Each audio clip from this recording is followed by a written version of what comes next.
Yo, Atlas speaking, and welcome to part 2 of What If I Was Transported into the World of Black Clover as the Greatest Prodigy Magic Knight. Let the tale begin. Chapter 9, The Wind Prince. As for today's mission, the recently recruited plus a senior of the Golden Dawn were flying over the skies with their escort. While the senior flew over a carriage made of steel, the 3 recruits flew around it as bodyguards. The senior Golden Dawn was Klaus Lunette, a magic knight of the Golden Dawn and user of the steel magic. The Golden Dawn's new recruit, one of the candidates that every magic knight captain wanted at the entrance exam. Klaus mused, then turned to the other 2 recruits. Then Mimosa Vermilion, from the royal family, and our other recruit, Logan Ravenswood, from the noble family. Their first mission is to act as bodyguards from Salim to Hapshas. Flashback. Clover Kingdom, Golden Dawn's headquarters. Inside the Golden Dawn's headquarters, Klaus knelt down in front of his superior and squad captain, William Vengeance, as he was briefing him with the mission. We are to escort the son of Hapshas, who serves in the House of Lords, to our ally, the Heart Kingdom? He inquired. William remained quiet as his eyes bored onto the many large windows and showed his back to Klaus. You know who Lord Hapshas is, don't you? William suddenly asked. Klaus nodded. I know his name. I've only heard negative things about him, such as that he's new money. I'm sure that's why he's worried that his son, who is going to study in the Heart Kingdom, might be attacked by bandits on the way. William stated. But there are many powerful mages among the Lord's family. Klaus added. Apparently, he feels having magic knights act as his bodyguards will be safer. William reasoned. Lord Hapshas makes very generous donations to the magic knights every year, so it's rather hard to decline. Do you object? And no! Klaus exclaimed, looking at William with surprise. We need to accept every kind of mission. That will also benefit the Clover Kingdom. William stated while walking down the stairs. Yes, sir. I am aware of that. Take Mimosa and Logan with you, too. William suggested. I'm sure with you along as their mentor, they'll be more than enough. I'm counting on you to look after the new recruits. Yes, sir. Flashback end. Salim de Hapshas lost to in the final part of the Magic Knights entrance exam. He ended up being unable to join the Magic Knights. So why was appointed as one of his bodyguards? Klaus wondered inwardly. My first mission. I'm so nervous. Mimosa said nervously, sitting on her broomstick. Klaus-san, Yuno-san, Logan-san, it's a pleasure to work with you. Yeah. Yuno answered simply. I hope this mission ends up quickly. Logan yawned wearily. It's one thing to have a mission as recruits, but to have it at the end of the day is somewhat wrong. Logan Ravenswood was a young man of 16 years old. He had a porcelain skin, slender body build, a black short hair as his bangs hid his blue sharp eyes, and he was as tall as Mimosa Vermilion. He was wearing a double-breasted and long-sleeved shirt with a high collar and dark purple trimmings on the edges, as any other royal members of the Golden Dawn. His robe was the same for the Golden Dawn, for having in the hood a dark purple fur around the edges, but had a dark gray-colored cape which was different from Klaus, blue, and Mimosa, red. Don't let your guard down, Mimosa. And don't fall asleep, Logan. We're in a mission and you have to be alert at all cost. Klaus warned to his juniors. Why yes, sir. Mimosa answered. Yes, sir. Logan replied in an exhausted tone. That goes for you, too. Klaus said to Yuno. I know. Yuno said, yet despite his calm demeanor, he was uneasy inwardly. Flashback. Just before Yuno had received his first mission, a messenger owl came to Yuno with a letter. HM? What's this? Yuno received the letter as the owl went away. He opened the letter and began reading. My friend and little brother, Yuno. This letter is from Akira. Yuno thought before continuing reading. I hope you're fine with the Golden Dawn. I don't care if you have a problem with me going to the Black Bulls. I know you wanted to go to the nearest possible to become the Wizard King, and I won't hold a grudge because of it. As for us, we started off in a disaster. You see, there is a Yankee senior that began with an initiation ritual which had us do some of physical tests, breaking a boulder, and at the end of it was him throwing at us fireballs. Yuno blinked in surprise, but continued readying. Really? Fireballs? I mean, sure, you have given me much wind attacks during our training and such, but fireballs look simpler than I expected.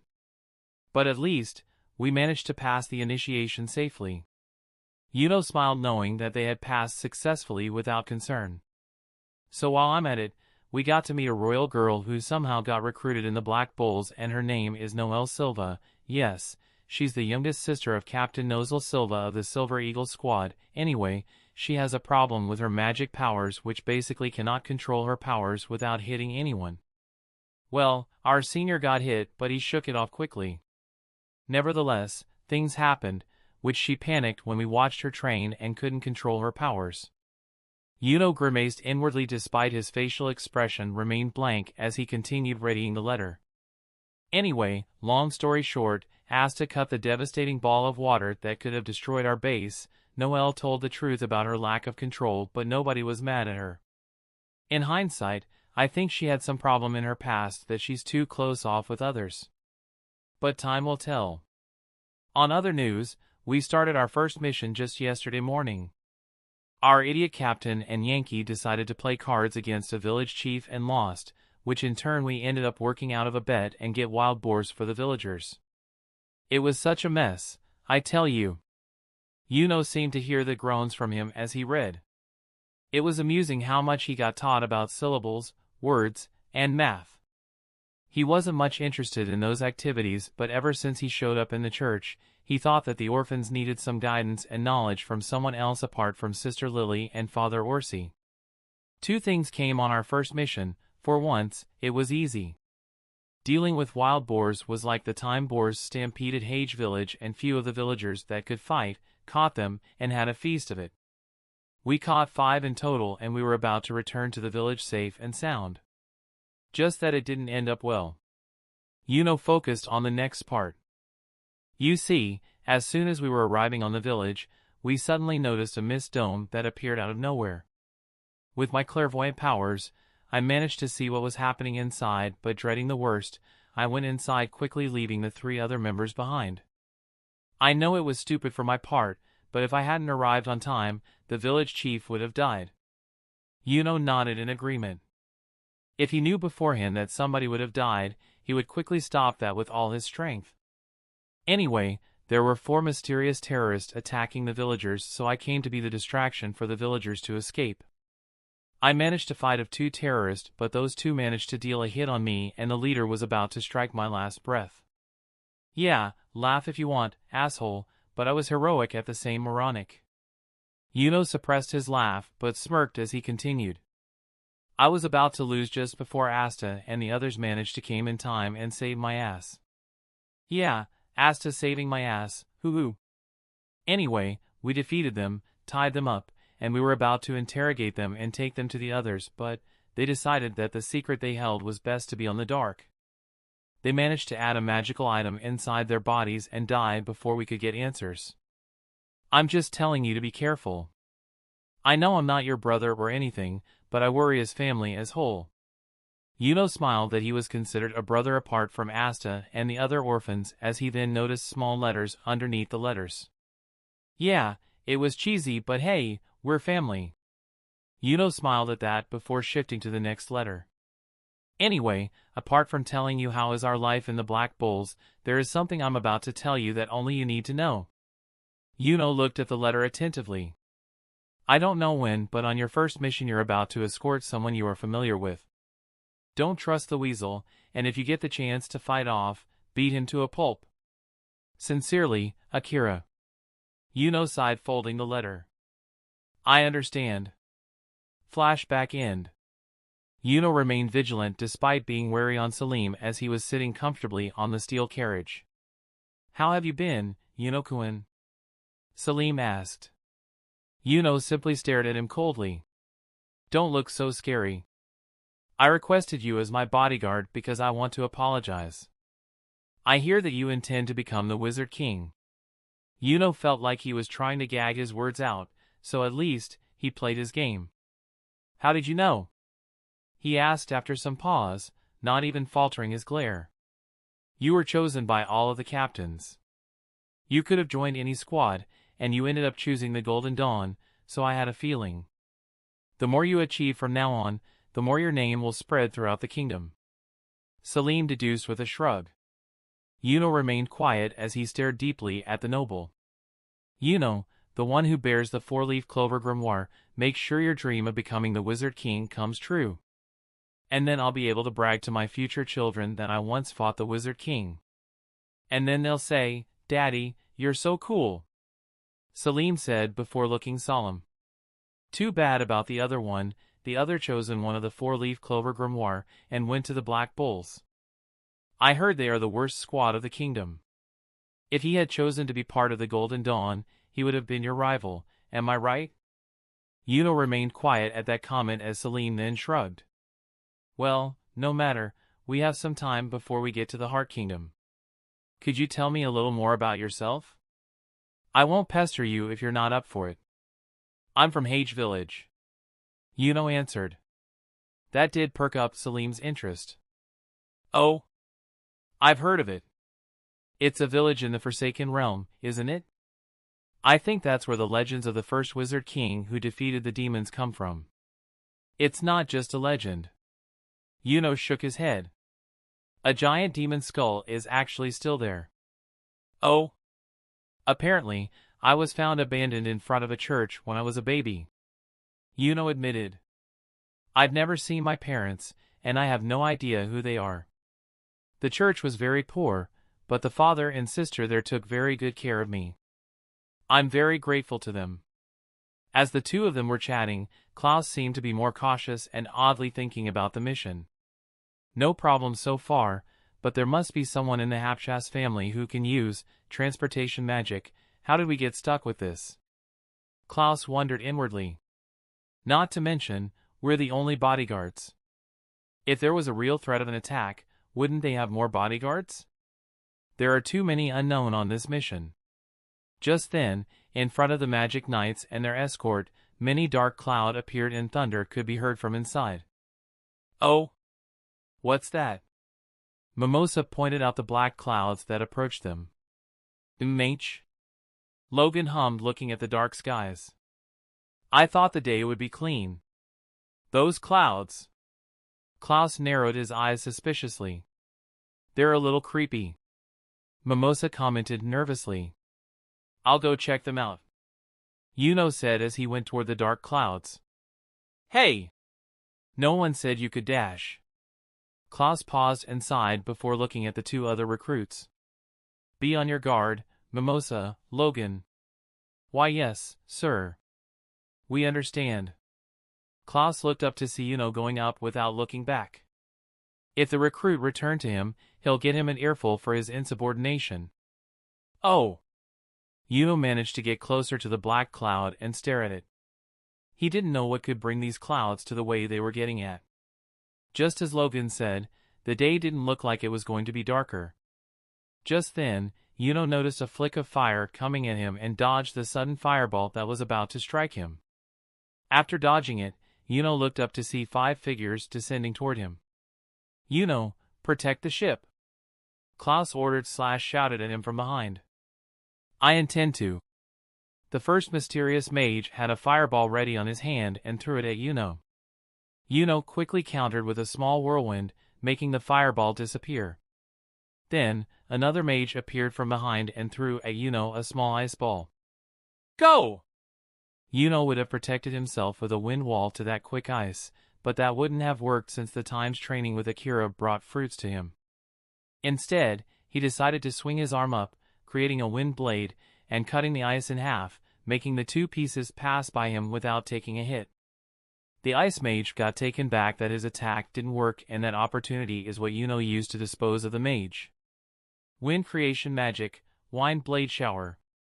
5 wild knives formed in front of Yuno and shot out to strike the mage. The knives struck their target as the ice mage cried in pain and began falling toward the ground.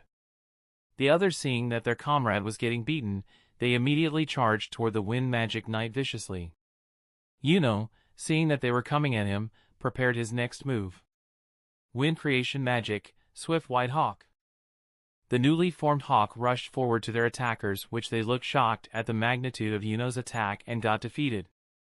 Their knocked-out bodies began descending painfully toward their fallen comrade. "Oh!"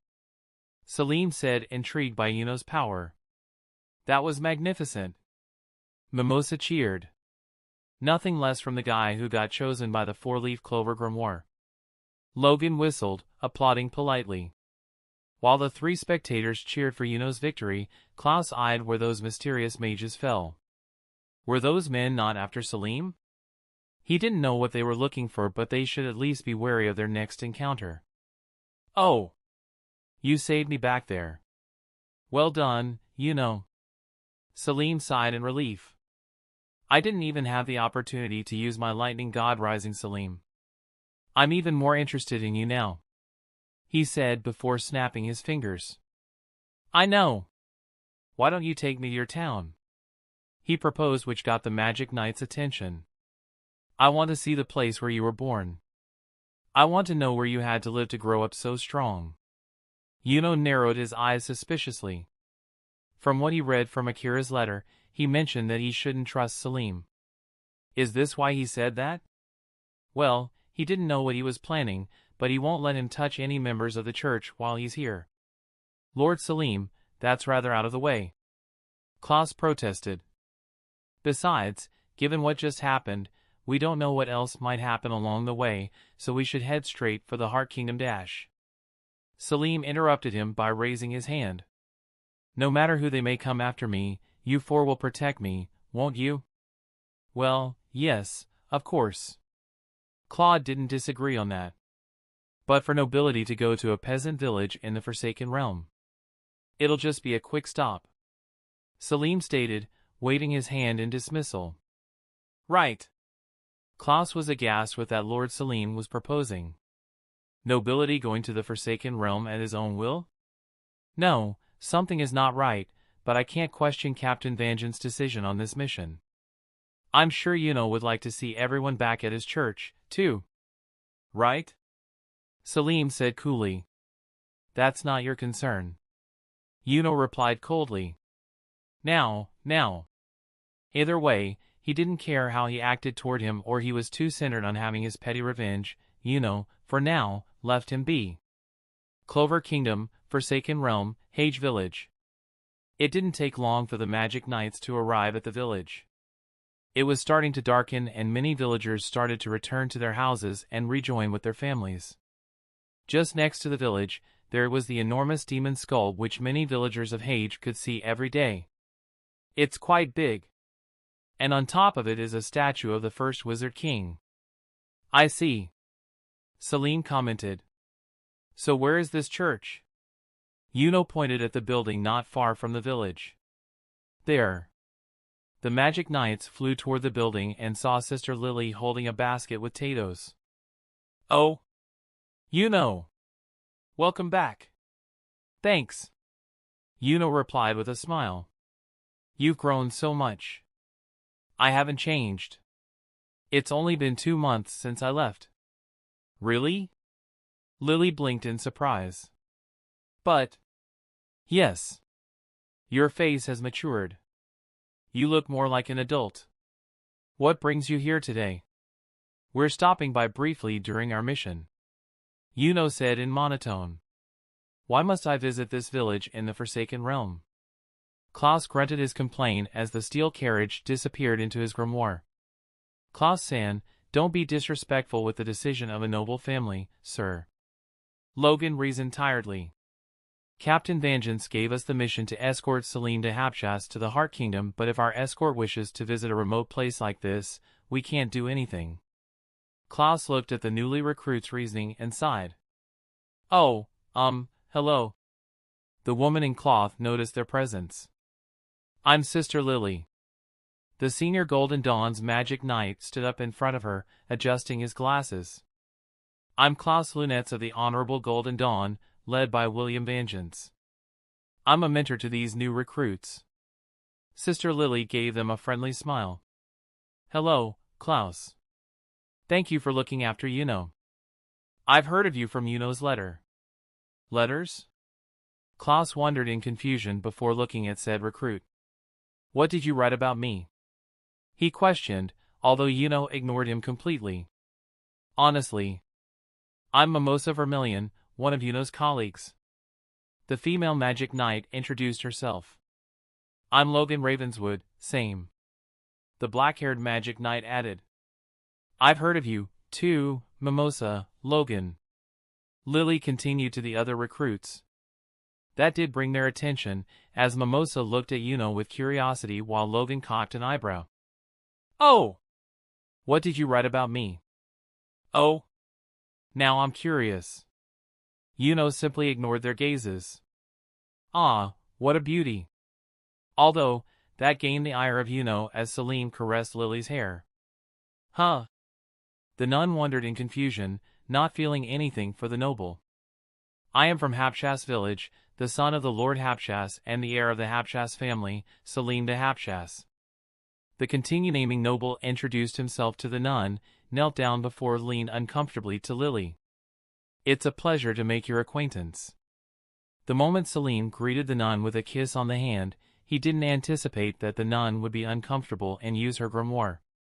Water magic, holy fist of love. A water fist emerged from the ground, giving the noble an uppercut. The moment it had been done, Sister Lily looked distressed for the action against a noble. Oh, I am so sorry. Selim got up from his prone position but had a hand behind his back, like a grandpa having his hips hurt. And no, it's all right, sister. He reassured her painfully.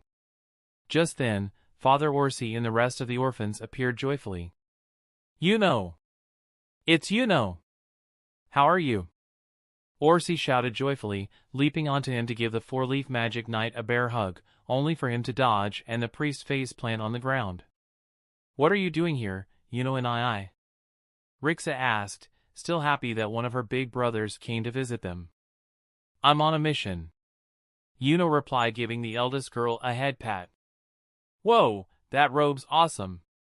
That's the Golden Dawn's. Nash said amazedly. It's the real thing. Yay, it's Yuno and I. Yay! Yay! Aurora cheered. Yay! Hollow agreed.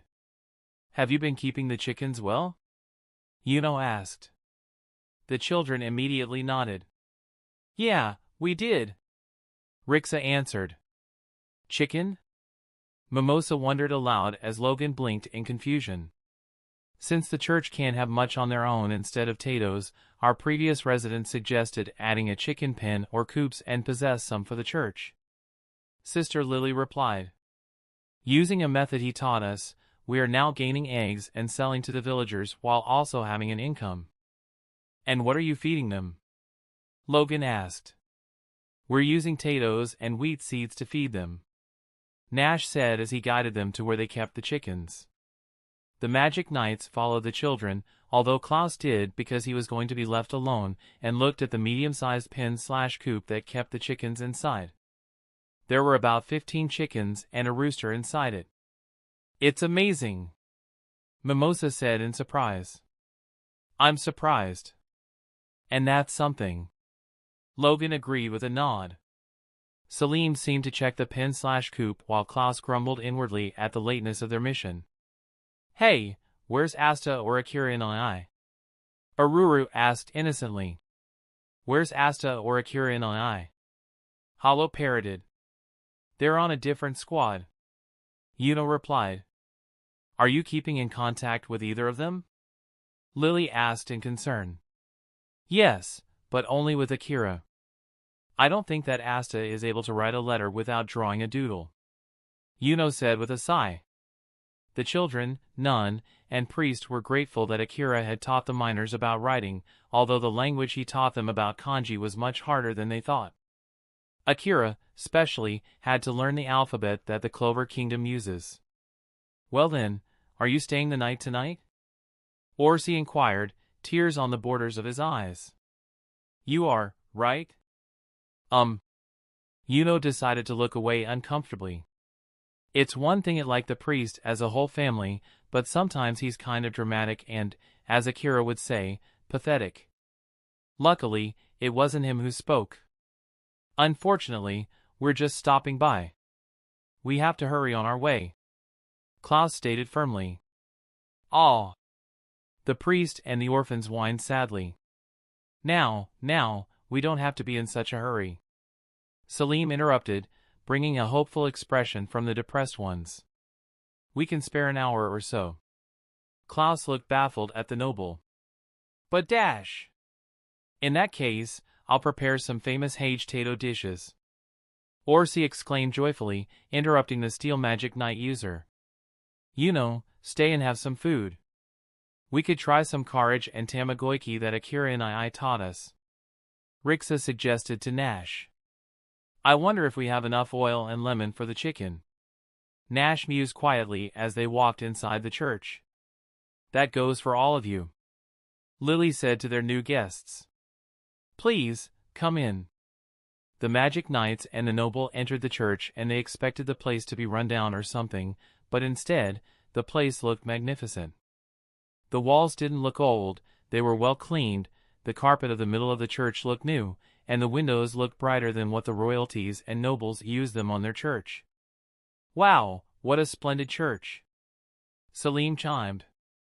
And clean, Logan added bluntly, getting a look from their senior. I've never seen such a tiny church, Mimosa stated harmlessly while looking around the cozy church. It's so cute. Tiny? Orsi was surprised for her statement. Well, yeah. Logan shrugged. For us, royalties and nobles, this is just a playhouse. Wadash. Why must I enter such a filthy little church? Klaus grumbled his complaint lowly for the others to not hear him, except for a few of the magic knights. Anyway, they walked past the church and entered into the living room with a big table. The magic knights and the nobles sat first while the priest, nun, and the orphans prepared the dishes for their guests and there were many different dishes onto the table. What brought the noble and magic knight's attention was that apart from the strangely looking dish of potatoes, there were fried chicken with a dipping sauce next to it, a yellow roll of egg, a brown soup with a strange white cube that they didn't know what it was, and a bowl of white wheat. The magic knights and the noble were quite surprised by the varied food they had. I'm loss of words, Mimosa said numbly. Me too, Logan agreed with a slow nod. I thought the people of the Forsaken Realm lived differently from the common realm. This looks what common to lower nobles' houses would eat. It's all thanks to Akira and I. Rixa stated proudly as she brought 2 plates of pork buns and placed them on the table. Akira and I taught us how to cook, and since we have an income apart from donations, we can buy stuff from merchants. Yeah, you wouldn't know how much Akira and I struggled to cook food. Nash chuckled, recalling the memory of which Akira began running in circle when Asta accidentally knocked the oil and fire over him. He has little understanding of it. Klaus did seem to look confusion at what the little orphan said. Despite that these people were eating well, it seemed strange that a person would be confused of the comestibles even though that most people knows what the kingdom eats. I thought I told him that only the potatoes would be presentable, Orsi grumbled begrudgingly before sighing. But at least, he managed to make the children healthy, so I can't complain. There you go, father, Lily said with a smile. Salim eyed at the unknown food in front of him suspiciously but gulped at seeing that they were mouth-watering. I see, well then, I shall take a bite. Help yourself, Orsi said simply. Salim grabbed the fork placed in front of him and began taking a bite, firstly the egg rolls. The moment the food touched his mouth, it began spreading the flavors he hadn't tasted before. My, this is delicious, Salim said before taking another bite as the priest and nun released a sigh of relief they didn't know they were holding. We're glad to hear, my lord, Orsi said. It would seem that you're a splendid cook, Miss Lily, Salim complimented, having another bite.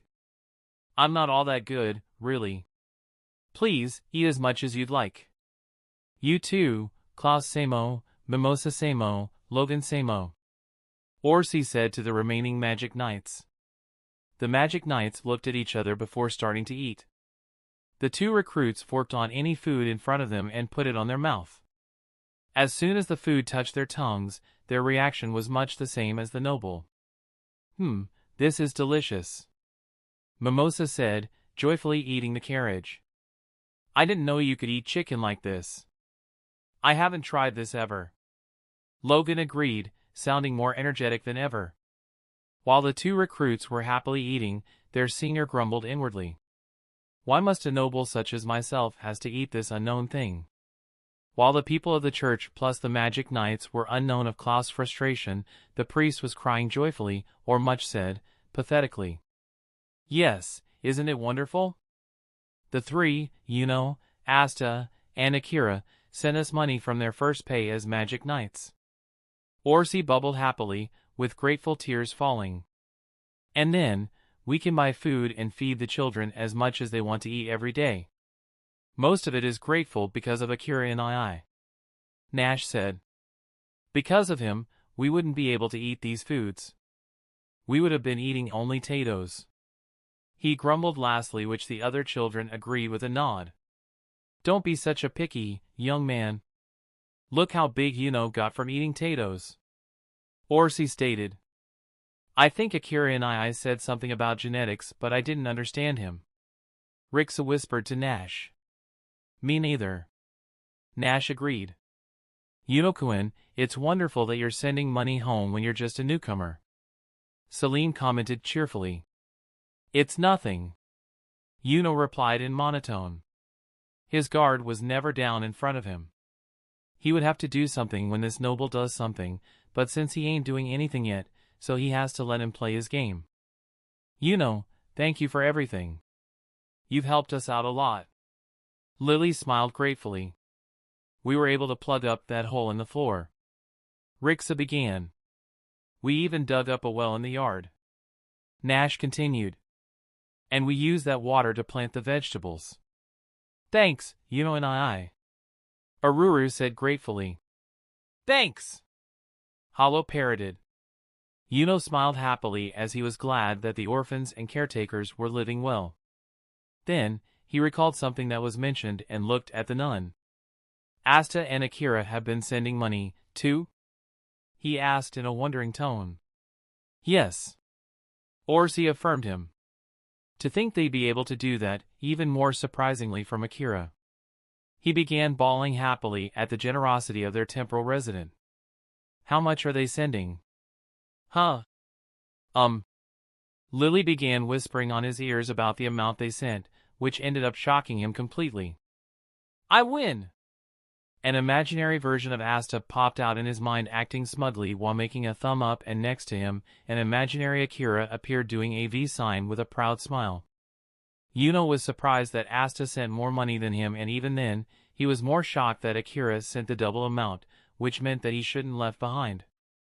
Starting next month, I'll send all of my pay, he declared with all the seriousness he mustered. Logan and Mimosa looked at Yuno oddly. They understood that their companion had something to do with those named Asta and Akira. Despite that it wasn't their concern of what they were talking about, it seemed that it got at least their attention. Men. Logan rolled his eyes as he continued munching his delicious food. Mimosa blinked in confusion at such comment. What do you mean by that? She asked confusedly. Logan quickly blushed at his blunder, and before he could have retorted, the nun saved his misspell. Really, you don't have to. Lily reassured Yuno. We'll be fine for a while with the amount you sent us. I appreciate the thought. I'll send it. Yuno pushed on, putting more determination on his tone. Lily was a little taken back by his attitude, but left him be as they were young boys. Really? Thanks. Klaus didn't want to stay for another minute, despite that he took a bite of the food he didn't want to confess that it was delicious, cleared his throat to gain the people's attention. Lord Salim, we should be on our way. Klaus urged on. As before, the noble didn't seem to want to go now. Oh, it won't hurt to stay a bit longer. In the future, it'll be important for nobles to have more knowledge of the world. He then turned to the nun. Miss Lily, may I have some more water? Lily nodded. Of course.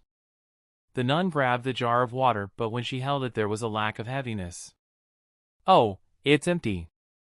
I'll go get some more. I'll do it, Yuno said as he sat up. He subtly eyed at the noble as he could have targeted any member of his family.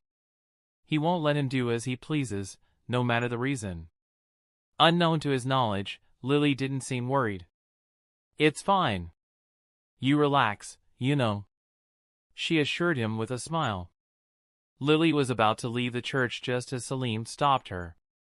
Oh, one moment. He grabbed his magnificent robe and laid it over her shoulders. It's chilly at night.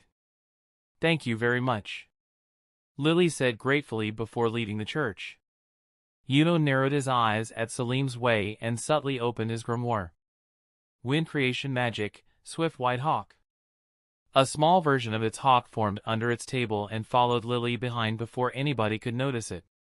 Its size makes it harder to attack and defend, but it was useful to know where she will be taken. It was thanks to Akira that he could create this small version of his swift white hawk, but couldn't be bigger since it requires 4 mana and he wouldn't want to waste such ability like that unless it is needed. It could have been easy to attack the noble, but there were magic knights that wouldn't know why he did that.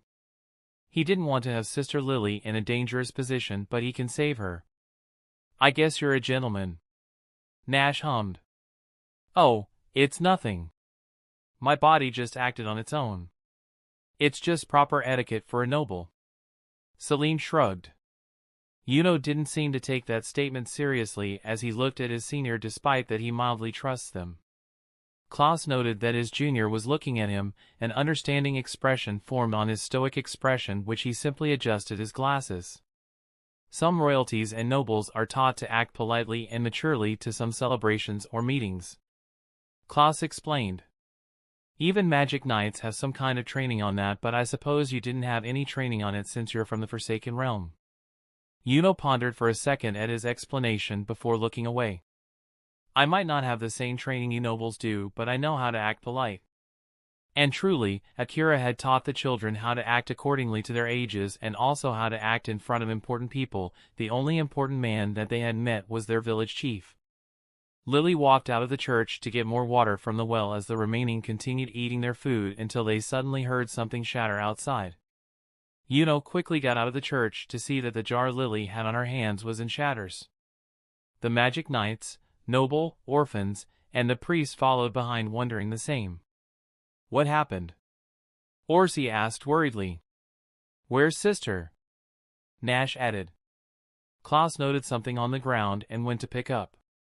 He picked up a brooch with the shape of a skull that he recognized as those mysterious mages that attacked just before were wearing. That brooch. Logan also recognized the item on his senior's hand. Yeah. Klaus nodded grimly. It's the same one the men who were after Lord Salim were wearing. How awful.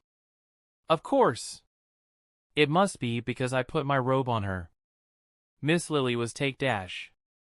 Alright, Yuno had enough of his bullshit and created his wind blade shower and pointed them menacingly at the noble. Enough. His tone was colder than any other magic knights had heard him. The kids and the priest knew for a fact that Yuno, despite his stoic and expressionless face, he was carrying inside. But even them, they were quite surprised to hear him like this. The only time he was mad was when one of the merchants tried to flirt with Lily uncomfortably, which made him, Asta, and Akira teach some senses to the merchant. What? Salim was taken aback by his action. What or why you doing? You know. Stand down, Klaus demanded as he prepared his grimoire. Our mission is to escort Lord Salim to the Heart Kingdom, not attacking him.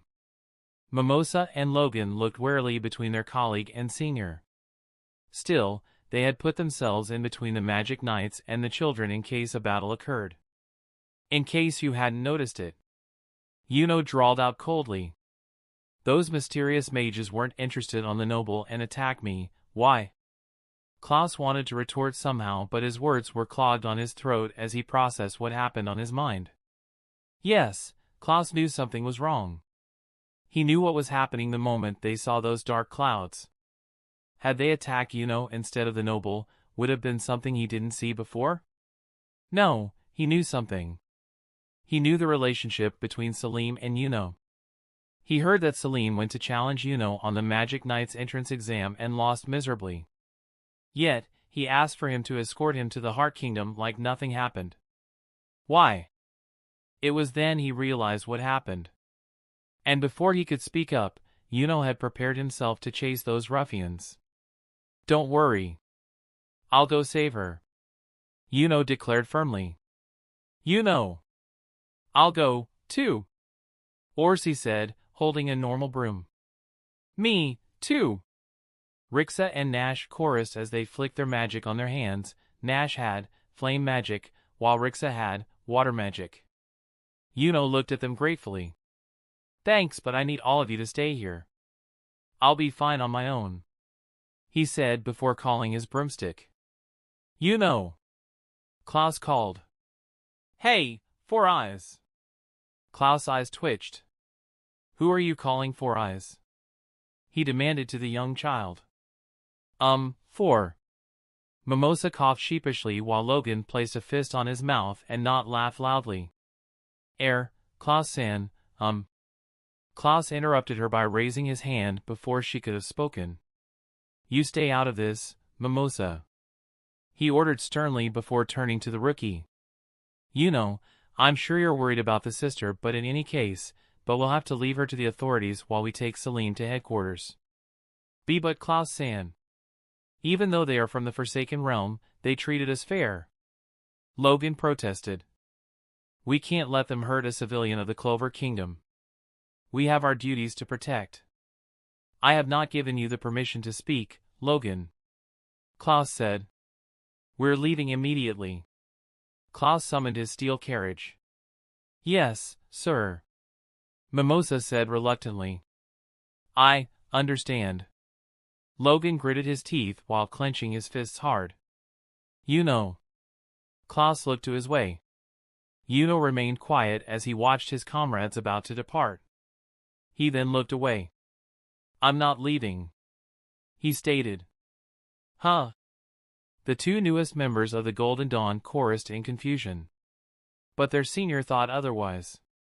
We must fulfill our mission, he stated sternly. Disobeying an order is a crime. Even so, I'm going to go save her. With those last words, he climbed on his broomstick on the air and flew away while ignoring anybody that dared him to stop. Klaus shouted at the recruit, but it was late, he had gone far away. TCH, how dare he? Oh! Continued following the trail that his swift white hawk left behind. He didn't have to wait long as those wizards that attacked him before appeared in front of him. You're confusing recklessness with courage, The Earth Mage sneered confidently. Narrowed his eyes at them. You know my name? The Earth Mage didn't seem to answer him as he attacked without hesitation. Take this!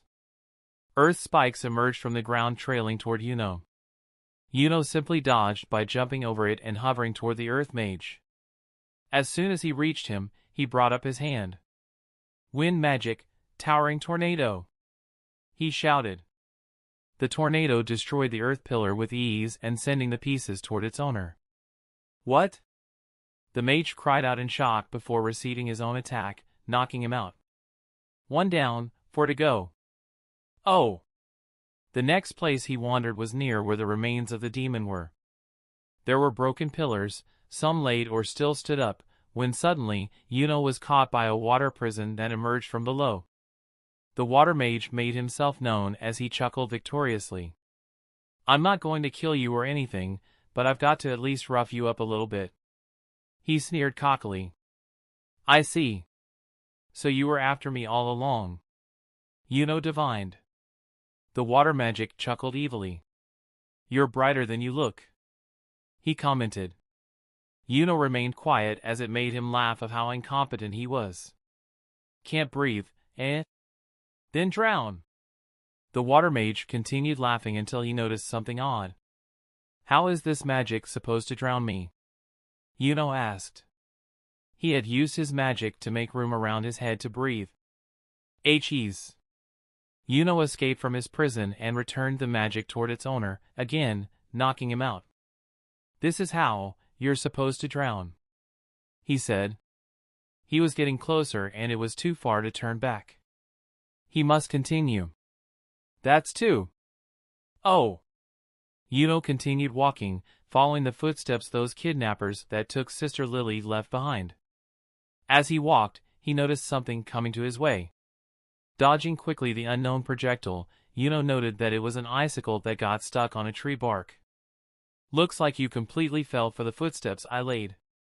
The ice mage said in glee that his plan worked. His grimoire shone, creating more icicles around him.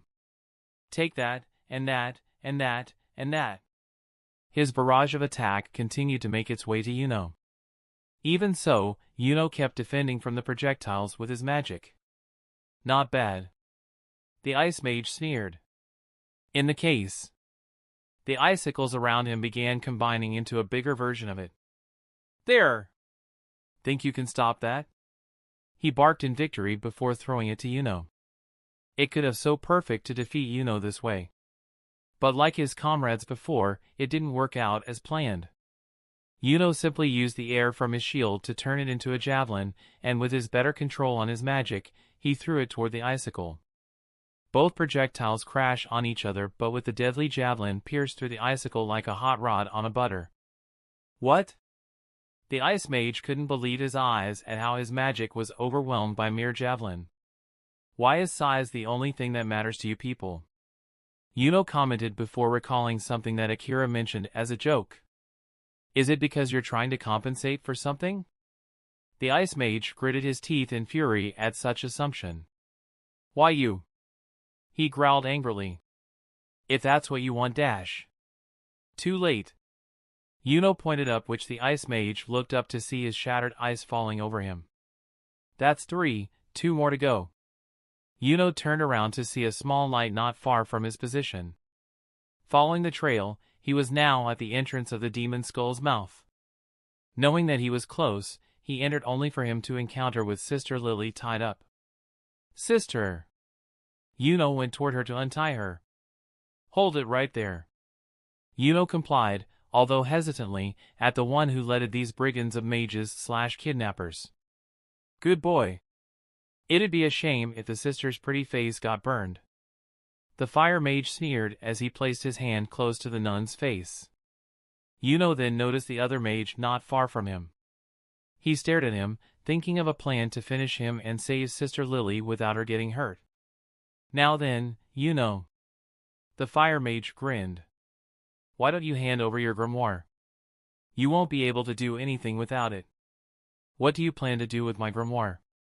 Yuno asked cautiously. Maybe I'll sell it. Maybe I'll burn it. I honestly don't care. The fire mage shrugged without care. Without your grimoire, you'll be useless as a magic knight. He then grinned greedily. And maybe I should do it the same to the other guy with the 4-leaf clover grimoire. I should probably keep them together to fetch a large sum of money. Yuno thought that it wouldn't even work with Akira, as he is formidable even with or without his grimoire. Asta had it rough during his sparring with him. He quickly shook that thought away and paid attention to what it was in front of him. Is that your plan? Or did someone ask for it? Someone like a noble trying to get revenge on me. The fire momentarily flinched but controlled his expression at such assumption. What if I refuse? Are you going to? The fire mage challenged him, placing a hand with fire close to Sister Lily's face.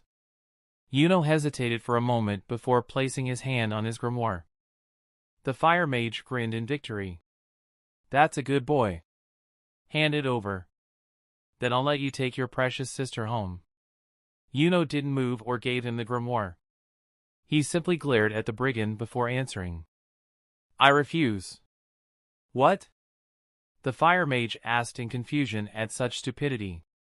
Don't you get it? The sister dash.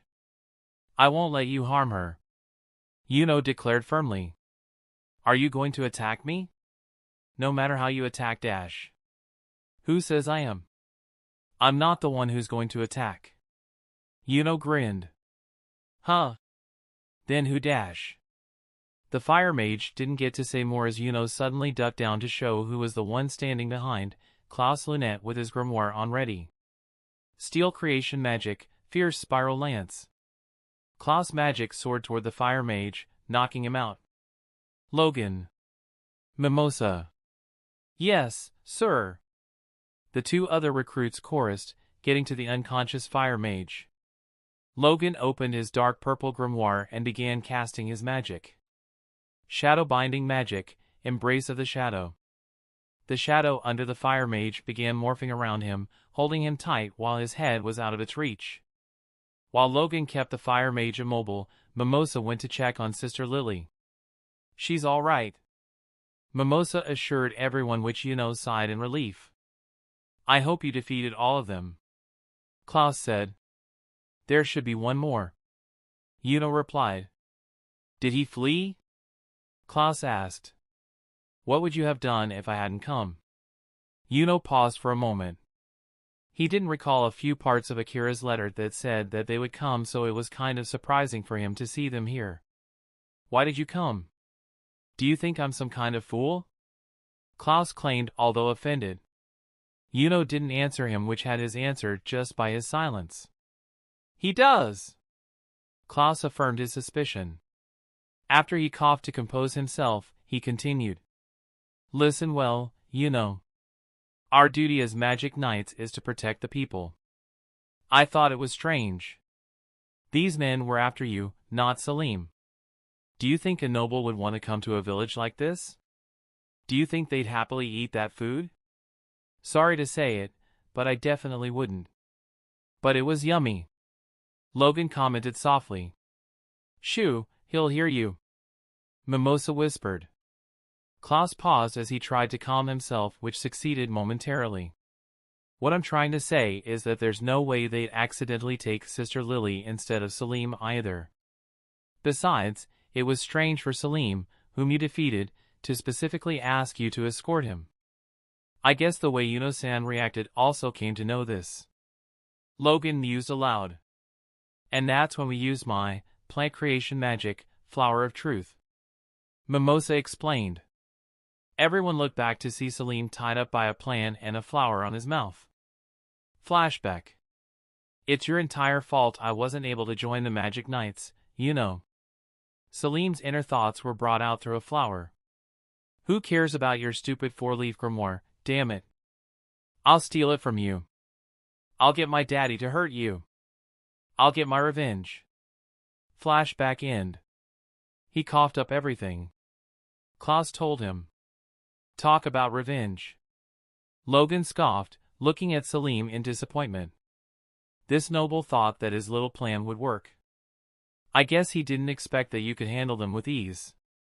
Glanced at Logan for a moment. I already knew the danger of this mission. The three Golden Dawn Magic Knights were shocked and surprised to know that knew the danger he was getting at. But how would you know that? Logan asked, totally confused and incredulous. We just got the mission this morning and only Klaus-senpai would know about that. Remained quiet before looking away. He didn't need for them to tell them anything. I have someone I know that warned me about it. He said vaguely. It was enough for them to hear. But I'm still surprised you managed to find me. He said truthfully. Klaus cleared his throat before continuing. That was also thanks to Mimosa's abilities. With my plant creation magic flower guidepost. Mimosa answered. That's why we were able to back you up. Was surprised but bowed gratefully. Thank you. You helped me out a lot, Klaus-senpai, Mimosa-san, and Logan-san. Humph. Klaus huffed, adjusting his glasses. No problem. Mimosa smiled. Then are we finished? Logan asked. But before they could answer, they heard a pitiful shriek from behind. They turned back to see Selim all tied up and shrieking or demanding to release him, which irked Klaus completely. "Shut up!" he shouted irritably. "Honestly, revenge? How pathetic. It's only natural that you lost to Our honorable captain of the Golden Dawn, William Vengeance, chose him. That means he's truly that talented." Mimosa and Logan exchanged glances before sharing a small smile.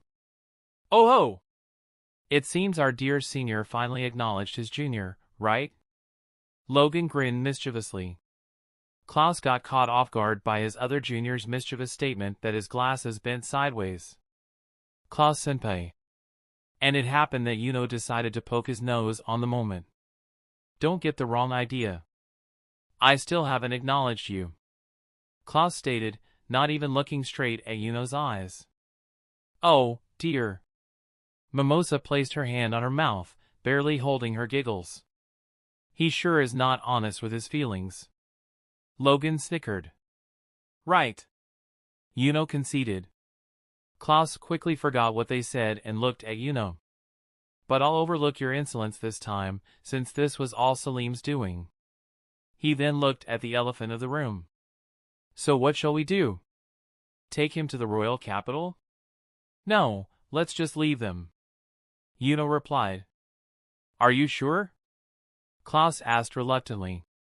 "As long as they don't go near Hage village again," Yuno replied coldly with the same glare at the noble which got him spooked. "Humph," Klaus agreed, grinning. Moving them out of the demon skull, the four mages including Selim were placed in a row next to each other while the magic knights and Sister Lily were in front of them. "You heard him," Klaus began. "You're free to go. Don't even try anything like this again. TCH. Everyone turned to the noble scoffing. "Do you understand?" Klaus demanded. "You're just a peasant." Selim spat acridly. "Getting you to let your guard down is all part of my plan." "Huh?" The other four mages were confused at what their employee wanted to do even though they had lost. Lighting magic, god of lightning rising dash. Water creation magic, holy strike of love. A fist of water formed underneath Selim, giving the noble an uppercut which cut him off completely off guard. He was blown away until he crashed on a tree. "Stop this!"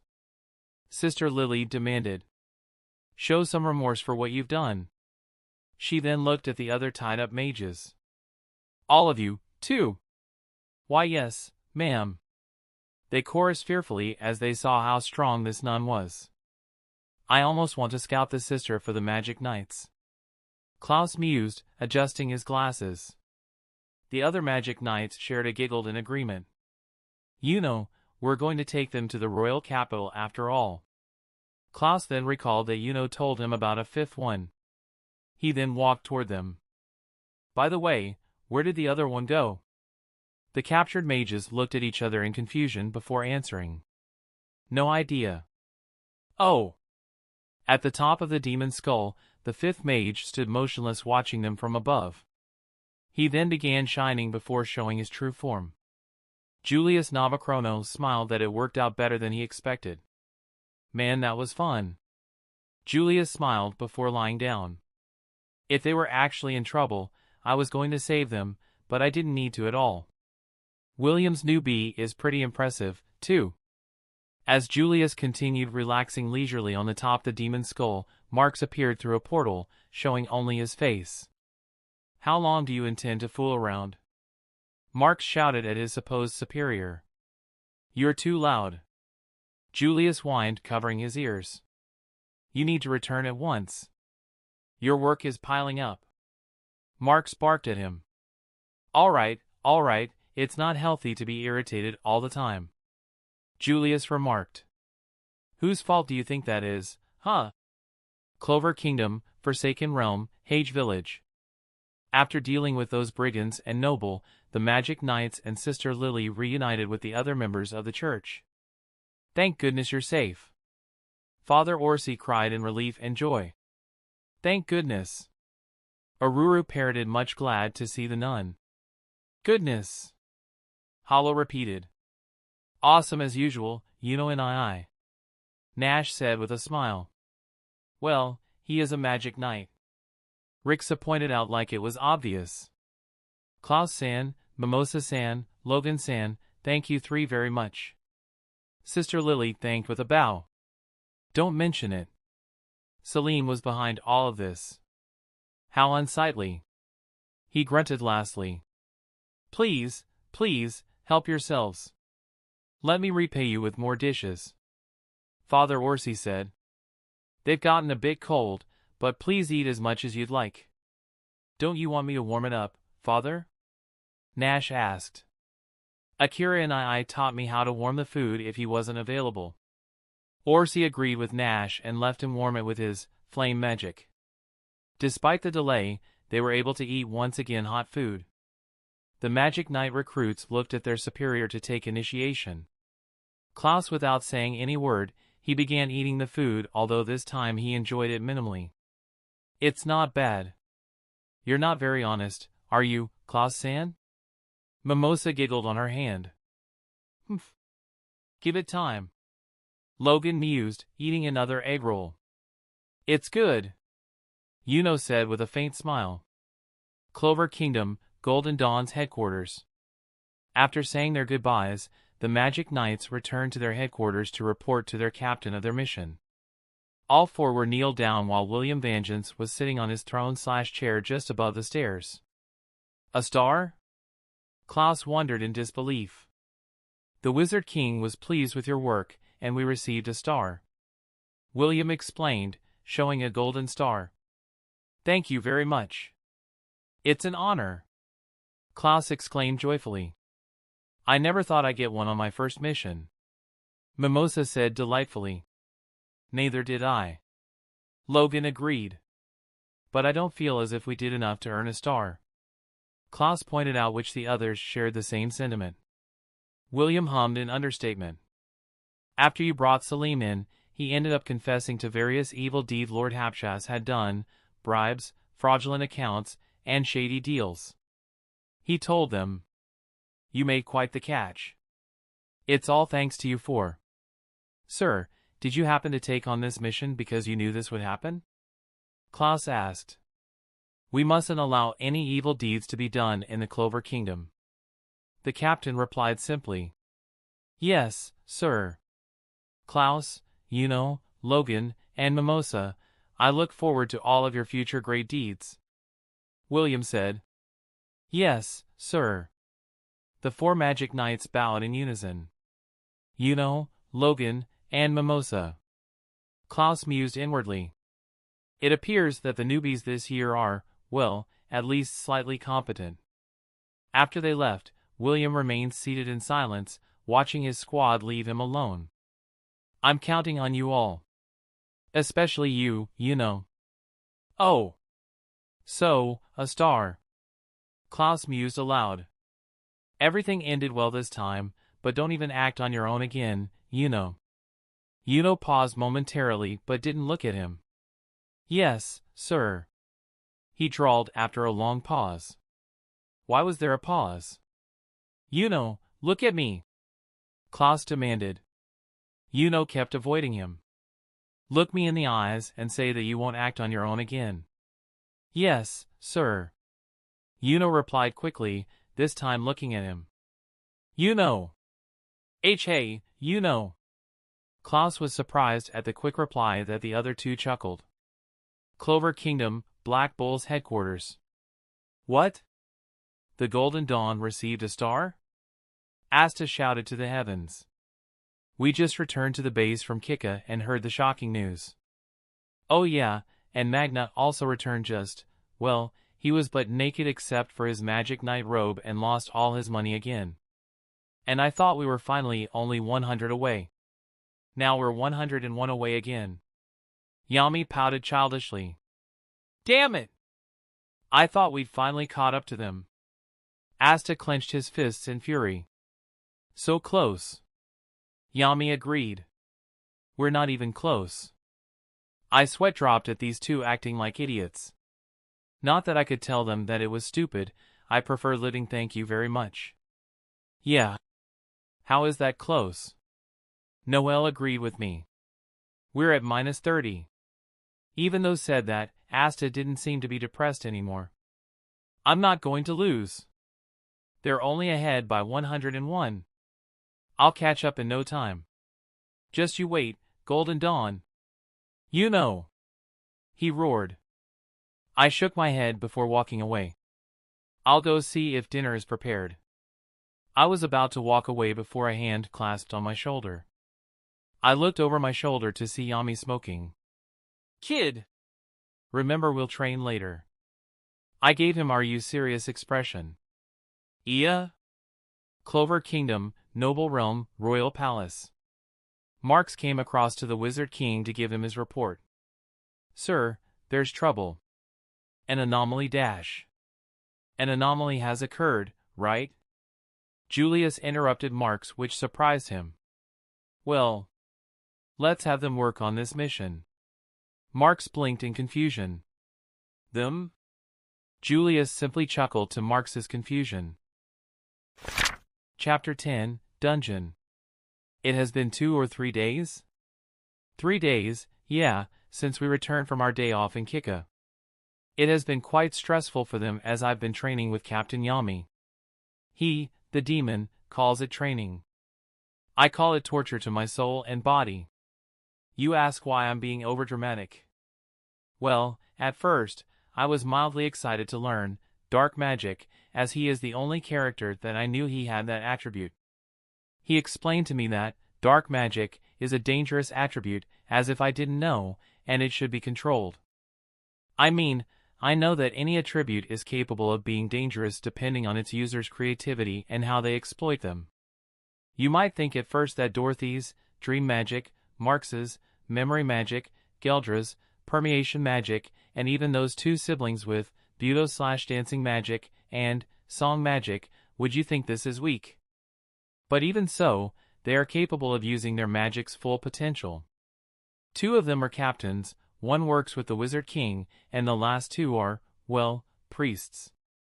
Anyway, back to my despair and pain. After that explanation about dark magic, Yami wanted to spar with me. Which I would refuse him, but you cannot simply refuse Yami Sukahiro to spar. I would have preferred to invoke luck to have him fight, but the idea was to train me to use dark magic as him, which to my despair and painful experience, it didn't go well. As soon as we began sparring, Yami decided to attack me with his sword. Surprised by his initiation, I quickly summoned my trident of Poseidon and quickly blocked his attack. I was surprised that my trident managed to hold against his katana, but I wasn't stupid to think that it would hold, as even if I managed to create something solid with water, it was just that, water. I even knew that he was holding back, but I wasn't hoping for the better. After a solid of 5 hours of training, I laid on the grass sweating while Yami looked like he barely sweated. Demon. Alright, we'll continue later. Yami yawned as he made his way to the HQ. I'll go and take a crap or something. I'll see ya after dinner. Demon. I gasped for air as I then used the remaining mana to dip me on cold water. Good enough for me to combine water magic and ice magic to make cold water. Unfortunately, I hadn't yet mastered to drink as it is impure. The next day that I've been training with Yami hadn't been much progress. Yami continued only using his swordsmanship instead of his dark magic. I've been continuously blocking and parrying his attacks, but as soon as I go offense, he manages to tenderize me with the back of his sword. Fucking bastard. The 3rd day is when he decided to use dark magic. As much as it pains me to say it, dark magic is one of the coolest attributes next to light magic, its counter. But you understand that while it is cool, it is also dangerous. I've seen Yami cutting trees like butter, but when he used on his katana, Yami cut a dozen of trees like nothing. Are you fucking trying to kill me? I roared outrageously. Like I said to any other of your squad mates, tough it out and surpass your limits. Yami stated sternly before giving me a shit-eating grin. Or like you started, don't bitch around and work on it. Motherfucker. Using my words on me is unfair. The next minutes I couldn't remember as I lay on the ground, again, after being beaten up by my own captain. Now remember, dark magic can be good on offensive and defensive, but it is sometimes unstable. You'll have to work it out by yourself and be stronger than you are, understood? Why? Yes, Captain. I groaned painfully. Good. After that, I've been given a breathing room on the living with the rest of the squad. Asta was counting as he kept doing his push-ups while Magna sat on his back as he was eating pudding. Luck kept pestering him on fighting him. Vanessa, being the drunkard sexy witch, was drinking wine. Gauche stared with a nosebleed on a picture of his sister. Noelle was crouched down next to Asta as she looked between him and the anti-bird that sat on his bushy head. Gray, being Gray, wasn't doing anything rather than breathing heavily. Gordon was drinking tea. Charmy was eating like always. And I have been relaxing on the couch, next to Vanessa, while watching what happened around me. Hey, Magna. Let's fight. No holding back. Luck urged impatiently, itching for a fight with the flame magic Yankee. No way, you battle-obsessed freak. Magna hissed, eating his pudding. Oh, come on. Let's do it. Or I'm gonna eat your pudding. Luck grinned. Magna quickly kept away his pudding from Luck's reach. If you do that, I'll dash. Will you fight me? Will you? Hell no. Ah. 989. Asta counted as his body was sweating from his workout. 990. Sylvantus Schnauzer. Noelle kept trying to call the anti-bird. I think something else would be better. Vanessa mused as she sipped her wine.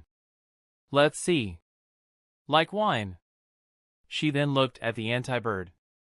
Wine? The anti-bird ignored her completely and rejected inwardly the name. Of course, the anti-bird would reject the name as wine, Vanessa. I told her. I will allow you to borrow a single letter from the name of my little sister, the goddess Marie. Gauche said, showing her picture. I will let you take the M. Be grateful. Make it something cooler. Magna joined in. Like, let's see. Magnum fire. He roared, thinking that his name was cooler and epic. Lame. Noelle shot that name instantly. I could feel a sweat drop forming at the back of my head. Sorry, senpai. But this time, I'm on her side. I conceded. Dura, you traitor. Magna exclaimed, still sitting on Asta's back. And you have no taste, lady no. More like you don't. Noelle retorted with a scoff. Gray wanted to join, but the only thing we could hear was the heavy air escaping his mouth. It would be more preferable if the real Gray got out of the disguise. What do you think, Gordon-senpai? I muttered to the silent guy next to me. Gordon was surprised by my question but quickly answered, although silently. Well, I did think of a name. I want to call it Ink as it is black, asterisk. I really thought about it but shook my head. I preferred more the name Luck would give her. Nah, unfortunately the anti-bird wouldn't like it and it is a female. Oh, asterisk. Gordon was a nice person, just misunderstood by his appearance and his magic. I then noticed a glassy poke on my shoulder. I looked over it and saw Vanessa poking me with her bottle of wine and giving me a strange look. You understood him? She asked incredulously. I scratched my head in confusion. I mean, it's not that low if you hear him right. I thought that everyone ignored him because he was creepy and strange or so, but like I said, he is misunderstood. Well, yeah. If you hear him just right, I think anybody can understand him. I said like it was obvious. Before she could even continue, Charmy interrupted us by joining in the naming of the anti-bird, as she was stuffing herself with food. Can I fatten that bird up? He looks really yummy. Absolutely not. Noelle hastily rejected that idea of the gluttonous. Does he lay eggs? Charmy asked. I pinched the bridge of my nose at such question. I mean, Do males really lay eggs in this world? I don't even want to know. Where did you see a male bird laying eggs? I questioned. And I should really tell them that it was not a he but a she. A/N, spoiler alert. This is something that is revealed in chapter 202 in the manga. Definitely Torai Taro. Asta contributed, drenched in sweat. No, it's Sylvanus Schnauzert. Everyone tried to call her with their names, but it only made the anti-bird mad and pecked on Asta's skull angrily. The heck was that for, Torai Taro? Asta roared angrily. There, you see? You prefer Sylvanus Schnauzert, don't you? Right? Right? Noelle began using her charms to persuade, but Magna interrupted her, putting his hand with a spoon between the royalty and anti-bird. Magnum fire. Wine. Vanessa seemed to forget what happened between me and Gordon, and tried to make the anti-bird use her nickname. Good lord, hearing them is like losing a bit of my brain cells. Should I wait for Luck to name her, or should I do it? I looked over said member as he was thinking, something that I hadn't a remote idea that this battle freak could do it, a hand on his chin and a thoughtful expression. Why not Nero? Luck brought up, which the newly named Nero accepted it by raising her wing. I agree on that one too. I gave my opinion. Well, that was the reaction of everyone. I guess they preferred the names that came up instead of Nero. Looks like he approves. Luck said. Nero means black dot. And it's a female, not a male. I supplied. Nero? Asta and Noelle parroted in confusion. Well, Noelle was smiling knowing that it was a female. Before anybody could continue with gushing on Nero, a portal appeared next to us. Captain Yami and Finral emerged from it. All right, listen up. Yami called us. We made our way to our dearest captain. Mr. Yami. Hello. Magna was first to greet his superior. We're back, everyone. Finral said. Welcome back. Charmy greeted with her cheeks bulging with food. What did they want at the castle? Vanessa wondered. I let a grin spread on my face. Even though I thought that Yami disappeared so sudden after our training, I know that the Wizard King called all captains, or some, to announce the dungeon. Asterisk if it's a mission, I want to go with everyone, too, asterisk Gordon mumbled quietly. Mission? Luck perked up eagerly. Is it a mission? I have an announcement for you all. Yami drawled out.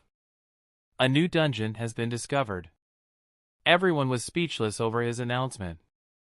Although, I was more eager than others. A dungeon? Are you serious, Mr. Yami? Magna roared. Whoa! Asta shouted before tilting his head in confusion. But what the heck is a dungeon? Are you an idiot? Stop being overdramatic if you don't even know what it is. I yelled at him, smacking him with a paper fan. I had prepared one since I knew this idiot would forget everything I taught about back in the Hage village. Sleeping in my class, Gur. Are you serious? You were surprised, and yet, you didn't even know what it is? Magna said incredulously. I just went with the flow. Asta replied confidently. It would be more preferable if you reacted when you know about it. I sighed, tapping the paper fan on my hand. I guess I'll have to upgrade this in the future. Magna sighed before giving him an explanation. Listen up. Dungeons are kind of like ancient tombs that contain relics made by the people from back then. Sometimes they have info about powerful ancient magic or super or magical items. They're absolutely amazing. Whoa! But you know. Luck forged on. They people back then set insane magical traps in them so that they wouldn't get misused by anyone. They're super dangerous and really fun. Only you would find it fun. I grumbled, which Vanessa giggled in agreement. The Magic Knights always investigate them since they're so dangerous, and to make sure none of the treasures get stolen. The witch added. Oh, okay. I see. Noelle hummed in agreement. Which means the Black Bulls are supposed to investigate this newly discovered dungeon? Yes, Yami affirmed. Particularly because this dungeon popped up near our enemy's border. Enemy? Asta shouted shockingly. The Diamond Kingdom, is it? I assumed knowingly. Sister Lily and Father Orsi had explained me that apart from the Heart Kingdom, which they are an ally, only Spade and Diamond Kingdoms are our enemies. Also, I know that they would come, but I would pretend that I didn't know about it. Yes. Yami nodded. We need to take care of this mission fast so Diamond's people won't steal anything. By the way, there have been instances in which someone found a magical item that could change civilization itself in a dungeon, and someone even learned how to use the ultimate magic there. Me! Me! Please let me go. Asta raised his hand in eagerness. I might be able to use the ultimate magic, too. You can't even use magic, moron. I deadpanned. Although, you'll find another thing that it will make you stronger. He's right. You don't have any magic, so that's not happening. Yami drawled. Ugh. But you never know. Actually, you can go, kid. Yami said, pointing at Asta. You too, Akira. You've also been chosen to go. I blinked in surprise. I mean, I didn't think that the Wizard King would choose me, but that is better for us. Really? Yeah. In fact, the Wizard King chose you two himself. Huh? Asta was dumbfounded before his eyes widened in shock. Huh? The Wizard King? Why? That's awesome, Asta.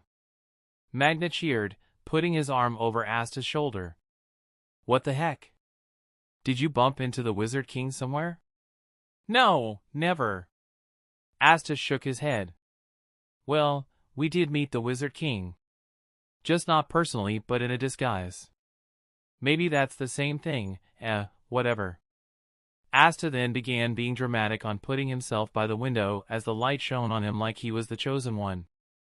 The Wizard King chose me. I don't know why, but... Great Wizard King! Asta the Unworthy will give them all on this mission. He exclaimed dramatically. Okay, DiCaprio, we get it. I deadpanned. Noel, you're also going with them. Yami said to the Royal. Huh?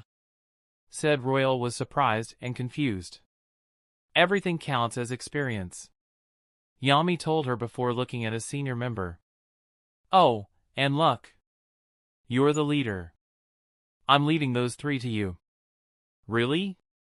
Luck chimed happily. I grimaced at the thought. I mean, Luck is powerful, yeah, but irresponsible. And he was more eager to venture the dungeon than keeping us, his juniors, safe. Yup. You'll lose your touch if you stay cooped up all the time. Yami said. Yay! I have a bad feeling about this. Listen up. Yami called up. Make sure you look after the newbies. Leave it to me. Luck promised, which even if he said that in assurance Asta, Noel, and I were uneasy and worried. Oi, Akira. I looked up to my captain. Do you know what's going to happen? He asked lowly for the others to not hear him. I looked around to see that none of the members were paying attention to us. And since none of them were looking at us, I told him.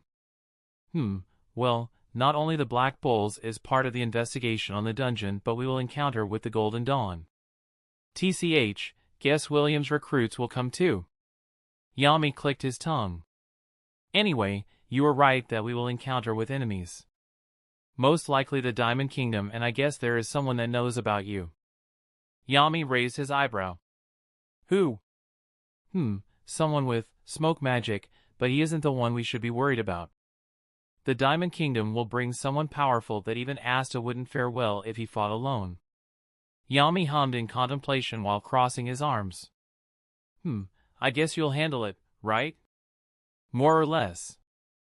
I nodded before grimacing. Also, do you think that Luck-senpai is going to be alright being with us? I don't know him very well, sir, but from I can see he is going to be more eager to go around the dungeon rather than staying with us. Yami shrugged indifferently. Like I told him, he is getting rusty, so he needs the motivation. I trust that instead of him, you take care of the other two, you understand? I looked back to Asta and Noel, who were chatting about the dungeon before turning back to Yami. I'll do what I can, I said with a nod. Good. Without any delay, Finral opened his grimoire and we walked toward it. I guess this is our second mission to investigate and reclaim all the riches of the dungeon. Yay, me. Be careful, Vanessa said. Asta. Diora. Lady, no! Give it your all. Magna cheered for us. Got it! Asta saluted as a soldier to his supposed superior. I guess I don't have a choice. Noel shrugged. We'll make it, I said. I think I'll go find some cute girls, then. Finral declared coolly. May I go to see my sister? Ghosh asked. But then they noted the glare that Yami was giving them, even more that his dark aura was surrounding him menacingly. If you're prepared to die, he threatened, which shocked both of them, and Ghosh dropped the picture of his sister while paled. Let's get the fuck out of here.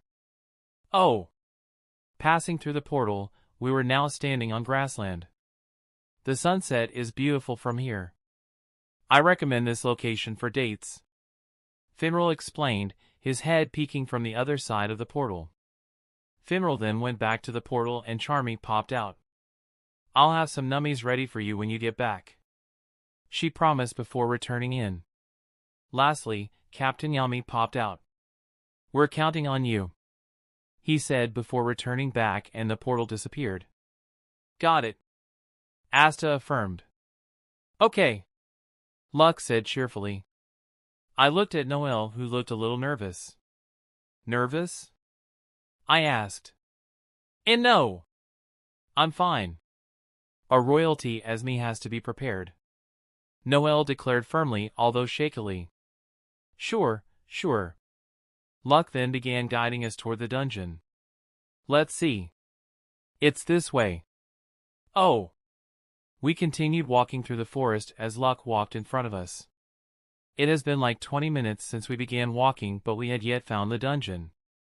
The others shared the lateness of our arrival. They could have just dropped us off right in front of the dungeon. Noel huffed. Luck laughed. Finral's only able to go to places he's been to before, so he's useless if he doesn't know where he has to go. Great, I grumbled. Yeah, but thankfully it was still near the dungeon, Luck said, climbing over a tree trunk. Better than nothing then. I followed behind and helped Asta and Noel get up. Not long enough, we managed to reach the entrance of the dungeon. I knew that Asta was always excited for something he hadn't seen before. Luck just wanted to test the dungeon traps. Noel was uneasy on her second mission, and I was looking forward despite my dreading feeling. Let's go! Luck hopped down to enter the dungeon. Asta was just about to follow behind before he noticed Nero sitting on his head. Why the heck did you come? Asta asked incredulously and angrily. I guess he hadn't yet forgotten what she did this morning. Leave her be. Now your head is her nest. I chuckled as I followed behind. Hey! Asta took offense on that. Oh! It's so dark in here, Noel muttered fearfully, clinging on Asta's robe. Don't cling on me. It's hard to walk, Asta complained, holding the lamp we brought. Who's clinging? You scary cat, I declared as I looked around, but her. Who's a scary cat? She screeched angrily at me. I guess it would expect that Noel was scared, and the only light we had was the lamp that Asta was holding. Luck, despite the lack of light in front of him, he was fine to where he was walking. We were making good on our trip until Noel tripped, pushing Asta on the ground, and dropping the lamp on the ground, which got extinguished and the lamp broke with it.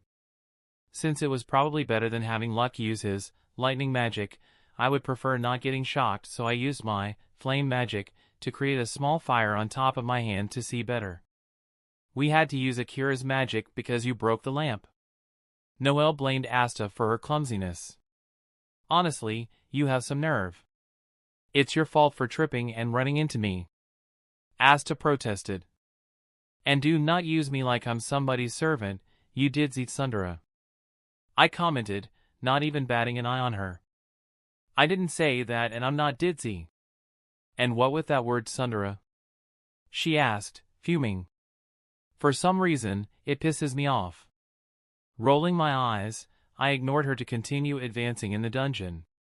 After a few minutes of walking, Luck stopped us and saw a faint light from a brick wall. Oh! Is this it? Luck pushed on the bridge, which then the light shone massively and showed us a hidden room. Wow. What the heck's going on with this place? Asta wondered aloud, his eyes sparkling. And indeed, the place looked phenomenal despite the lack of air this place had been for decades or centuries. What is this? Noelle asked as a snowflake-like was floating around us. In general, the place was full of them. It was beautiful. Looks like the space is warped because of magic. Luck explained.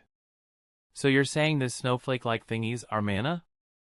I blinked in surprise. I would love to take a picture of it, but since it is intangible at the eyes of the technology one possessed, I wouldn't be able to take a picture. There's even stronger mana floating around here than outside. Luck said excitedly. Yes. I've never been anything this full of mana before. Noelle agreed. Really? Asta wondered in confusion. Are you saying you can't feel all this mana? Noelle asked incredulously. Not at all. Don't blame him. I chided. Since he doesn't have mana, he can't feel anything around us. For Asta, it would be that we're seeing something invisible while he can't do it the same. Amazing. I guess people who don't have magic really are different. Noelle said pitifully. Shut up. Asta shouted before turning around and dropping on his knees to cry. I want to feel mana, too. I want mana. If you had any speck of mana, you wouldn't be able to wield that sword of yours, Asta. I deadpanned. Must be nice being one of you royals. In my body, I don't have even an ounce of the foundation of magic. Mana. He began sobbing and slamming his fist on the ground. Goddamn. Huh. His came up as he hit the ground. One of the tiles sank down, activating a trap that sprung spikes which almost killed him. T-trap magic? Noelle was startled at the sprung trap. Asta quickly summoned his Demon Slayer sword and destroyed the trap. That was dangerous. Be more careful. Noelle warned him. Yeah. You almost died back then. I agreed. I forgot about the death traps that this place had. I should be paying more attention of it. Unless someone decides to activate all of the traps in this room. My bad. Luck then proceeded on leaning down and seeing something. I gulped nervously and moved away from them. Here it is, Asta. This. Luck pointed for Asta and Noelle to see a strange symbol on the ground. Where? Asta leaned down to see it better, which was a mistake, as Luck then patted his back, tripping him on the symbol. Asta unfortunately stepped on the trap, which then sprung another earth trap. He quickly unsheathed his sword and destroyed it. What was that for? Asta fumed angrily at his senior. That was amazing. Luck chortled in amusement. Listen, you. And you, Akira. Noelle pointed at me, which I gave them a wide berth since the beginning. What are you doing over there? Keeping myself safe. I replied before preparing my camera. Hey, I can be a dick whenever I want, and they should have learned better staying with Luck. Before Noelle could wonder what I was talking about, Luck noticed another one and decided to step on it with his lightning boots. The trap itself activated a fire tornado, which Noelle began screaming in terror while Asta kept cutting the traps before they could harm them. After Luck had activated every trap, which took half an hour with his speed, there were no more traps left. This is so much fun. Luck chortled in amusement. Isn't this exciting? Asta and Noelle looked like shit and weary at dodging and destroying the traps. We're going to die if we stay with this guy. They should have stayed away from those traps if they were going to dance around. I then took a picture of them looking like dead while Luck laughed. Clover Kingdom, Black Bull's headquarters. I wonder how the Wizard King even knew about Asta and Akira. Magna mused as he was juggling his fireballs. That guy, Yami hummed, is able to see things we can't. He's also a weirdo. I wonder if those kids are okay. Vanessa said worriedly. Since this is a hard and important mission, these recruits will grow from it. He paused. I hope. You think? Well, Luck is with them, so they should be fine. His ability to detect mana is off the charts. Better than of any noble. If it wasn't for his shitty personality, any other squads would have wanted him. Fahaha. Yami cackled. I think it's that personality we're worried about. Magna pointed out in dread. Yeah. Vanessa agreed. Clover Kingdom's border, dungeon. Man, your anti-magic weapon is amazing. I wonder if that's why the Wizard King chose you. I'd love to fight you for real in about 2 or 3 years. Luck said eagerly. You're really a battle freak, as Magna Senpai said before. I sighed. If you're prepared to keep swinging your sword around like that, this dungeon won't be any problem. Luck said. Ha. I guess when you think about it, Asta is useful for defusing the traps with his Demon Slayer sword. Otherwise, it could take more to destroy them. Well, I have shown them that I can use flame magic and water magic, so I'm pretty versatile on what I can do here. Got it! And the idiot of Asta replied while I kept looking around.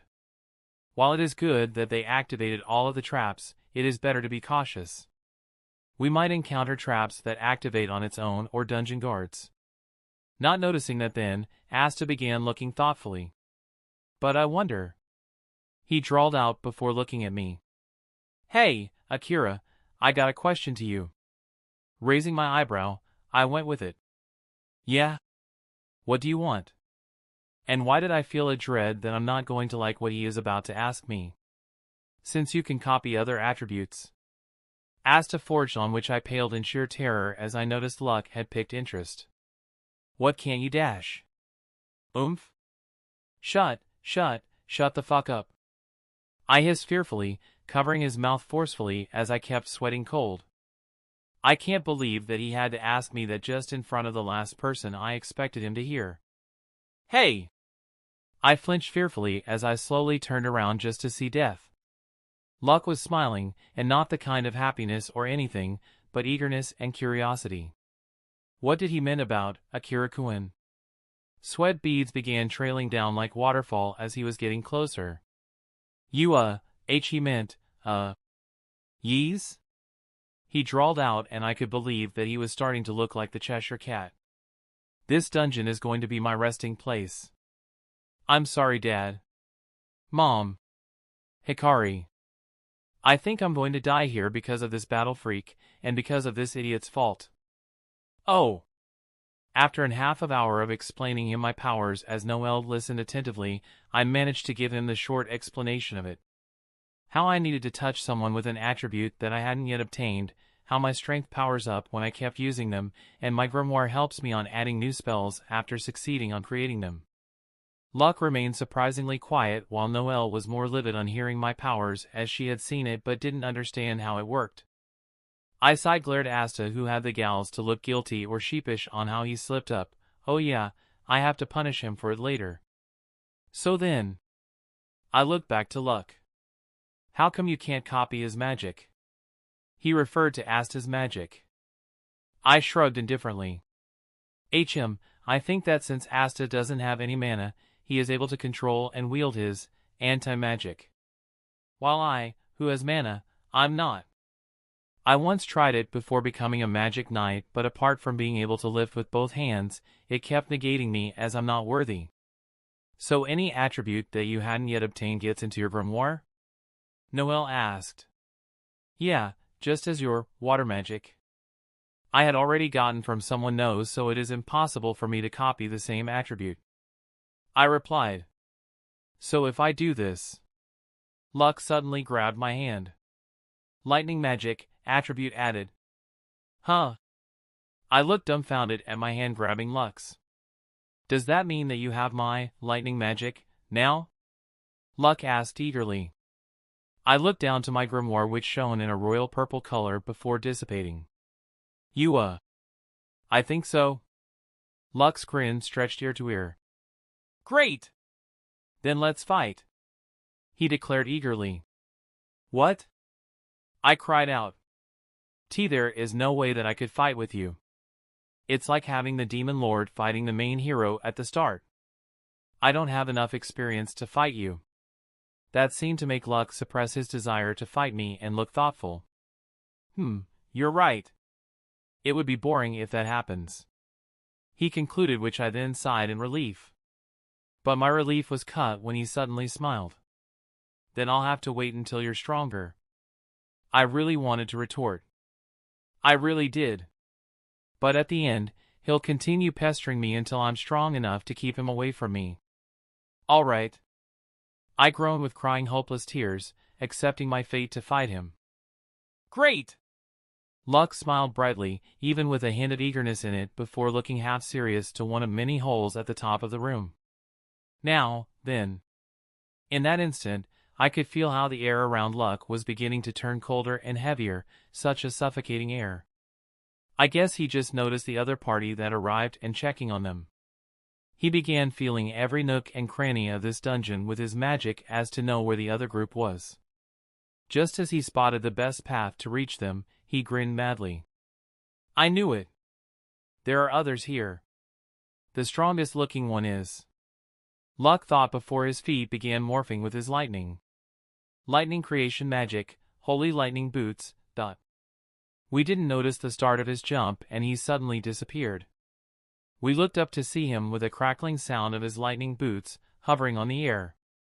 Something important just came up, Luck said, which left confused both Asta and Noel. So I'm leaving the dungeon exploration to you guys. Hey, where are you dash?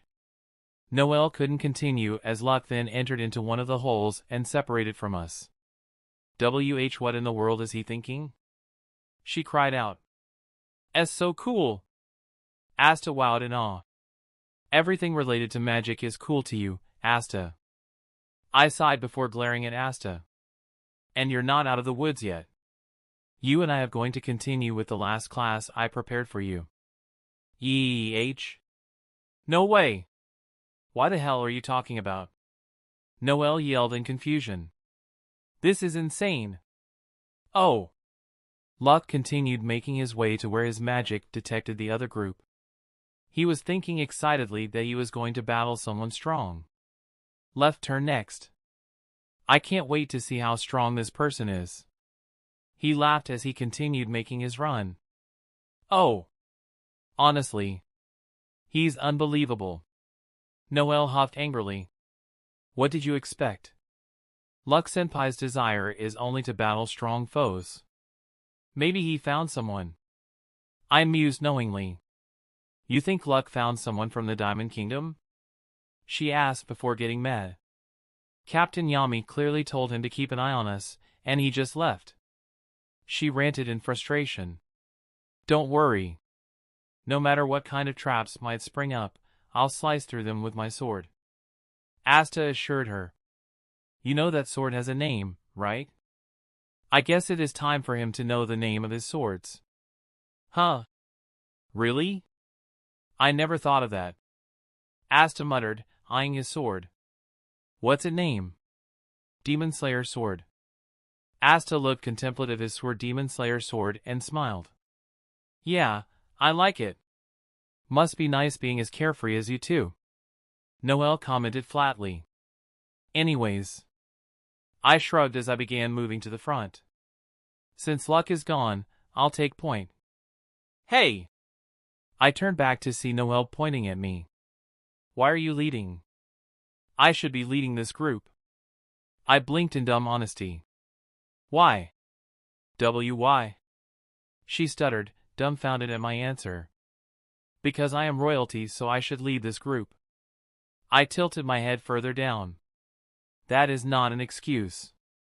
I mean, you cannot even control your magic. How do you think that you lead this group when a trap suddenly sprung out? By screaming? Noelle quickly blushed in embarrassment at that reminder. I did not scream. I scoffed good-heartedly. Yeah, then I must have misheard the kia when you and Asta tripped. Man, I must be out of my mind to think that the Royal Noelle Silva would scream girly. Noelle's face was getting redder and redder, either anger or embarrassment, maybe both, at my dumb comment. Asta seemed to be unsure if he could laugh or keep his mouth shut. Do I need to continue, Miss Royalty? I tilted my head to the other side with a shit-eating grin. Why you? Noelle looked like she preferred to wriggle my neck to vent her frustration. Fine. I'll let you do my job. I chuckled, shaking my head. All right, then, before I forget. Wham! Ouch! Asta lay on the ground with a bump on his head while I rubbed my fist. Next time, you keep your mouth shut about my magic to people I don't have them to hear, understood? I growled before side-glaring at Asta. I understood? All right. Asta muttered, rubbing his newly formed bump. Good. I nodded before looking at Noelle with a friendly smile. Shall we go? Noelle looked a little pale and blue at my 180 personality shift. And maybe a little regret on shouting at me before. Right. She said, mildly hesitant. With that, we resumed our investigation of the dungeon with me on front, Noelle in the center, and Asta on the rear. I'm no archaeologist, but if I can tell this dungeon from up and down, this place must have been around 1,000 years ago, as the technology and magic runes aren't well known. Learning a few things in the library back in the Black Bull's headquarters is good to know more. Even though, I can't focus for shits if I'm not interested. Anyway, it didn't take long as the silence was broke by Noelle. Say, Akira. Can I ask you a question? I snorted and looked at her over my shoulder. Ain't you already asking? She pointedly glared at me, which I mock surrendered. All right, just shoot. Are you sure about not telling about your magic? She asked. I hummed thoughtfully. I mean, yeah, I already shown everyone that I could use flame magic and water magic, but not the others. Only Captain Yami, Magna, Luck. I'm still going to make Asta suffer. Asta, Noelle, and the people of the church know about it. I can trust the others of the Black Bulls, but I'm still not comfortable on showing them. Anyway, it looks like Noelle is waiting for my answer, so I should worry about that later. Well, my attribute is somehow unique to only me. I wanted to avoid anybody to know about it, but being in Hage Village and Forsaken Realm, you have to use any mean to survive, so I subtly used many attributes to help those that needed help. I told her. After becoming a magic knight, I decided to only use flame magic and water magic only to show, but if I was alone, I could use other attribute to take advantage. But it didn't work out. She pointed out. No, it didn't. Back in Saucy Village, I could have used more, but they outnumbered me and they had more experience with magic battle, as I only have fights with my fists. We won, but one of them escaped and could tell their bosses about my strength. I sighed. Even so, it'll take time for me to unleash everything, but until then, I'll minimize my strength and gain experience. Hoo, that's so like you. Noelle hummed before frowning. But now that I think about it, you always return tired after training with Captain Yami. Did he give you his attribute or something?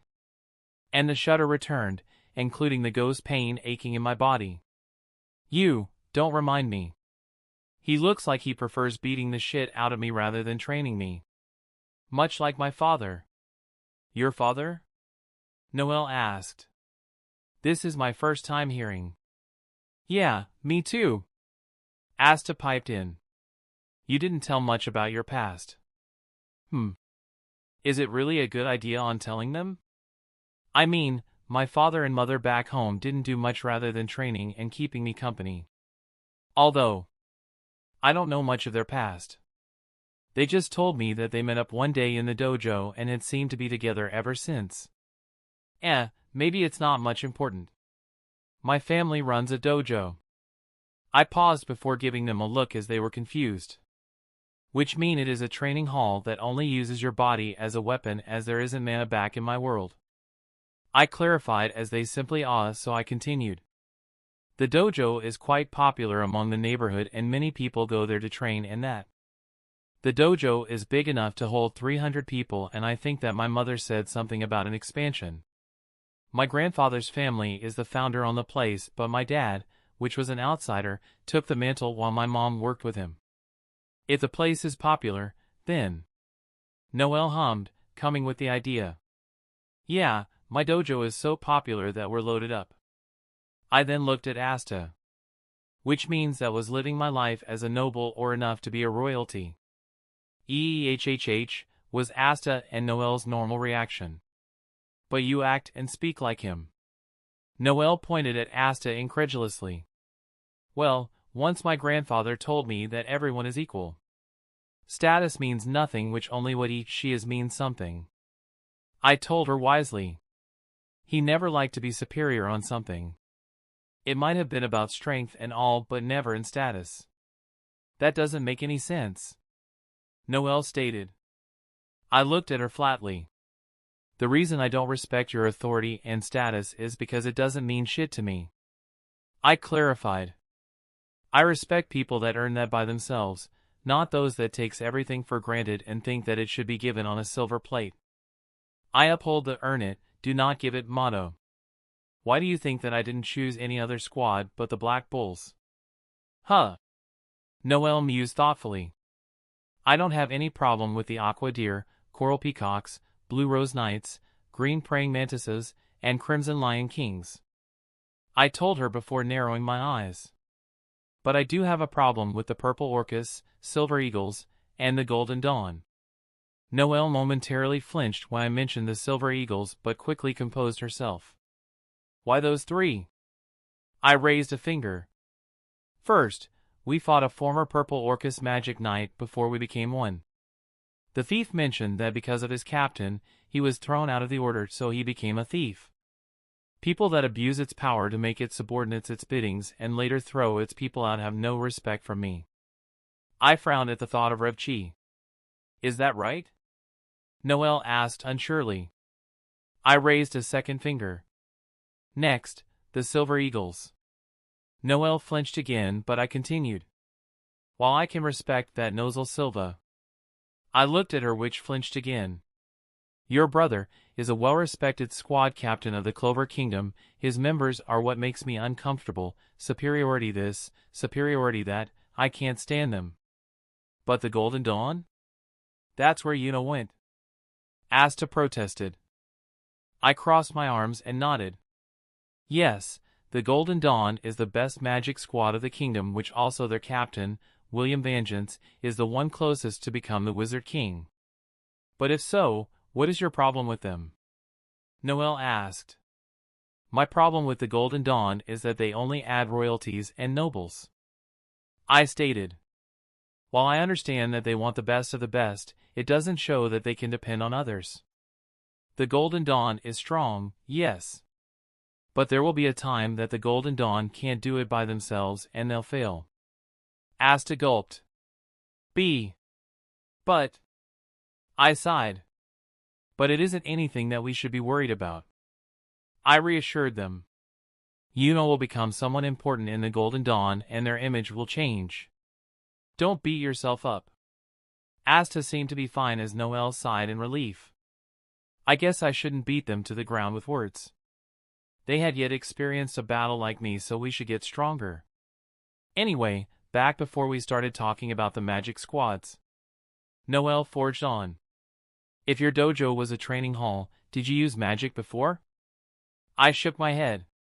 No. Back in my world, there wasn't mana, so nobody could use anything like here. Sure, there were people that used illusion, but those are more parlor tricks rather than magic. So, your world is like this, dum-dum. She looked at Asta. Hey! What are you looking at? Asta demanded, offended. Yeah, maybe so. I offered. Not many live like him, training all their lives to accomplish something remotely with strength. Some others depend on their brain, the creativity, the cunning, and the ambitions. Huh, that's not something I would like. Noelle mused. I shrugged indifferently. But the technology had advanced for long that if I could compare in this world than mine, it could be the medieval era with magic. She frowned at the medieval era but didn't ask anymore. Still we continued talking. So, there is another thing that I want to ask. I raised an eyebrow at her second question, but I doubt that it is unanswerable. Okay, what do you want to know? Back in the Saucy Village, you went straight to the Mist Dome before we got in. She said. How come you reacted right away? I blinked in surprise. I didn't think that she was still on that. Maybe I should tell her what I told to Asta and you know. Oh, that. I'm a clairvoyant, I declared. She frowned in confusion. A clairvo what? Oh, Akira has a power that can see something in the future. Asta piped in. He said like he could, grasp a few hours in the future. Yes, I can see the future for a moment. I nodded. At least, this wasn't important as it is just a lie. Noelle blinked in surprise. So when you went directly? Yes, I knew something was wrong. I stated with a frown. My clairvoyant doesn't work it all the time, but I feel sudden visions that allows me to see for a moment. If I hadn't arrived, Old Man Say would have died. Huh, I see. I guess it worked better than I expected. Noelle said. Even though, you almost lost your life if not for me. I snickered good-heartedly. Yeah, I should thank you for that. Still, we could have done the same to you since we're friends. Friends? Noelle asked unsurely. I blinked in confusion and looked at her. Of course, dummy. We're on the same squad and even though you're a royalty, we would still be friends with you. Right, Asta? Yeah. We're friends. Asta affirmed firmly. Noelle was surprised but eventually put up her royal persona. Humph. I'll let you be my friend because you are royalty in your world. Oh, thank you kindly for your friendship. I chuckled, giving her a dramatic bow. Hey! What about me? Asta asked. Noelle crossed her arms under her chest and flapped her twin tails. Just be glad that I befriend you as you're an idiot and reckless for the most part. She stated before softening her expression. Although, I can make an exception to you since we're black bulls. All right. The two of them laughed while I smiled. Though this was a moment we could all share, we should continue investigating this dungeon. All right, you too. I clapped my hands to earn their attention. While we want to keep sharing this friendship, we have a dungeon to investigate. Right. Asta said. But how do we investigate this massive place? Noelle pointed out. Luck left us and none of us can sense if there is danger or not. Don't worry about it. This dungeon ain't nothing. Asta declared. I'm going to become the Wizard King, after all. Again with that? I'm gonna become the Wizard King before you know. You know? He's the other one that dreamed to become the Wizard King. He's also his childhood friend and pseudo-brother. I told her. They are racing to who will be the Wizard King. We took the Magic Knight entrance exam together and he got into the Golden Dawn. I did hear about someone from the Forsaken Realm getting in the Golden Dawn, but I never expected to be someone you know about. Noelle mused. You'd be surprised. I shrugged. Noelle smiled behind. I could see that Noelle was starting to warm up with him. We walked for a few minutes before I noticed the scene. A mischievous grin formed on my face, but none of them could see it as I was at front. Wait here, I'm going to check if there are any traps ahead. I ordered with a serious expression. Well, despite I said that, I just wanted to let them together alone. Even if Noelle started to warm up with the rest of the squad, Asta is more like an exception. After dealing with the dungeon, I think that Noel is going to have a rival for him. Hee, nice. I quickly used flame creation magic, Hermes Tellurian of Mercury, and scouted ahead. The only thing I did was hiding behind one of the fallen pieces of the dungeon while peeking over the edge to my two companions. Oh! Be safe! Asta shouted to where Akira went. Now then, looks like we can cross over there. Noel followed Asta behind, to which her brain suddenly brought up the situation they were in. Asta and Noel were alone. Alone. We're alone right now. Noel thought while her heart started pumping nervously. Sylvantis. I mean, Nero's with us, but... Asta simply turned around in confusion as Noel stopped suddenly. Something wrong? Noel was face to face to Asta, and suddenly her heart throbbed as her face reddened. It's nothing. Nothing at all. She quickly passed by him. Let's hurry. Had she not been urgent with her steps, she would have noticed that one tile had an ancient rune. When she stepped on it, a plant-based trap sprung out and its appendage held Noel by her arms and legs. From the river they were on, a carnivorous plant head emerged, widened its maw to eat its prey.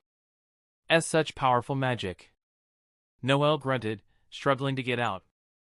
The carnivorous lunged toward Noel but couldn't reach as Asta cut the threads that held her, sparing from being its food.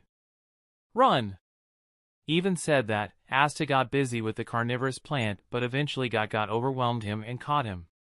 Noel was about to help him, but she also got caught. The carnivorous plant loomed over its prey. Asta and Noel both got caught, and Akira wasn't present. That is until a circle of flames erupted from the ground where the carnivorous plant stood. Whoosh! The plant cried out in pain and agony before withering into ashes.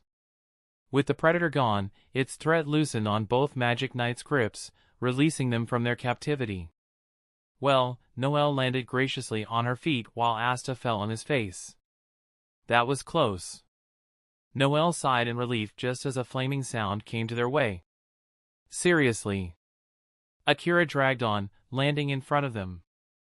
I leave you guys for 5 minutes and this happens, he said while kicking the ashes. What were you guys doing? Noel quickly blushed at the moment. She was thinking about Asta but tried to sound different. And nothing happened. The dumbass of Asta stepped on another trap while distracted. Akira simply looked at Asta and sighed. Alright, I can live with that. Noel sighed inwardly. At least he didn't know that she was starting to warm up with him and she was the one who stepped on the trap. Oh! Of course I know that she was warming up to us, especially Asta, and who also stepped on the trap. I have to be either dumb or blind to see that Noel blushed before stepping on the trap. But I'll let them go to a slower pace. I mean, they were the main OTP of the story. There were others with Asta, but it was mostly between these two. I should wait for them to start giving hints before I start teasing them. Well, Noel would. Asta is still onto Sister Lily's heart despite that I told him many times that women of cloth aren't available to date with. Nice save, Akira. Asta said, getting up from the ground. Couldn't you warn us about that trap? Noel asked, fuming angrily. I shrugged, already came up with another lie. Not my fault on that. I can only see future that can be seen. What you guys did was something I didn't expect, so I couldn't even warn you about. When you say it like that. Noel crossed her arms, not totally convinced. Anyway. I shrugged as I turned around as I could felt a familiar wind. Why don't you come out, you know? Asta looked surprised when suddenly the air around whirled in a familiar way and appeared the orphan that went to the Golden Dawn. You were always the perspective one, Akira. Yuno said with a small smile. And you always knew how to make an entrance. I chuckled. We noticed that behind there were the rest of the Golden Dawn. I recognized Klaus and Mimosa, but who's the guy next to them? Yuno redirected his gaze to his other brother. Hello, Asta. Asta simply grinned at the presence of his brother. Yuno. Chapter 11, Dungeon 2. Clover Kingdom, Golden Dawn's headquarters. In the prestigious headquarters of the most powerful magic squad, the Golden Dawn, their captain, William Vengeance, walked calmly through the hallways while gazing the afternoon falling. The peaceful air was suddenly interrupted by one of his subordinates. "Captain Williams." The captain stopped before turning to his subordinate, one by the name of Dora Sandler, a green spiky-haired magic knight of the Golden Dawn and user of the sand magic. "What is it?" the captain asked, not mad about his interruption. "Sir, about the exploration of the new dungeon." Dora forged on. "Why did you send that new peasant recruit on such an important mission?" William seemed to regard his subordinate's opinion, but that wasn't needed at the moment. "Do you trust me?" he asked suddenly, surprising his subordinate. "Of course," Dora declared firmly. "I, Dora Sandler, am ready to die for you." "In that case, I'd like you to trust him, too, because I trust him," William stated. "He's also a member of the Golden Dawn. I'm sure he'll become an even more powerful force for us." "Yes, sir." Although he said that with an understanding bow, he doubted that a simple peasant would stand with a royalty and nobility like themselves. With the conversation over, William resumed his afternoon walk. "Yes. We need him to get stronger." Back in the dungeon, the Black Bulls and the Golden Dawn met inside a dungeon. You wonder what happened? Well, let me tell you a backstory of what happened. First off, our squad, the Black Bulls. Asta and I chose to be part of the worst magic squad of the kingdom. After being recruited, we started off our day in plain laziness, or sometimes I get to train alone. Then we met our newest member and comrade, Noelle Silva, which she's a royalty from the Silva family. And yes, she is related to Nozel Silva, captain of the Silver Eagles. Even though she's royalty, she has shitty control on her powers, which it isn't because she is bad, but because her mana capacity is so large that she can't control like as she is yet an amateur. After dealing with the shenanigans of her lack of control, we were given our first mission. Rather was a bet between our idiot captain and Yankee against a village chief, as both of them lost in cards. They can't play for shit as they lost many times and returned to the base but naked. Anyway, it was an easy mission. Deal with the wild boars, give it to the village, and return to our HQ to get a star. Easy, right? No. The mission was changed suddenly as the village got surrounded by a mysterious mist dome. Me, knowing what was happening inside, went straight there and dealt with the rogue wizards. I was winning, of course, but they were more experienced than me, so I lost terribly. Not before taking 2 down. Nice! Anyway, Asta came up, Noelle protected me, and we all defeated those ruffians, barely injured. Well, I was the worst of it, but who cares? Finishing the mission, we got a nice day off, and Vanessa, our drunken witch, offered herself to show us around and shop for something. So we did. We did some shopping, some sightseeing, some encounters with our squad mates with their daily lives, and get along. Then, she guided us to a back alley which there was a black market. At first, it was simply to look for something that it would help Noelle to control her magic. Asta and I were simply the escort or tagalongs. Anyways, after the thievery, we returned the stolen money to the granny, which only I knew exactly who she was, but nevertheless, we returned what was stolen and returned to our base. As for the latter, the Golden Dawn. Yuno had chosen to be one of them during the Magic Knight's entrance exam, despite that he had many others, but he preferred to be to the closest man to become the Wizard King and the best magic squad of the kingdom. I don't know what Yuno had been doing ever since he joined them. I mean, in the manga and the anime didn't tell much about his daily life inside, just little flashbacks or moments inside their headquarters.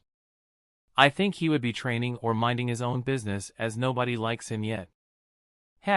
I guess I should wait until those bastards of royals and nobles work under him. That's a wishful thinking. Anyways, let's go back to business.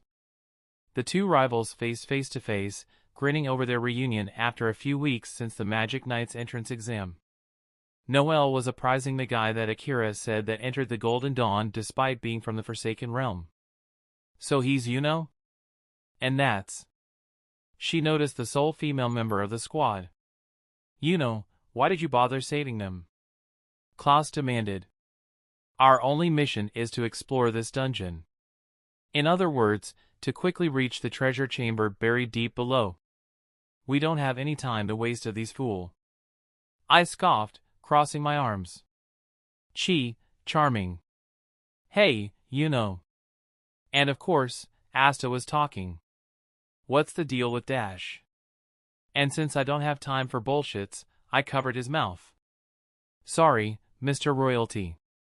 My dumb friend doesn't know who you were, so please reconsider his action as nothing important. Ugh, I could feel the urge to vomit for what my mouth was saying. I can at least respect Klaus Lunette for being a by-the-book attitude and loyal to the kingdom, but right now, he's being an asshole and I hate assholes like him. Before he could say anything, I looked at Yuno. So, he's your senior, I assume? Yes, he is. Klaus adjusted his glasses like the royal he was. Humph. At least someone knows a royalty when he sees one.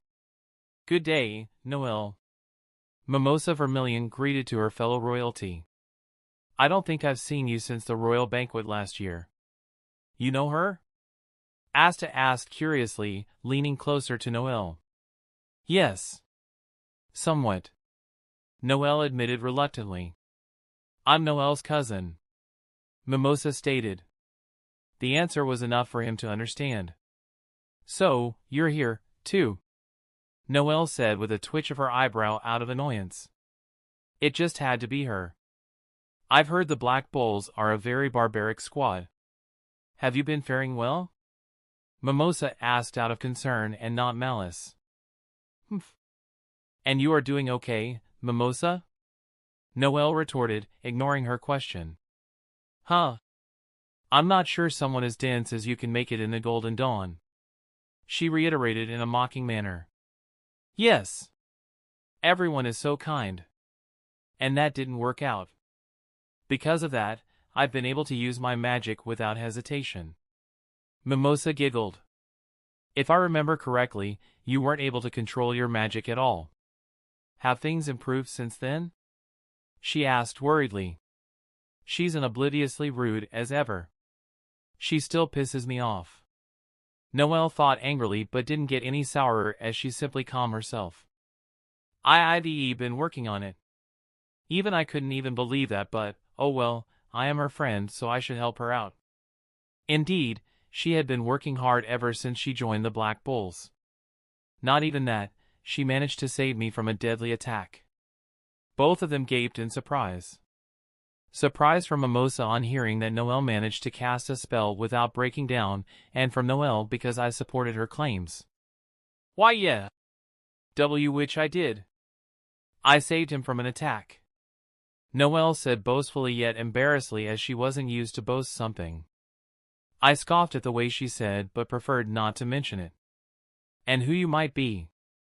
I turned to Mimosa who asked in curiosity. I nodded my head politely. Sorry for the late introduction. I'm Akira Yamaguchi, a member of the Black Bulls, but specially an outsider. Mimosa blinked in confusion. An outsider? What do you dash? And what is your name, oh Miss Royalty? I interrupted her.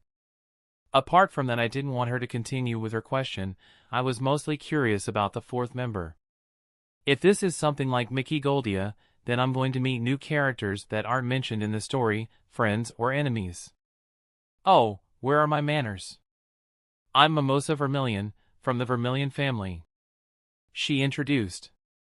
As I can see, you seem to know Yuno as he is speaking to your other friend. I looked back and they were still talking, or bickering, whatever, about something. They found me back when I stranded close to their village. I admitted. They had me in the village for months and I helped them in return. I gave them some ideas that helped their daily lives like making a chicken pen and so. Oh, so you're the one the orphans of Hage village talked about. The fourth member of the Golden Dawn brought up in realization. I raised an eyebrow. I guess they met during their first mission. I immediately nodded. Yeah, That's me. Well, back to introductions.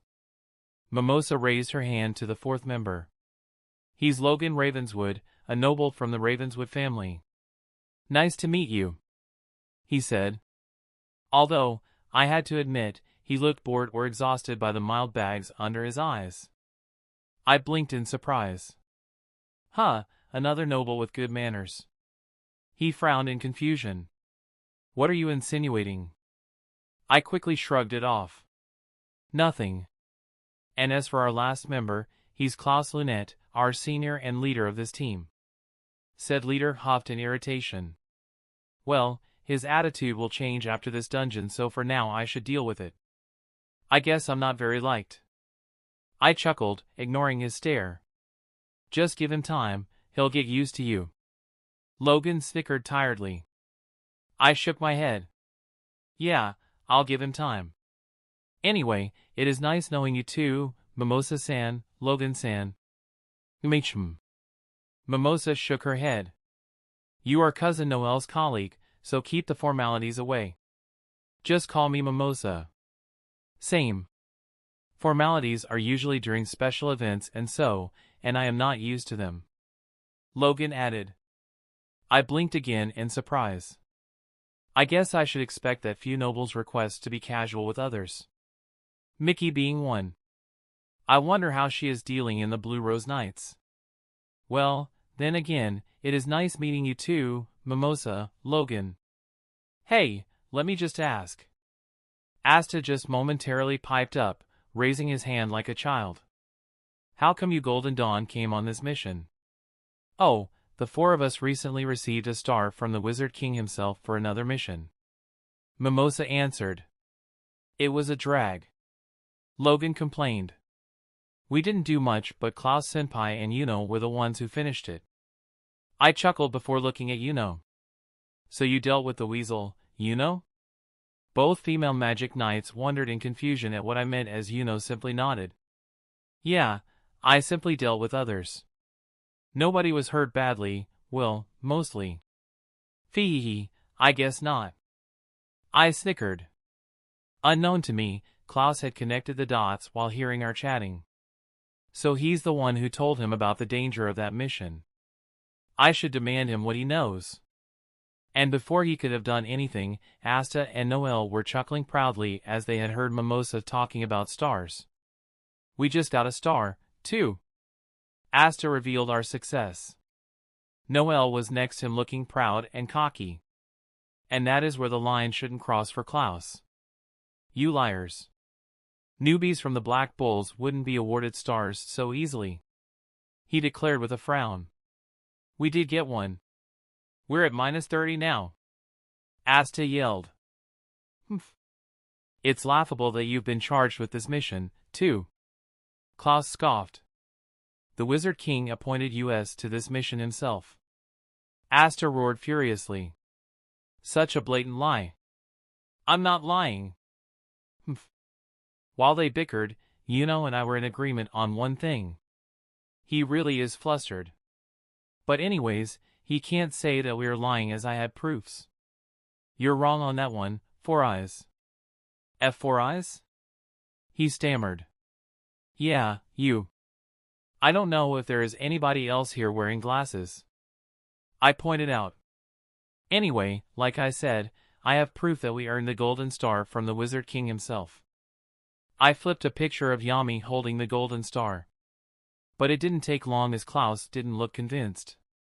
You might be a forgery as there is no way that recruits from the Black Bulls are awarded so easily. Okay, that is where I put a line and called bullshit. Oh yeah? I narrowed my eyes with my arms crossed. And since when does the Golden Dawn have the privilege to say as they please just because the Black Bulls don't have a great reputation? Mark my words, Four Eyes, we might be the worst squad of the kingdom, but that doesn't mean that loyalty is faltered. Yeah, tell him, Akira. Asta cheered in agreement. And of course, we did beat those guys by the pulps. Too bad, we couldn't get any information of them since they planted a magic item in their body to kill themselves. Noel shuddered at the memory. Oh my! Mimosa gasped. Logan was gaping in agreement. To tell the truth, it was supposed to be an easy mission. I confessed with a shrug before grimacing. But somehow it ended south. Ugh, my body still ached on the pain from back then. I did take a few pictures back in Saucy Village. I should check it out and show them. Let's see. I muttered while looking at my camera, which got their attention. There should be somewhere. Logan perked up in curiosity, somehow different from how he looked tired, and watched as I passed through different pictures. His eyes widened in shock as there were a few pictures of members of the Black Bulls and later the captured terrorist in Saucy Village. Hey, I looked up to Logan as he was peeking over. What's this? Before I could answer him, Klaus interrupted as he was looking around. Come to think of it, I heard there'd be 4 of you, too. Where's the other one? Don't tell me they left you 3 and ran. Or did they fall prey to one of the traps? I frowned at the thought. Luck getting caught by one of the traps or running away? That doesn't sound like him at all. In fact, he would prefer dealing them face to face with a much eager grin. Ugh, the shivers. He didn't run away, nor did he fall prey to any of the traps. Noelle answered with a frown. I guess she didn't like how he assumed Luck's demise. Then where is he? Klaus questioned, which had the two speechless. There's no way we can tell them he ditched us and went off somewhere. Nope. That was the thoughts of Asta and Noelle respectively. Meanwhile, I already had planned my answer. As you already know, Four Eyes. His eye twitched in irritation.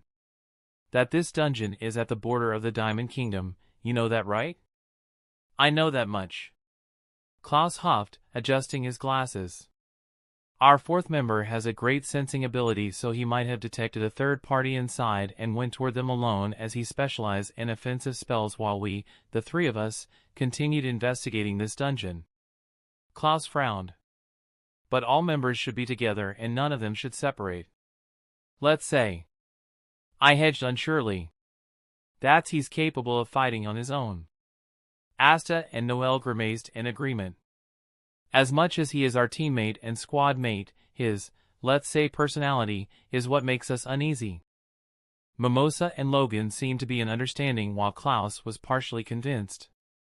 Regardless, it's clear you lot consists of filth that leaves new recruits behind. The Black Bulls. How unsightly. You're an embarrassment to the Magic Knights. Asta was furious. You've got some nerve, you jerk. We're going to conquer this dungeon first for the Black Bulls, he declared, pointing at the steel magic user. Just you wait, GOL.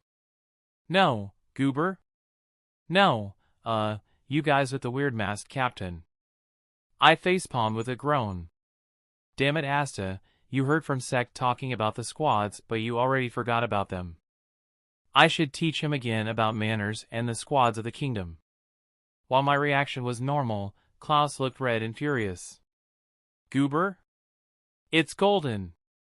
And Weird Mask? You scum. You dare mock our esteemed Captain Vengeance? He demanded furiously. You're the ones with a weird captain. What kind of freak runs around with all those muscles bulging out of a tank top?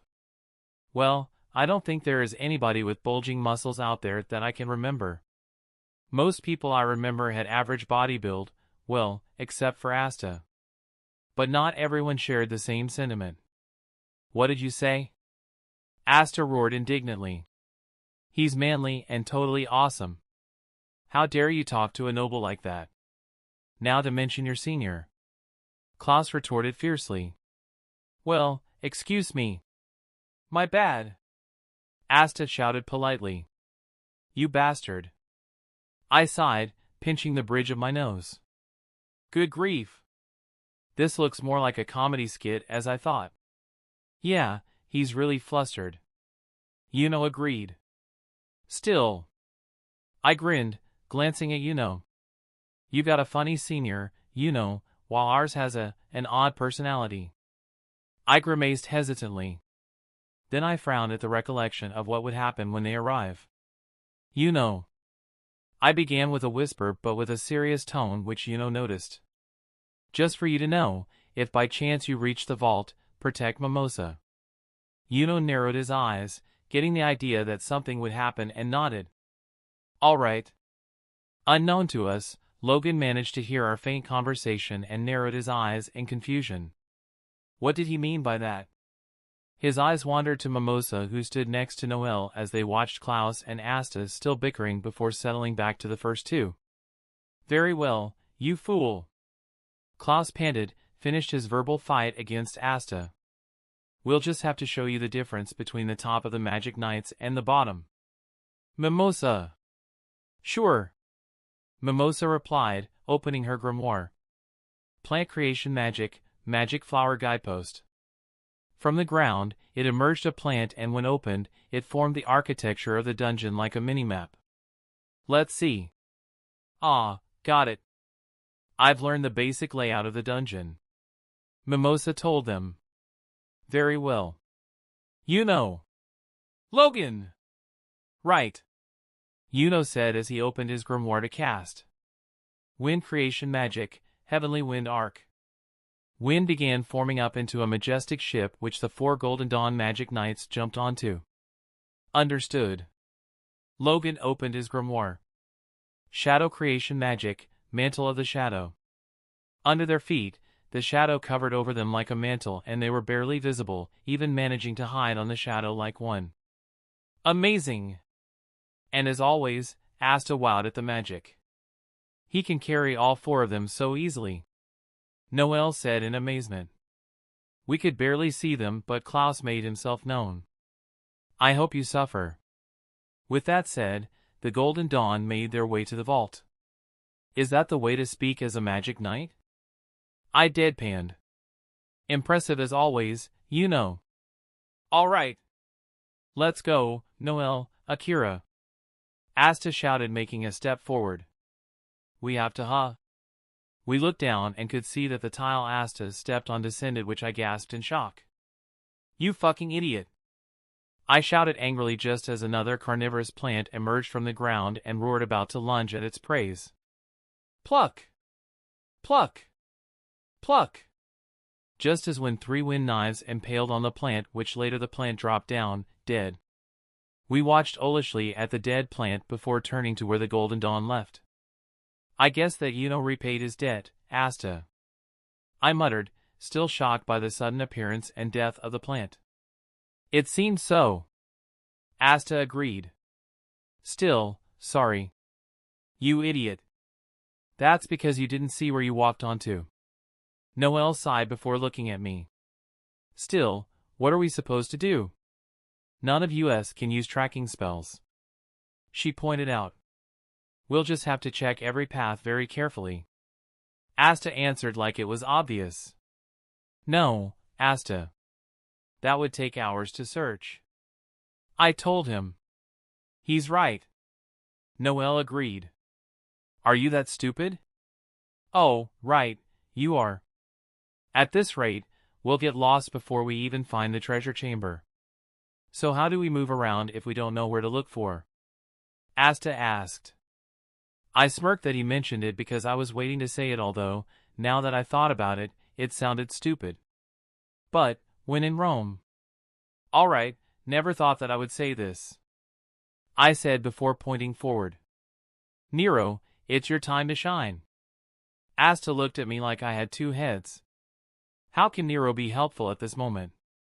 Nero, who had been sitting comfortably over Asta's head the entire time, sighed as she then flew, pointing a hole, assuming that she knew where the treasure chamber was.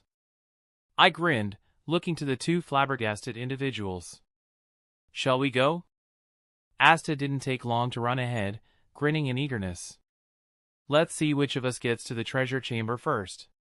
He thought, which also shared his brother and rival. Oh! The members of the Golden Dawn were moving fast as Yuno's wind arc moved fast toward their way, as Logan's shadow mantle kept them invisible until they reached. Take the next right. Mimosa instructed Yuno as she kept her eyes on her spell. Okay. I've been wondering. Mimosa brought up after a few seconds. Yuno, do you know anything about Akira?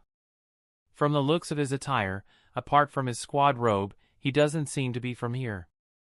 Yeah, I wanted to ask you about that too, Logan said. Klaus remained quiet but kept his ears up. Yuno glanced for a moment before returning to watch front. Yes, we found him not far from the church. He was passed out when we found him, so we let him rest inside the church. After he woke up, he decided to help the church and the orphans. So like, making that chicken pen and that? Logan inquired. Basically, yes. But does it mean that he is an outsider? Mimosa asked again. Yuno then regarded her question for a moment before recalling what they talked about before reaching for their Magic Knight's entrance exam. Flashback, 1 month ago. Hey, Akira. Asta called aloud, which Akira looked at him curiously. What do you want, Asta? He asked, raising an eyebrow. Say, what would we say if somebody asks us about you? Asta asked curiously. I mean, we can tell them that you came to Hage village, but what if they ask more? He's right. Yuno agreed. We did find you just at the outskirt of the village, but some people might pry on your background. Akira blinked in surprise. He didn't think that much, but nail it like always. I guess you two have a point. He hummed contemplatively before snapping his fingers. Ah, an idea. Well, what is it? Asta asked. You might not know him yet, but if anybody asks, tell them that I am like Yami Sukahiro. People might or might not know of him, but few know where he comes from. If they ask more, well, just tell them the basic of what I told you two about and ignore them if they keep asking. I don't need people I don't trust with the knowledge of my whereabouts. Yuno crossed his arms and cupped his chin. That might be true. So, we tell them or don't tell them about you? Asta tilted his head in confusion. Akira sighed, pinching the bridge of his nose. Just tell them that I'm like the one I told you about and that's it, okay? Asta nodded, understanding half of it. What did you expect? Okay. The rest of the day went to managing to reach the city, before Asta's stomach began grumbling painfully. Flashback end. Well, he's like his captain. Yuno told them. Who? Like the captain of the Black Bulls, Yami Sukahiro? Logan answered with a raised eyebrow. Yeah. I wonder what that means. Mimosa muttered. Logan quickly focused on what was at front. Now that I think about it, I heard rumors that there was a second 4-leaf Clover Magic Knights on the kingdom and also that Captain Vengeance got interested into it as he had 2 attributes but went to another squad. He side-glanced at Yuno. If the glimpse I peeked on his grimoire, is he perhaps the one? Yeah. Yuno answered like nothing. Klaus grumbled, adjusting his glasses. Ack! To think that guy would reject our estimated Captain Vengeance request to join us. And what was that fool's name? Asta? The nerve, there's no way he can beat us. Yuno remained quiet despite that his supposed senior was cursing at his brother/rival. What's with him, anyway? Klaus continued. I couldn't sense any magic from him. You're right. Mimosa agreed. Well, apart from him, the other guy, Akira, right? He had a massive amount of it. There is a difference between those two. Logan pointed out. It's like he was born a royalty or noble but he came from the boons, so it's strange. Klaus huffed. What was the captain of the Black Bulls thinking, taking someone like him dash? Klaus-senpai. Yuno interrupted him sharply, which surprised the other 3. It's best that you don't underestimate them, especially to Asta. While Mimosa and Logan looked at him oddly, Klaus simply waved his hand in dismissal. They'll do well enough to get out of this dungeon alive. I'm just trying to conquer this dungeon as fast as possible, for our country's sake. And avoid encountering with those Diamond Kingdom's wizards. Clover Kingdom, Royal Palace. In the Royal Palace, the Wizard King had summoned his councilmen to a gathering so that they could talk about the dungeon. I have a report for the Wizard King. A messenger brought out. The 2 Magic Knights squads, the Golden Dawn and the Black Bulls have begun their investigations of the dungeon. We have also confirmed the military mage squad from the Diamond Kingdom is there. Our neighbor, the Diamond Kingdom. A noble said in dread. They've been trying to expand their borders lately. Another noble grimaced. They're an aggressive kingdom. There'll be trouble if we let them steal the ancient magic that might be in the dungeon. A third noble stated, which then the gathering nobles began chattering among themselves. Who's in charge of the invasion from Diamond? Julius asked. Yes, sir.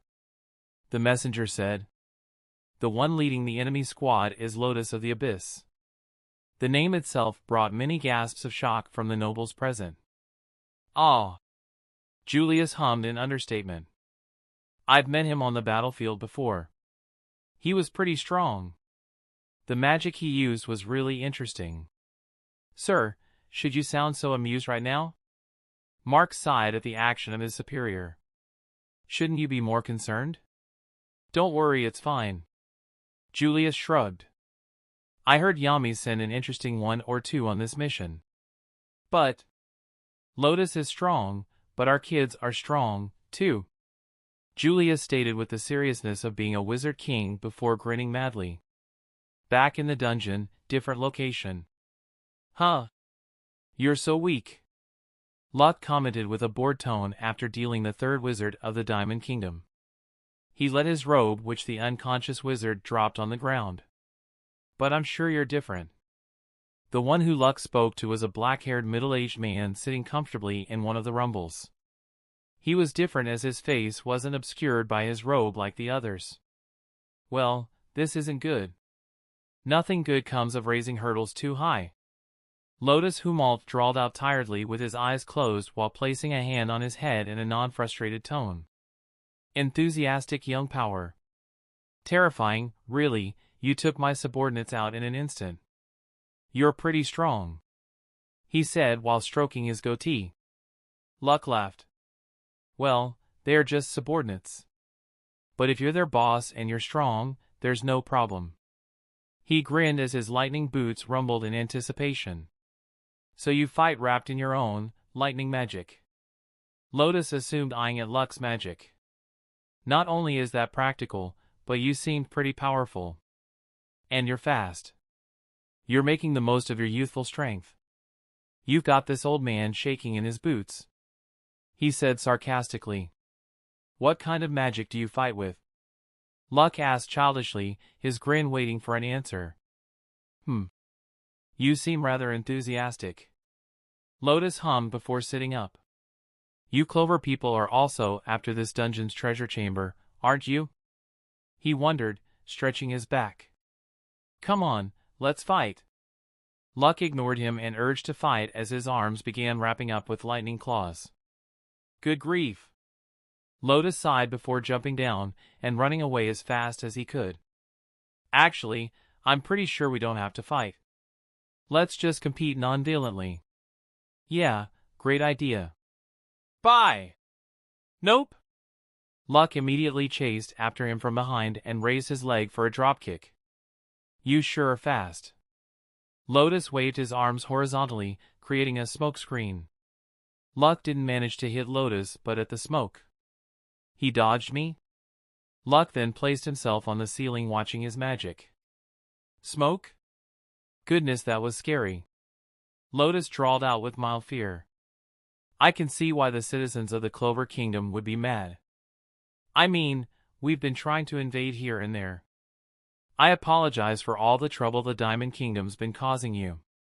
Luck grinned, either of gratitude or he simply didn't care, maybe the latter.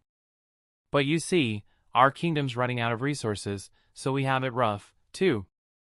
Lotus continued. If we want to survive, we don't really have a choice. Living can be so hard. You see, I have 3 daughters. Luck suddenly charged to him. Oh, is that so? He drawled out, uninterested on his story in destroying anything on his path as he laughed childishly. Whatever. I don't care as long as I get to fight strong people. Lotus sighed. Looks like I've caught the eye of some real trouble. He tapped the cut Luck made on his bleeding cheek. This old man might just cry. As so, both combatants resumed their mouse and cat chase. There was a wonder of how the other black bulls were doing. I don't know where to begin. We started off good, following Nero, but after half an hour, Nero got tired and she was now sleeping on Asta's head of a nest. We kept looking for a way to search the treasure chamber, but we had no luck.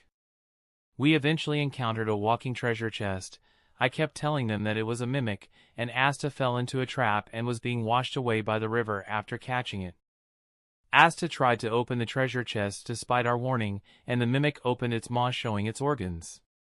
Noelle barfed out of disgust and I sighed in resignation while Asta struggled to not get eaten by the mimic. Taking out my phone, I spoke on it. Note to self, learn sensory magic. And then I began helping Asta out of the mimic's maw. Oh! Luck continued on trying to hit Lotus but kept failing as Lotus dodged at the last moment. You're so full of life. Lotus said. Stop dodging, and let's fight. Please? Come on. Each charge got Lotus dodge before he noticed the color of Luck's robe. Oh, now I remember, the Black Bulls. I've fought with your captain before. He was pretty hot-headed, too. What? You know the captain? Luck asked. He paused so he could hear his captain's tales. How could I forget? He gave me this lovely scar. Lotus lifted his shirt, revealing a nasty parallel scar on his chest. I pissed my pants and ran. Goodness, that was scary. He had a very unusual fighting style. He was the only younger opponent I've had that I couldn't defeat. That makes you even more worth fight. Luck suddenly stumbled forward dizzily. Whoa, there. Lotus grinned stretched into a grin. Oh? What's the matter? He asked sarcastically. It's nothing.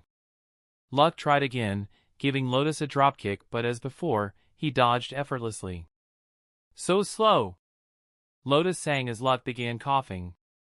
Little by little, fall right into the abyss. What is this? Magic? But I don't remember getting hit by his magic. Luck thought in confusion as he kept coughing. He couldn't even maintain his balance. You see. Lotus began, stroking his goatee. This whole room is enveloped in my magic, very thin smoke that you can't really see. It's called, weakening smoke magic, garden of plundering smoke, if you were wondering. My body's not listening to me. Luck tried to do something but his body refused to do it and started throbbing painfully. A spell that lowers physical abilities? When did he? I had a feeling you'd block it if it were a visible attack. Lotus assumed.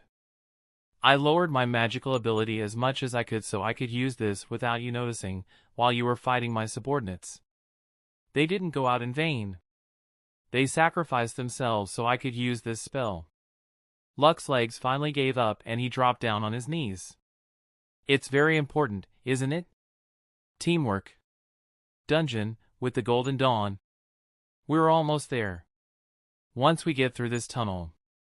Mimosa said. The members of the Golden Dawn reached at the front doors of the treasure chamber and they looked in awe. How amazing! That's all there is to dungeons? That wasn't very difficult. Klaus stated as they got off their mobile vehicle. Sure, these parts of this place look empty, but look at the space. Logan commented. I wonder how you get in. Yuno pointed out. It appears the Black Bulls aren't here yet. Mimosa said while looking around. Of course not. Klaus scoffed. There's no way they'd beat us. Indeed.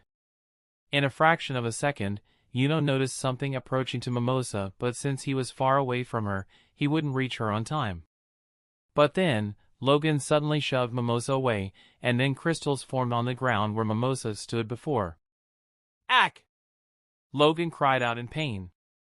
Logan! Klaus was shocked that a member of the Golden Dawn was on the ground. He then noticed the shredded cloak. It ripped through his magic shielding cloak. Then he quickly looked at the healer of the group. Are you alright, Mimosa? Yeah, I'm fine, Mimosa said. Hurry, heal him. All right. Klaus looked at the hurt wizard while Mimosa began healing him. How could she, an expert at sensing mana, didn't notice that, and how could he know about this? He walked to them and checks on them. You're alive, aren't you? A little banged up. Hiss. But I'll be fine. Logan hissed painfully as he clutched his sides. Klaus nodded and then looked at the crystal. That wasn't a trap spell. What is this magic? Tap. Tap. Tap. Footsteps began to be heard and the Golden Dawn looked at the source of it. They looked at a short, spiky, light purple-haired young man approaching them steadily. His name was Mars. Who are you? Klaus demanded. Who stands in my way? The young wizard drawled out coldly. Move. Dungeon, with luck. Friends you can trust are worth their weight in gold. Lotus smirked victoriously. Sorry, but stay there a while and get weaker. The diamond wizard began making his way out while Luck remained weakened and continued breathing heavily. Win. Win. Keep winning, Luck. A faint female voice shouted in his memory. Luck foggily watched Lotus leaving him. He then smiled a wicked and childish smile as his body began cackling in lightning. Wait. Luck demanded viciously. Lotus stopped and looked back, feeling his bloodlust. It's been a while since things actually got interesting. Lotus managed to cover himself in smoke before a lightning projectile flew past him but managed to scratch his face. More. More. Let's fight some more. I'd rather not pluck a bud that's still so young. Lotus drawled as he wiped the blood off his cheek. Luck then began recalling his past.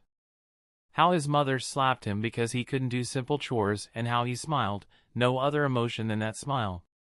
When he began taking part of the Magic Knight's entrance exam, many people mocked him for his origin and one of the nobles tried to pick a fight with him to teach him a lesson. The same noble who ended up defeated and humiliated, which many others were shocked and scared by Luck's personality and strength. After the exam, his mother discovered his deeds and cheered him for her son's victory. She kept saying that he had to win no matter what, which then, Luck only recalls that moment with his mother. Luck, without disregard of his body and magic, continued attacking Lotus, each attack being deadlier than before. So dangerous. Lotus drawled. You've become faster and sharper. I'll keep winning.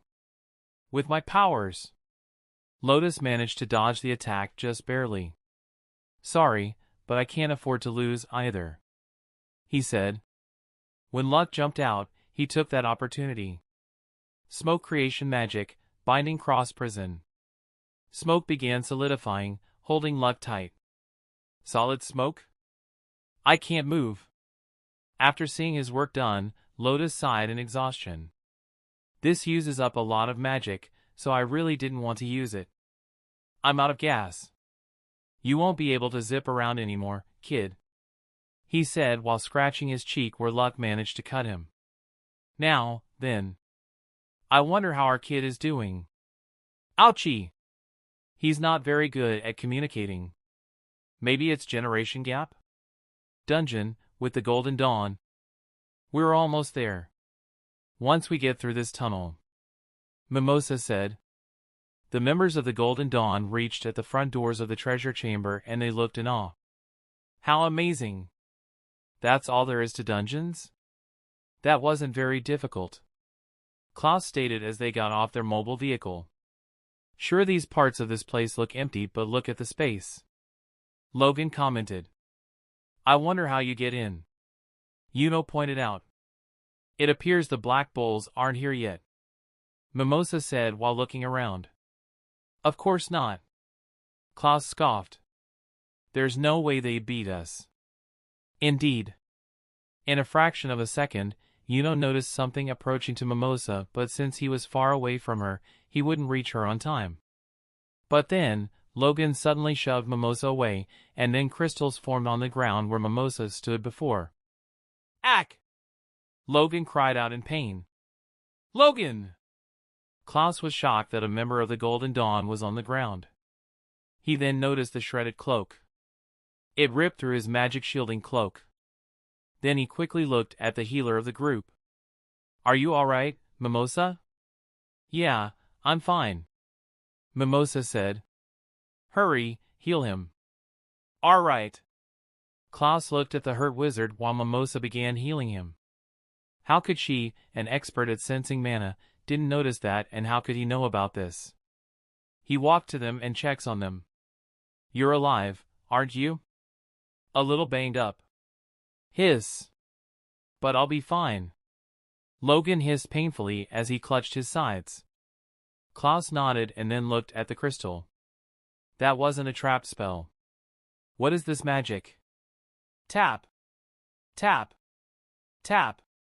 Footsteps began to be heard, and the Golden Dawn looked at the source of it.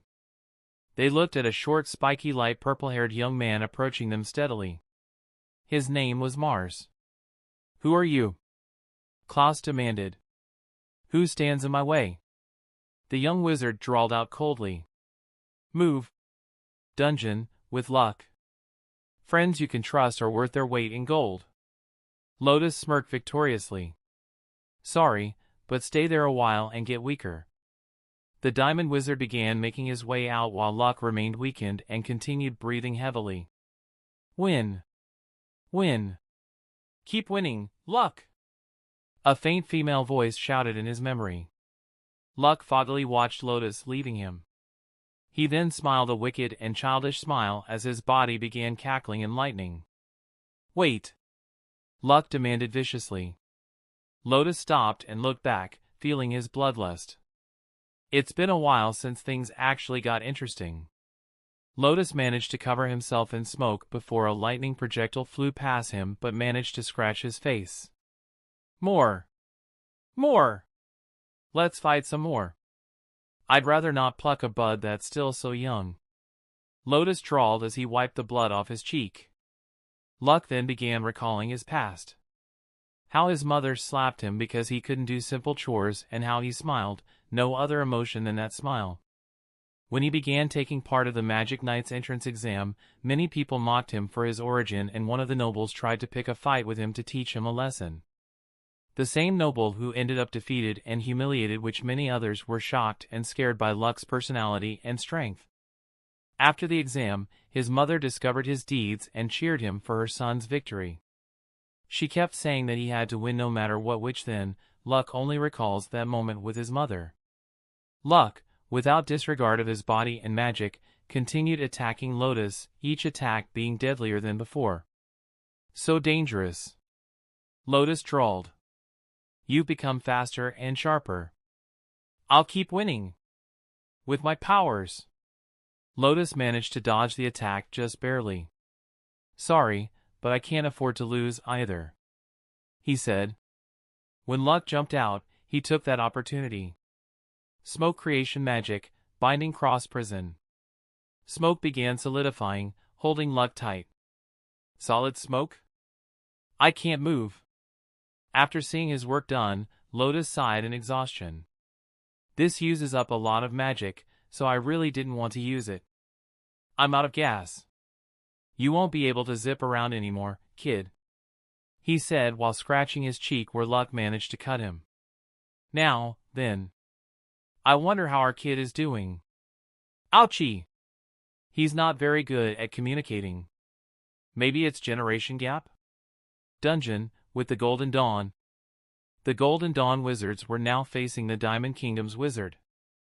The wizard walked toward them menacingly. Mimosa made her way toward Logan as he kept clutching his wound. Opening her grimoire, she spoke. "Plant recovery magic, dream healing flower cradle. You are going to be fine, Logan-san." Thank you," Logan hissed before looking at his senior. Sorry, Klaus-senpai. It seems that I have to be out of this." "It's fine. You did well on protecting her," Klaus reassured him. "Don't think about unnecessary things." He then looked at Mimosa. "Mimosa, concentrate on healing him." "Yes, sir." Klaus noticed the crest of his robe. That crests. Is he one of the invading wizards from the Diamond Kingdom? He growled inwardly. You scoundrel. You dare attack someone from behind? Is that something a warrior should do? I don't know what you're talking about. Mars replied coldly. What? You're all the same. He continued. Just pebble by the wayside. Crystals began making their way toward the two Golden Dawn wizards that couldn't fight. Klaus quickly opened his grimoire. Steel creation magic, steel castle's armored wall. A steel-like barrier formed up between the Golden Dawn and the magic, protecting them from danger. The crystal shattered on contact, resulting in many pieces on the ground and the wizard safe and sound. Back me up, you know. Klaus ordered, glaring at Mars. Right. You diamond scum.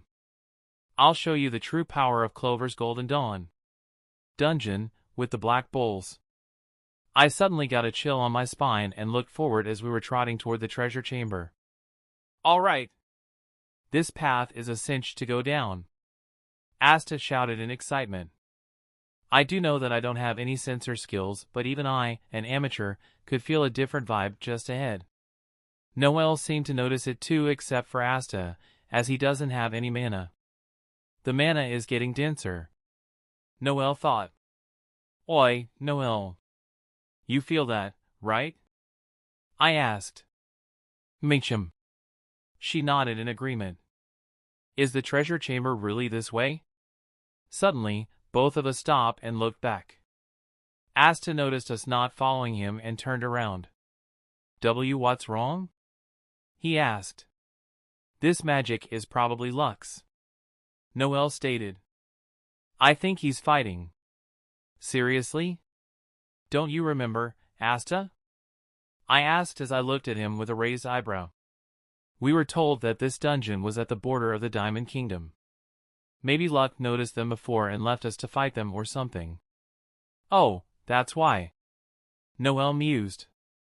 The enemy? We have to go help him out? Asta said, ready to help Luck. No. Noel interrupted, stopping Asta from bolting out. Why? Asta shouted in confusion. You know that Luck Senpai is strong. Noel pointed out. Believe in him that he will come back to the treasure chamber. We need to take care of this mission fast so Diamond's people won't steal anything. The words Captain Yami spoke up were suddenly recalled. Also at this rate, the Golden Dawn will get ahead of us, too. Noel added. Not gonna lie. I drawled out. It was time to put my lie in motion. I don't think we're going to be worried about that. Why is that? Noel asked, a hidden concern forming on her face. That's because they are already there. I said with a concerning frown. And they're already fighting someone strong. What? Noel asked in shock. Are you saying that the Golden Dawn is already there? Asta asked, more concern on them reaching first than the danger. Are you really going to ask that? I slapped his head. Sighing, I continued. But yeah, while we were looking for a way to reach, they already made their way over there. Then what are we waiting for? Asta demanded. We have to reach there. Are you still forgetting something? I huffed, crossing my arms. It is preferably better to go and get our senior. I'm telling that we should get to the treasure chamber. Noel retorted. Sighing in resignation, I looked at Asta. We have one vote to go to the treasure chamber and one vote to save Luck. What's your choice, Asta? Asta had his head lowered, shadowing his eyes. It was a decision that would put him in a bitter situation. Dungeon, with Luck. Luck was still held tightly by the solid smoke and kept struggling to get out while his mind kept telling him to win. Win. I have to keep winning with my powers. Looks like there's something tying you down. Lotus drawled out while watching the Clover Magic Knight struggling. What I want is going away. His body began weakening. His eyes then widened in confusion. Huh? What was the thing I wanted? Dungeon, with the Golden Dawn. Back with the Golden Dawn and Mars, the Diamond Wizard kept attacking relentlessly at the Clove Wizards. Klaus continued using his magic to protect themselves from those crystals. He's using such powerful attacks without a grimoire. Not only that, it doesn't appear that he's losing any magic. If this goes on... Klaus gritted his teeth before shouting. You know! You head to the treasure chamber while I'm fighting him. He ordered, looking at Yuno over his shoulder. He's strong. Yuno retorted. If you fight him without support, even you won't dash. Just hurry up and go. Klaus interjected. Frankly, I'd rather not leave this to a peasant like you. But it's for our kingdom. Fulfill our duty. Yuno hesitated momentarily before complying with his orders. That's right, you fool. Klaus huffed as his eyes about to return to the Diamond Wizard. But that instant that he lost focus, Mars took the opportunity to attack. He summoned Crystal on his feet, rendering him immobile. Curses! Then a massive crystalberg emerged from the air and began falling over Klaus. As soon as the massive projectile made contact with Klaus, wind daggers intercepted the crystalberg, destroying it completely. You know, we're family, right? But we're more connected than people who share the same blood. A young version of Asta was recalled. Klaus looked back to see his junior standing with his arm forward. Why did you come back, you fool? Klaus reproved for disobeying his order. You need to hurry up and get to the treasure chamber, for the sake of the Clover Kingdom. Let's defeat him and go together. All four of us. He bellowed firmly. Dungeon, with luck. I'll set you free. Lotus raised his arm about to finish him. His action was interrupted when something interfered with the smoke, saving Luck from demise. Now you're gonna have to face us, old man. Asta roared, freeing Luck by swinging his Demon Slayer sword on the smoke. Oh, dear. Lotus drawled with a hint of fear. Having your friends show up is definitely not in my favor. Flashback. Sighing in resignation, Akira looked at Asta. We have one vote to go to the treasure chamber and one vote to save Luck. What's your choice, Asta? Asta had his head lowered, shadowing his eyes. It was a decision that would put him in a bitter situation. But he quickly raised his head with a determined look. We'll go back to Luck Senpai, of course, he declared. Akira smirked. That's what I'm talking about. Are you too stupid? We know that Luck is strong. Noelle disagreed. We should go straight to the treasure chamber. Akira frowned at her. But what if he's at disadvantage? Remember, we're talking about Luck, who doesn't think straight during a fight, and he's only interested on fighting someone. He might have underestimated someone had got into her trap. Even while we're speaking, he might be in his weakened state. Noelle couldn't bring herself to retort that, as he had a point. Sighing in resignation, she conceded. Fine, but what about the Golden Dawn? Aren't they also in trouble? They'll be fine. They are with Yuno. Asta reassured her, smiling confidently. Akira hummed in agreement. Machim, you got that right. I even trained him before being a magic knight, so I know for sure he's ready. I simply don't understand you two. Noelle sighed wearily. That's better. It makes us unpredictable. Akira chided. We should go help Luck now. Asta shouted as his two teammates nodded and went back to their fourth member. Flashback end. I stood behind with Noella praising Lotus Humalt. I guess he's the same as I remembered, long black hair, mustache and goatee, very laid back and easygoing attitude, much for laziness, but yet he expressed like a professional. If I have to say something, he would be the sanest person in the Diamond Kingdom. Well, the Kizaru wannabe was pretty strong, as I recall him fighting against Captain Yami during his prime and couldn't finish him. Maybe I should play with him before getting serious. So, I drawled out. Lotus Humalt, I presume. HM? It is a surprise for young people like you know about me. Lotus said in honest surprise. How do you know about me? Well, our captain told a few stories while training me, or what I say, beating the crap out of me, and commented something about a smoke bastard and that he was winning until he ran away with his tail under his legs or something. I shrugged in a carefree manner. In truth, he hadn't mentioned about that at all. Yeah, sure, he did mention a few battles, but that was mostly about how to fight different wizards. He hadn't said anything about Lotus, and I don't think he'll be interested when we told him about this later. Oh? And he took it in surprise. So your captain speaks of me highly? I'm honored, he said sarcastically. I don't know if he knew or not, but the sarcasm was literally expressed. Is this all the people the Diamond Kingdom sent? I said, remembering that there were 4 including Lotus against luck while Mars went to the treasure chamber. Oh, maybe I should tell him. Or, raising his eyebrow in mild curiosity, he spoke. Or, noticing the dense and powerful mana back when we were reaching the treasure chamber, none of the other squads had that kind of power. I told him.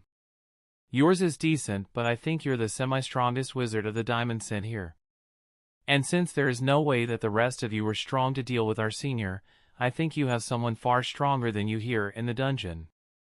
Lotus barely managed to hide a sweat drop. Oh ho, you're smart, I give you that. Not only that. I grinned as I prepared to attack if needed.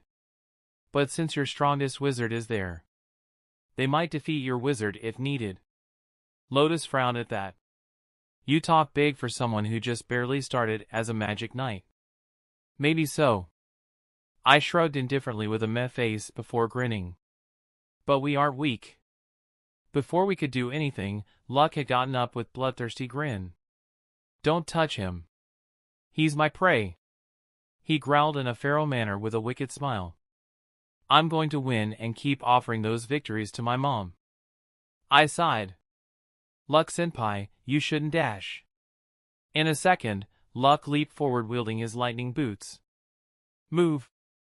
I groaned, rubbing my face. Talk about not listening to your teammates. I'll take care of him myself. I don't need any friends. Just my powers. Otherwise, Mom won't accept me. Luck said loudly as he made toward Lotus. Noelle watched in confusion. Hey, what are you dash? Have it your way. Asta clicked his tongue.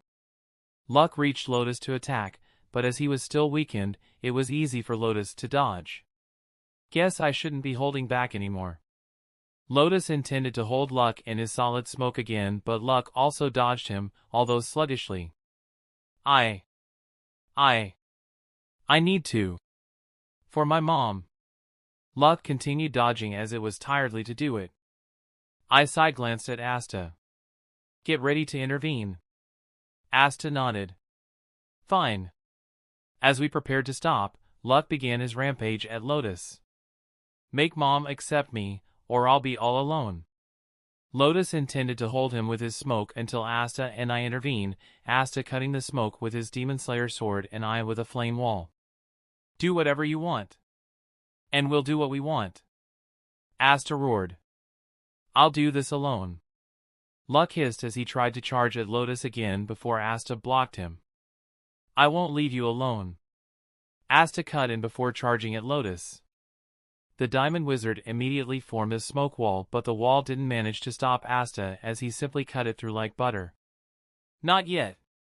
Luck, seeing the determination of Asta, pondered in his thoughts. Some part of me. I don't care what you think about me. Do whatever you want. Asta roared, continuing his way toward Lotus. Asta, I'll cover you. I shouted as my grimoire shone crimson red. Was trying not to realize. I've already acknowledged you as our friend. Asta stated as he continued cutting through the smoke with me blocking any smoke that tried to get to Asta. We all did. I agreed. That I had friends I could rely on. Luck then recalled each member of the Black Bulls. I'm sorry, Mom. I wasn't alone. Lotus started to get exhausted but managed to keep distance from us. Tuesday, it seems like it'd be more fun if we all fought together. Luck smiled, different from his wicked smile but an honest one. Yeah. Asta shouted while Noel and I nodded in agreement. Well, this isn't good at all. Lotus concluded lamely, a sweat drop hanging on his forehead. You're going to make an old man get serious. We prepared ourselves when Lotus' grimoire started shining.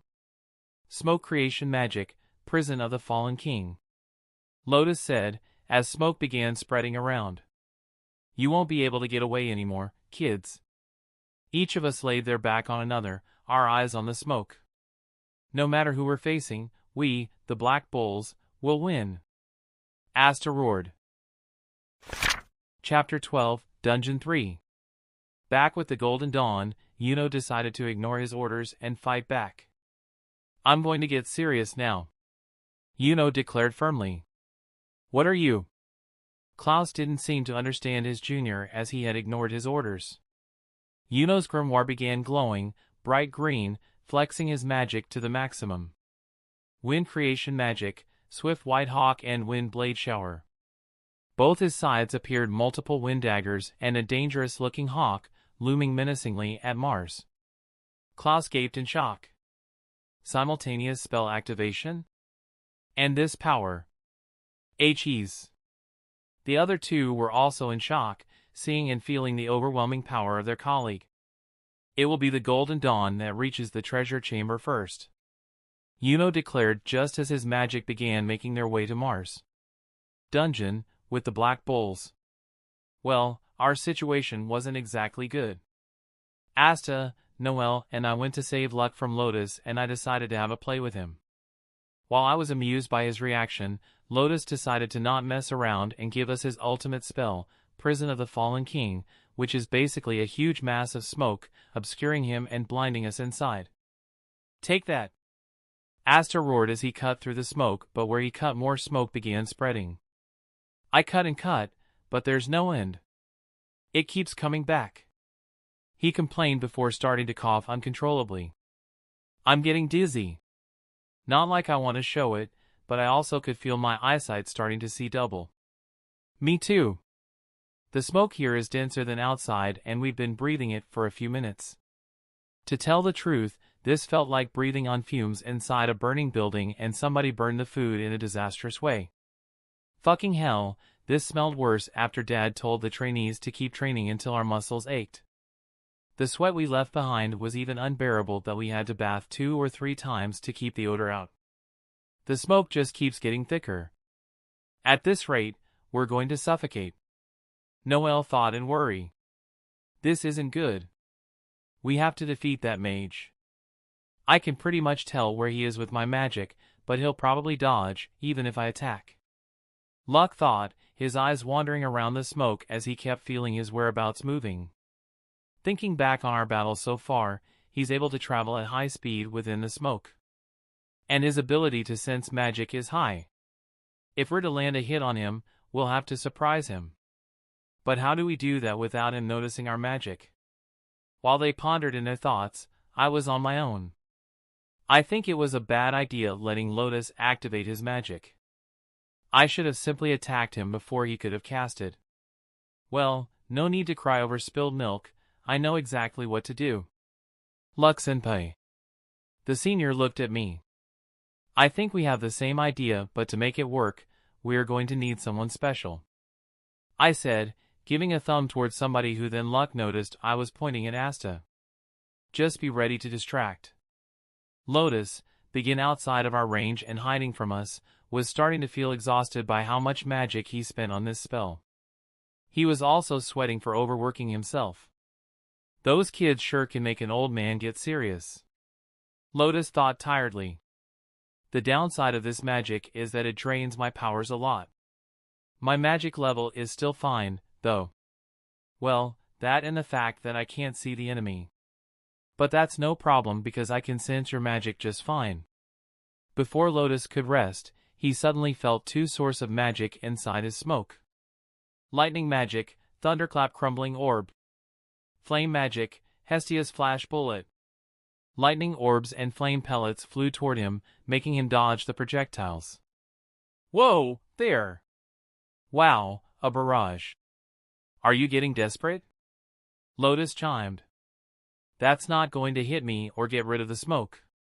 You're just wasting magic.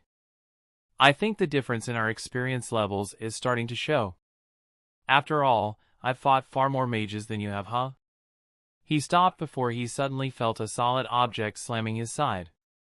From where the solid object came, Asta suddenly appeared wielding his demon-slaying sword on hand, sending Lotus away, and the smoke started to clear up. Good job, Noelle, on suppressing your magic so he couldn't notice you. I complimented her. Humph. Of course, that kind of suppressing ain't difficult. Noelle accepted the compliment before looking over Lotus' way. Still, while he could notice us, it was surprising to use my magic on Asta to shoot him toward the diamond wizard on your signal. Luck shrugged. While he can sense us, he can't sense Asta. I nodded with a smirk. That's why we have him. I guess teamwork really is important. Luck admitted. Inside the emergency smoke Lotus created after being thrown toward the wall, the diamond wizard held his now injury in pain as his arm was now broken. Ow! How could you do that to a defenseless old man like me? He groaned inwardly, checking his now broken arm. Man. It's definitely broken. Pretty sure he got some of my ribs, too. I won't be able to fight anymore. There sure are some oddballs in the Clover Kingdom.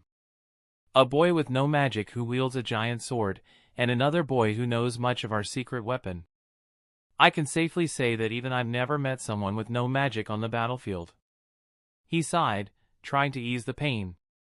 If I'm going to end up a prisoner. I'll D-dash. He was about to surrender when his grimoire shone. Or just run away. We were on our way to arrest Lotus just when he emerged from the smoke on a fairy cart. Smoke creation magic, hustling lazy car. Hey! Asta immediately chased after him. Wait! Noelle followed behind. Villains don't get to use the Joestar family technique. I raged as I quickly formed Hermes Teleria of Mercury and followed behind. You're not getting away. Luck declared, using his own lightning boots. Lotus, while escaping, managed to grab his subordinates and continued to make his way from us. Even so, Luck and I managed to reach him, grabbing the rear side of the vehicle. Caught up with you. Luck sang while I frowned at Lotus. Even so, Lotus managed to use what mana left to attack us. In hindsight, I should have expected him to escape and attack when we grabbed on him. Still, it was annoying to have smoke blown up to my face, which I subconsciously let the cart go and coughed. Ah! Luck sighed. Damn it. I scowled, coughing. Not only we let him escape, I couldn't even copy his smoke magic. You three. We looked back to see Asta and Noelle rejoining us, as Noelle looked like she ran a marathon, panting in exhaustion. Are way too fast. Luck shrugged. I wanted to finish him off, but I know we have more important thing to do. We need to hurry to the treasure chamber. He chirped happily. You really have the nerve to say that? Noelle and I roared, annoyed. Oh, yeah. Let's get going. Asta said. We were about to run toward the treasure chamber until Luck noticed the power on that way. What is this magic? It looks like there's someone even stronger here. Luck stated. Oh, right. Akira did say that the Golden Dawn was fighting. Does that mean they are fighting that guy? Asta wondered. Then we have to hurry. I urged. With everyone in agreement, we made our way there. I just hope that Yuno is handling well against Mars. Dungeon, with Lotus and company. Are you all okay? Lotus asked to his subordinates. One of them managed to wake up and was now healing his other members. Yes, Lotus-sama. I'll just finish with them and start with your arm, if you please. Yeah, that would be helpful. Lotus groaned as his broken arm still ached. I guess the treasure chamber is the least of our worries right now. Ow. Well, I'm pretty sure Mars will take care of the rest. I mean, he's the Diamond Kingdom's secret weapon, after all. The other nodded in agreement, but Lotus couldn't feel reassured as he had met the one that knew Mars. He guesses that he should be more wary on him rather than the one without magic, even though he managed to break his arm. Dungeon, with the Golden Dawn. Yuno hadn't thought much when he started using his magic. I mean, he and everyone else used their magic on daily basis like an extension. Only Asta wasn't able to use it and he still got into the Magic Knights. Asta didn't earn his position by luck, although it was most likely his captain was amused of him, but through hard work. In fact, it was much better when his semi-brother Akira came into their lives. Yuno hadn't thought of training hard with his magic because he thought that he could do it and because he didn't have any sparring partner. Indeed, he got into the Golden Dawn. But that was because he had an easy opponent that couldn't handle his magic like Akira did during their months of training. Akira did wonders for them, his brother Asta and he, their lives in Hage village had changed much ever since he came. The orphans are happy that they have another brother, Father Orsi and Sister Lily had happy that they have somebody that could help the church and them. And even he was happy that somebody could train with him without running away. But one thing that Akira and hopefully that he won't hear it, is that he crammed something into his skull. There is always somebody stronger than you, so you should train diligently until being an equal or more. Yuno didn't think much of that since they started, but little by little, he got to understand what he meant. Akira started off lacking many things of magic. He had explained that he didn't live with magic but more physical abilities like Asta. He had seen the bruises Asta received after their training and he didn't look harmed at all. So from there on, he focused on training his magic until he could master his spells and his body, something that even Akira trained him despite his lack of physical body build. Now that he was standing in front of an enemy that was no doubt stronger than him, he'll have to continue with his training if he ever survives this.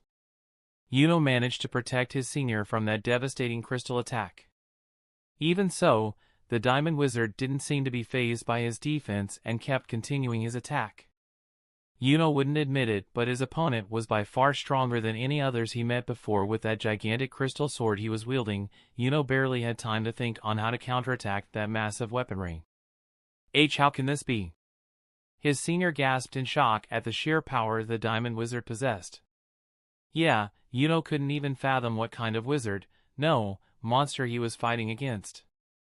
Such ominous magic. Yuno's at full strength, and even he stands no chance. Klaus gulped nervously. He then eyed at the stone-shaped gems on the Diamond Wizard's forehead. Those stones embedded in his forehead. I've heard of them before.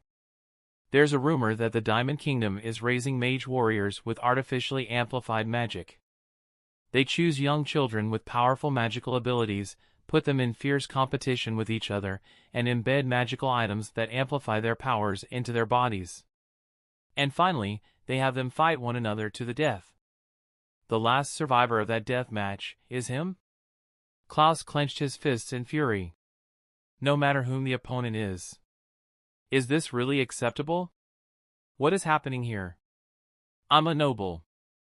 A member of the Golden Dawn. I let my comrade get hurt so easily. I'm being protected by my subordinate, who's a peasant. He gritted his teeth.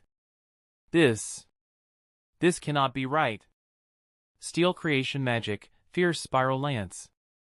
The steel lance formed up next to him and shot out toward Mars, passing by Yuno.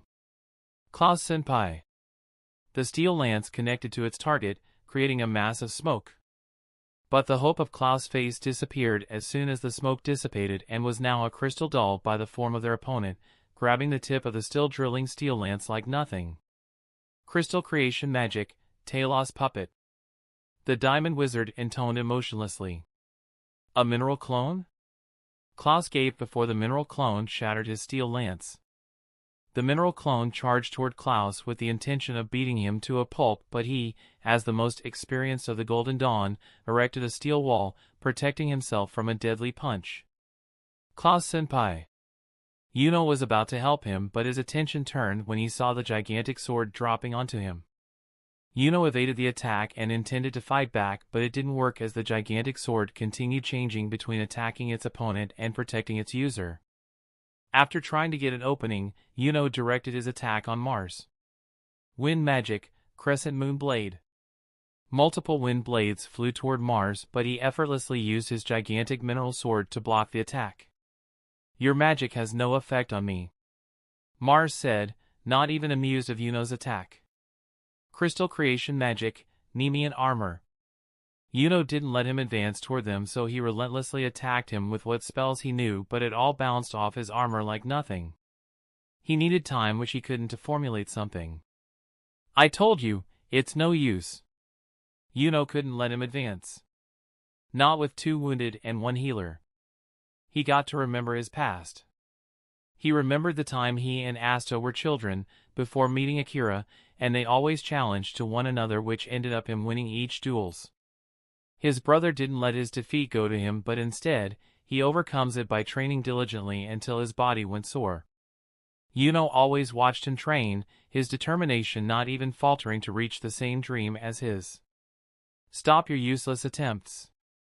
And now he had to overcome this blockade of this diamond wizard. "I won't!" Yuno shouted defiantly as he used another wind blade, which didn't work out. "Move!" "I won't move!" Yuno gritted his teeth as he was starting to make his way toward them. "Give up!" His tone began turning diabolic as he raised his gigantic sword through the air. Yuno continued attacking the giant mineral sword, but each one of them bounced off, not even stopping its trajectory. "Yuno!" Klaus shouted as he kept being occupied by the Talos puppet. "Yuno-san!" Mimosa shouted, trying to accelerate the healing. "Why Yuno-san?" Logan gritted his teeth, his shame for not being able to help him and being deadweight. Just then, somebody jumped toward the gargantuan mineral sword, grabbed a dirty blade off his grimoire and cut through it like butter, which left the Golden Dawn except for Yuno gawking in shock at the scene. The other piece of the gigantic blade stuck on the ceiling. Asta landed on the ground and glared at the diamond wizard. "Hey, pale guy. Hands off. Yuno's my rival," he declared. "Oh. Phew, glad that we managed to arrive on time." I hope that Yuno could have managed better with Mars, but seeing like Mars is a psychotic individual because of his kingdom, fucking assholes, he couldn't fight back like I expected. If he had won, that would have been better. But this guy is yet normal because of his traumatic event of his past. Unbelievable, and I thought I finally repaid my debt to you. Yuno sighed, although I could feel like it was in relief rather than simply sighing. "I finally catch up with you, and look at you. What the hell are you doing, Yuno?" "Damn it! Who said you could get your ass kicked?" Asta ranted on. "Okay, that's where I should stop him, so I gave him a lariat cross, dropping him on the ground. No need for violence, Asta. He's wounded." I scolded him before looking at Yuno. He looked worse to wear, but manageable. "You alright?" "I'm fine." He nodded before looking at Asta. "As for you, why'd you get in my way?" I almost had him. Okay, this is where these two acted like children. On the other hand, they are children, 15 years old if I recall correctly. "Liar!" Asta retorted, rubbing where I gave him the lariat cross. "You're all beat up. You were about to die." I was just about to unleash a ferocious counterattack. Yuno countered with a straight expression. "You're such a liar." I was about to do it. "You're always like this. Did you come to get in my way?" "What?" "You can go home now." Sighing, I pinched the bridge of my nose. This might be a half-assed version of Who's on First or any other comedy-related skit. Also, we were ignoring the dangerous individual not far from us, looking at those two idiots arguing. From the blank state he was, he might be recalling his past. Fine, then. And they stopped bickering between them and now focused on Mars. Asta grinned in eagerness, gripping his sword tightly. "Let's see who can take this guy down first." "Finally!" I sighed, my grimoire floating on preparation. As we plus Yuno prepared ourselves to fight against Mars, Klaus looked at our backs and aghast. What's going on? We, the Golden Dawn, didn't stand a chance against his magic, and yet... That peasant from the Black Bulls. He thought in shock. His distraction got the attention on the mineral clone which was about approaching him at full speed. Oh, no! Luck immediately appeared and kicked its head, knocking it away. Weak. He's the one who made trouble at the entrance exam by beating his opponent far worse than necessary. Luck the cheery berserker. This was the other member of the Black Bulls that guy said before? How could I end up being saved by the Black Bulls? As for our only female member of the Black Bulls, she went toward the healer and the wounded. Mimosa. How's he? Noelle asked as she eyed at the wounded Magic Knight. He has a fractured rib, sprains on his legs, and bruises on his left arm. Mimosa described as Logan breathed in and out slowly. She looked ashamed for letting her squad mate in this state. It's like you said, I'm a bit slow. He saved me before I got into the mess. Yes. You've always been like that. That's why. Noelle agreed, opening her grimoire. A water dome formed up around them, protecting them from any stray attack. I'm going to protect you. Noelle. Mimosa gasped in awe. Thank you. Silva-san. Logan grunted, managing to speak through his injuries. Are you the one who beat up the Golden Dawn? Asta demanded calmly, or trying to maintain his calm at the way his fists clenched white. What if I am? Mars said. The weak will perish, and only the strong will remain. Raising an eyebrow, I glanced at him. That's how the Diamond Kingdom taught you? I asked rhetorically. Who knows? But I'm not going to be here what happens to you people. Crystal creation magic, Talos puppet cluster. Multiple mineral clones of Mars emerged around him.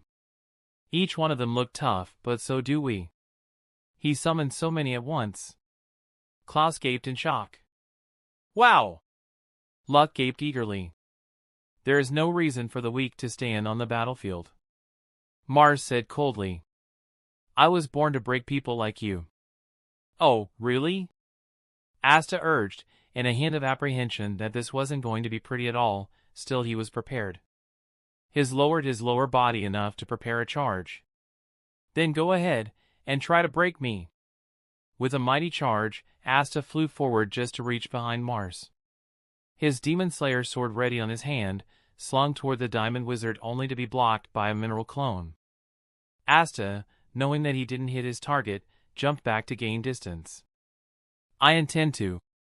Mars intoned emotionlessly before another massive mineral sword dropped onto Asta. Aurea! Asta swung up his sword to the air where the half-massive mineral was about to drop on him, cutting it instantly. After cutting it, Asta tried again on Mars, but he created crystal greaves.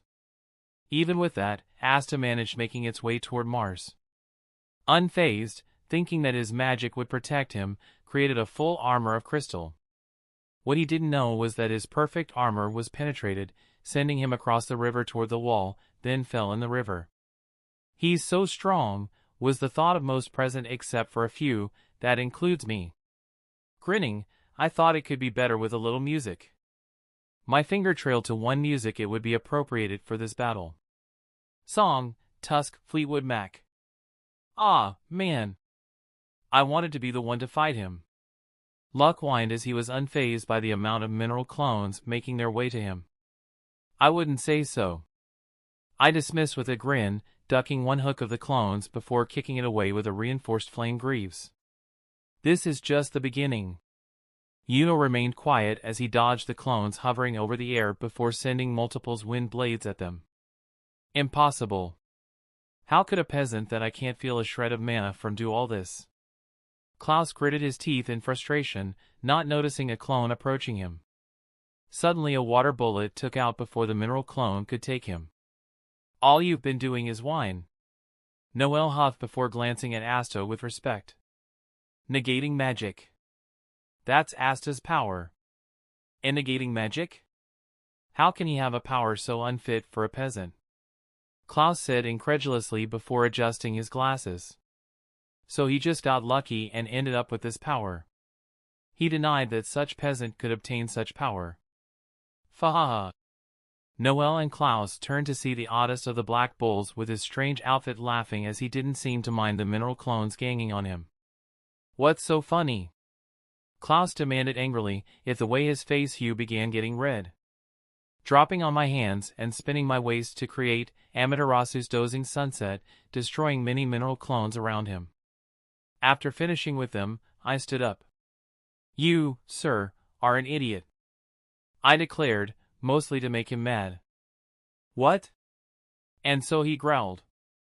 I was even expecting his reaction. "If you think that luck has something to do with this, you are dead wrong." I ducked from a punch before reinforcing my elbow, something that I had to learn from that demon, yes, but still lacked the power that the captain possesses, and elbowed on the solar plexus, shattering it completely. "Just watch him, and find it out by yourself. You'll see that luck has nothing to do with it." "Hey, come on!" We then turned out attention to the manaless magic knight roaring at the enemy. "Are you finished already, you jerk?" he challenged, pointing his demon slayer sword at Mars. From the river, we could see a bright light forming up inside. Within a second, a gigantic crystalberg appeared over the air. Asta quickly defended by cutting horizontally. But Asta wasn't prepared when the inside of the half-crystalbergs started to surface crystal spikes and confined him inside. "Asta!" Yuno shouted.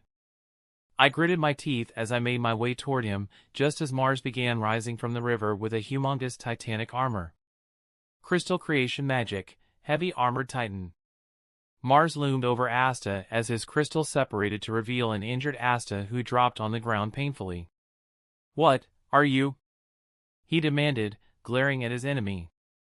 Asta groaned as he was barely conscious because of the hard press, but luckily, his endurance managed to overcome the pain and grit his teeth as he looked up to Mars. "I'm someone who was born without any magic." "He doesn't have any magic?" So it really was just luck. Klaus stopped and gaped in shock when he noticed Asta's body, where his cloth got ripped off, showing his well-toned muscles. "But even so," Asta continued, managing to stand up and grabbing his demon slayer sword, "I'm going to become the Wizard King. And I'm alive, to prove that." I glanced at Mars, who was reminiscing his past with a female friend, before looking at Klaus, who looked surprised. What is going on with his body? How much has he trained? The Wizard King? Does he truly? Mars quickly dismissed the headache and decided to finish him off. As if I would let him, although it was a gamble. Asta barely could move. "Didn't you have a promise with her?" I shouted at Mars. The Diamond Wizard stopped momentarily on his track and looked at me with widened eyes. "Good, it was working. You promised her that you would protect everyone, not destroy them." Mars' expression looked painful as his memories were beginning to resurface after years of suppressing them. "And no. I'm destroying everything." "Destroy everything?" Asta said, a little taken back, but the fire remained. "The Wizard King protects everyone." He raised his sword at him. "Like hell I'm going to lose to someone like you." Mars quickly regained his composure, but some of the anger could be seen from his expression. "You're in my way." He raised his titan's arm. "Begone, Pebble." "Asta, yo-yo combo." I shouted as my grimoire changed colors from crimson red to light gray, which surprised the Golden Dawn and Luck. He was mostly interested. Chain creation magic, Shirai Ryu rope spear. The rope spear shot out of my hand, grabbing Asta instead of impaling, and quickly yanked away before Mars pureed him. Swinging to the left, I began spinning, giving the momentum to chain Asta into a ball of chain, and quickly snapped it toward Mars. Asta, holding tightly his Demon Slayer sword, span quickly toward Mars. He began speaking, even though he was spinning madly. "I may be just a pebble, but I'm a pebble that shatters diamonds." With my and Asta's combo, we saw the titanic armor carving a nice cut on its impenetrable armor. Just as Asta rolled up to Mars, he slammed his sword on Mars' guts, knocking him out. Song, END. Each of the Talos puppet cluster shattered after their master got knocked out, relieving the wizards of the Clover Kingdom of their burdens. I decided to march toward Mars to see if he was unconscious. With a quick check, Mars was really knocked out, so I slipped my hand on his shoulder, feeling the familiar rush of magic into my grimoire. My grimoire shone dark turquoise for a moment before it faded. Crystal magic, attribute added. Klaus walked toward him and raised a hand at him. Steel binding magic, guilty cuff. That should do it, he said, satisfied with his work as Mars' torso being held by a tight armor, unable to use his arms and hands. With that done, he dragged him toward the others with me behind. I sweat dropped at the sight of Klaus dragging Mars. I thought differently from what I saw in the anime and manga. Asta turned back and saw Mars inside the restriction magic. Is this actually going to keep him restrained? He questioned while munching medical herbs he brought before. Hey, he keeps things and prepared for anything. Of course it is, Klaus stated, confident of his magic. My magic is not so weak that it'd be broken by someone who's injured. Look! We've taken his grimoire, too. He emphasized by showing Mars' grimoire that looked stitched in red and white. No wonder that the red part is from his friend. Look, while you're confident that your magic is strong, no doubt about it, Mr. Noble. I said sarcastically the last part, earning a glare from him. It's best to add a little more in case something happens. It's better to be prepared than regretting it later. Humph. There is no need for that. Klaus refused. I grimaced at his lack of attention. I wonder how nobody pointed out the stitches of the enemy's grimoire is. Curse my inability to think of coming up with a training of restriction magic and recovery magic spells. Taking out my phone, I put it on recorder. Note to self, remember to practice restriction magic and recovery magic. I reminded to myself before stashing it on my pocket. Don't get so grumpy, Asta said, offering his herbs. Want some medicinal herbs? I don't want your leftovers. Klaus rejected. What about you, Yuno? Yuno gave him the biggest poker face he mustered. Not a chance. Obviously the reason would have been because he had put them in his pants instead of putting them in medical pouches I had told him before. I wouldn't even accept those anymore. I'm glad that you're all safe. Mimosa sighed in delight. I'm sorry that I wasn't able to assist you. Logan apologized. No need, if not for you, Mimosa would have been the one injured. You did well, Logan, Klaus said, earning a nod from Logan. Should you be moving around now? Noelle wondered. More or less, but it is better than lying down while others do the work. I'll have it check it after getting out of this dungeon. Logan shrugged. But, thanks. Yes, it's all because you protected us, Noelle. Mimosa smiled at her cousin. Noelle got flustered at the compliment. I didn't protect you. You two were just helpless that I couldn't leave you alone. You say? I showed her my phone with the recorder on, grinning. Then you don't mind reminding you of this, I'm going to protect you, The recorder voiced Noelle's statement. Good thinking of recording her while I protected them from a flank. Good blackmail material. Wait a minute. I didn't say that. Noelle refused, flustered. Although I just did as any other magic knight would do. Right. Thank you very much. Mimosa said beatifically with Logan nodding in agreement. And more importantly, Asta, do something about your clothes. Noelle pointed out the lack of clothing Asta was in, his other half showing his bare torso and arms. Noelle looked red as a tomato, either in embarrassment or admiring his body. I wonder if her mother would be proud of this. Well, what am I supposed to do? Asta asked, dumbfounded. Not that I could blame him. I don't even have thread magic from Vanessa and I don't plan on giving him my hoodie. Aren't you embarrassed? Noelle questioned. Why are you the one turning red? Asta asked. I'm not turning red. She barged her teeth in denial. Is it? No, still red. I supposed it would be commemorative to take a picture of this. So I grabbed my camera and took pictures of them and myself with the others. All in all, it gained Logan's attention. "Mind if I ask, what is that item?" he asked curiously, pointing at my camera. "That isn't something I have seen before." "This, my friend," I shook my camera, "is a camera. A piece of technology of my world.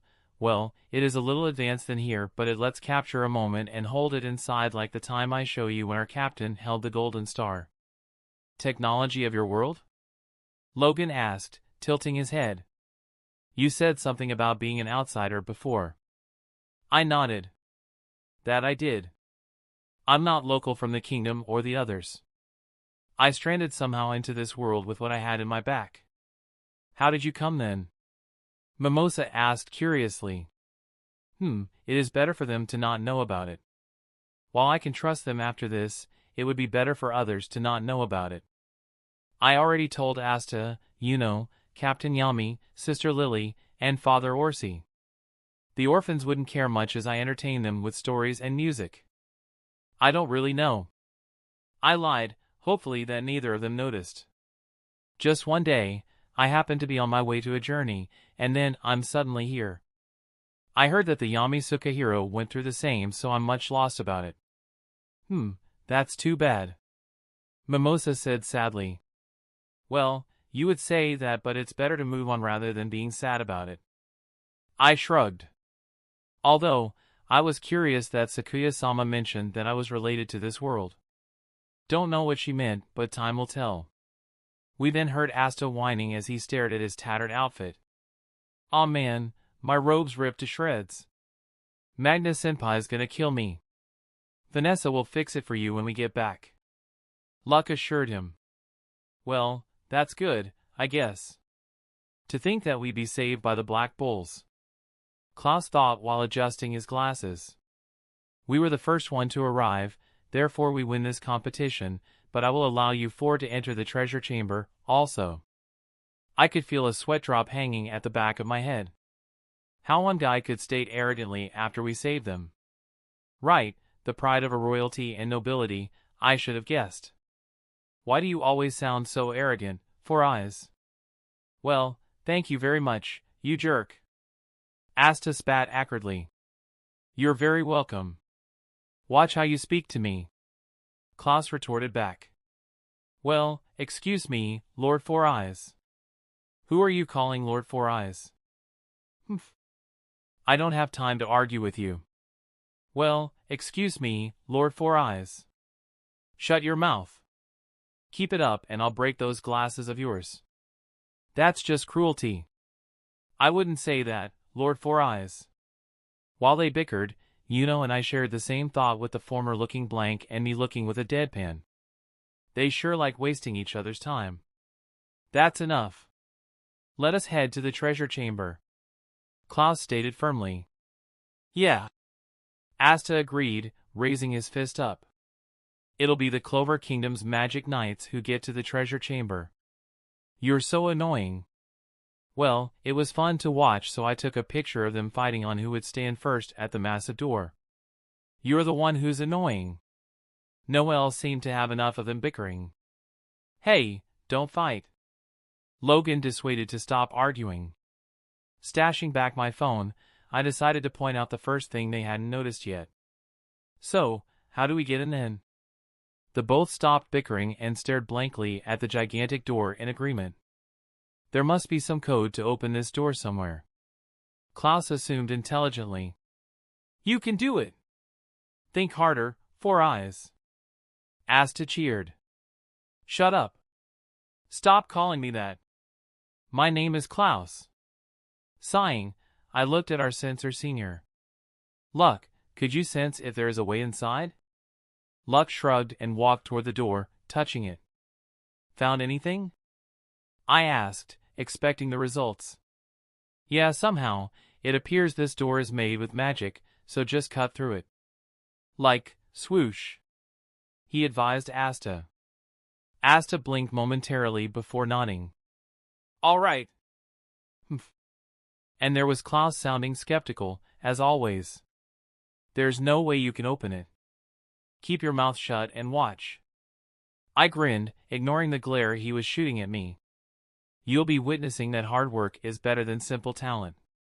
Asta summoned his Demon Slayer sword from his grimoire and held it tightly. Here I go! He swung the sword sideways, creating a large cut on the massive door. The other half began descending and later disappearing magically as there was nothing that could hold it anymore. Looking at the other side of the room, we could see the vast wealth of the place: gold, jewelry, and valuable antiques, lost magic artifacts, and more. If I can think of something magical and universal, I could feel the people from other dimensions gawking at the vast wealth from it. Oh! In one universe, a red-haired woman suddenly jerked stop as her companions made their way into a new island. Hey, Nami? What's wrong? A black-haired teenager with a straw hat wondered aloud. I feel in my guts that somebody found a motherland of treasures. The named Nami gritted her teeth in frustration, feeling the jealousy of somebody else finding treasure before her. Don't worry, Nami Swan. Your gallant knight shall find whoever got that treasure. A well-suited blonde teenager sang, surprisingly blowing heart-shaped smokes through his cigarette and heart-shaped eyes. I wonder how she does that. A black-haired long-nosed teenager mused. No idea. I hope that Nami can tell me about it. A small hybrid reindeer wearing a pink top hat added. Oh! In another world, a long red-haired woman wearing a purple short dress stopped her musing when she felt money. Mikami-san? A young teenager wearing a red bandana and denim jacket asked his superior, greedy superior, which was also a sexy bimbo exorcist. The woman, Mikami, bit her thumb in frustration when she felt the money being taken away. She didn't know where, but her guts told her that there was a vast amount of money being taken, and she was not one of them. Shut it, Tadao. Damn it! I feel the money sweeping away from my grasp. Mikami gritted. I'm going to find and take that treasure. But Mikami-san. A floating blue-haired woman wearing a white and red Miko dress interrupted. There is another anomaly that requires your attention. Mikami looked around trying to pinpoint the location, but nothing. She grunted in displeasure before going to another assignment and taking her frustration on those ghosts. Oh! Money, money, money, money! A talking and walking red crab cackled joyfully in greed as he sat in his office with a well amount of money in front of him. Suddenly, he stopped and his nose twitched when he felt it. Money. He was about to say something when a talking and walking squid wearing a brown shirt and a hat came in and gave him the money of the day. The crab ignored that feeling and continued giggling greedily at his new money. Oh! Anyways, back to our universe. After cutting the door open, we were standing and gawking at the treasure. That's awesome! It's a mountain of treasure! Asta shouted before running straight to it. Hey! Be careful! Noelle followed behind. Maybe it's time to use that gift Sakuya-sama gave me after our initiation. Meanwhile, Asta held a capsule that opened and a projection of luck appeared with him elsewhere. Hey, Asta. Luck popped out. Asta yelped in shock. As for the others, Mimosa picked up a splendid red cape and gazed at it in awe. Noelle looked at a gravitational sphere in wonder. Logan picked a magic sword that looked very antique. I was taking pictures before beginning with my work. And Yuno picked up a vase, which then a small green sphere floated out of it and flew around, trying to guide him somewhere. Out of all members, Klaus was restraining himself at the sight he was seeing. All of you! Stop touching things without permission. They might be magical items worthy of being national treasures. He shouted. Don't be such a party pooper, Four Eyes. I half-whined, lowering my camera. Yeah. A little bit won't hurt, Krabby Pantsta. Asta chided, giving Klaus another awful nickname. Who are you calling Krabby Pants? Klaus demanded angrily. Then we'll just go back to Four Eyes dash dot. Asta said, leaning on him with a shit-eating grin. Stop calling me that. Then Glasses Man dot. Asta added. You bastard. See? You are a Krabby Pants. You think that makes you clever or something? I decided that these two bickering had to be stopped or else our sleeping prisoner would wake up. So I immediately coughed to gain their attention. Ahem, if you two are finished, maybe we should continue bringing the treasure to the kingdom, should we? I suggested, raising an eyebrow.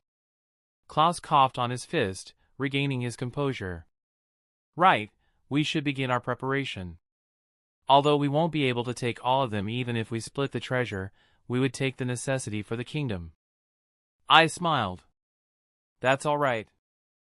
I have a solution, I said, holding the gifting satchel pouch.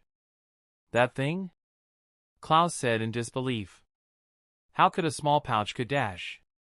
Brrrrrrm. Klaus stopped when he saw me vacuuming the treasure within the small satchel. His face looked shocked and his mouth hung barely, not believing his eyes. Awesome! And as always, Asta was shouting in amazement with the others agreeing. What is that? I smiled at him. A gift.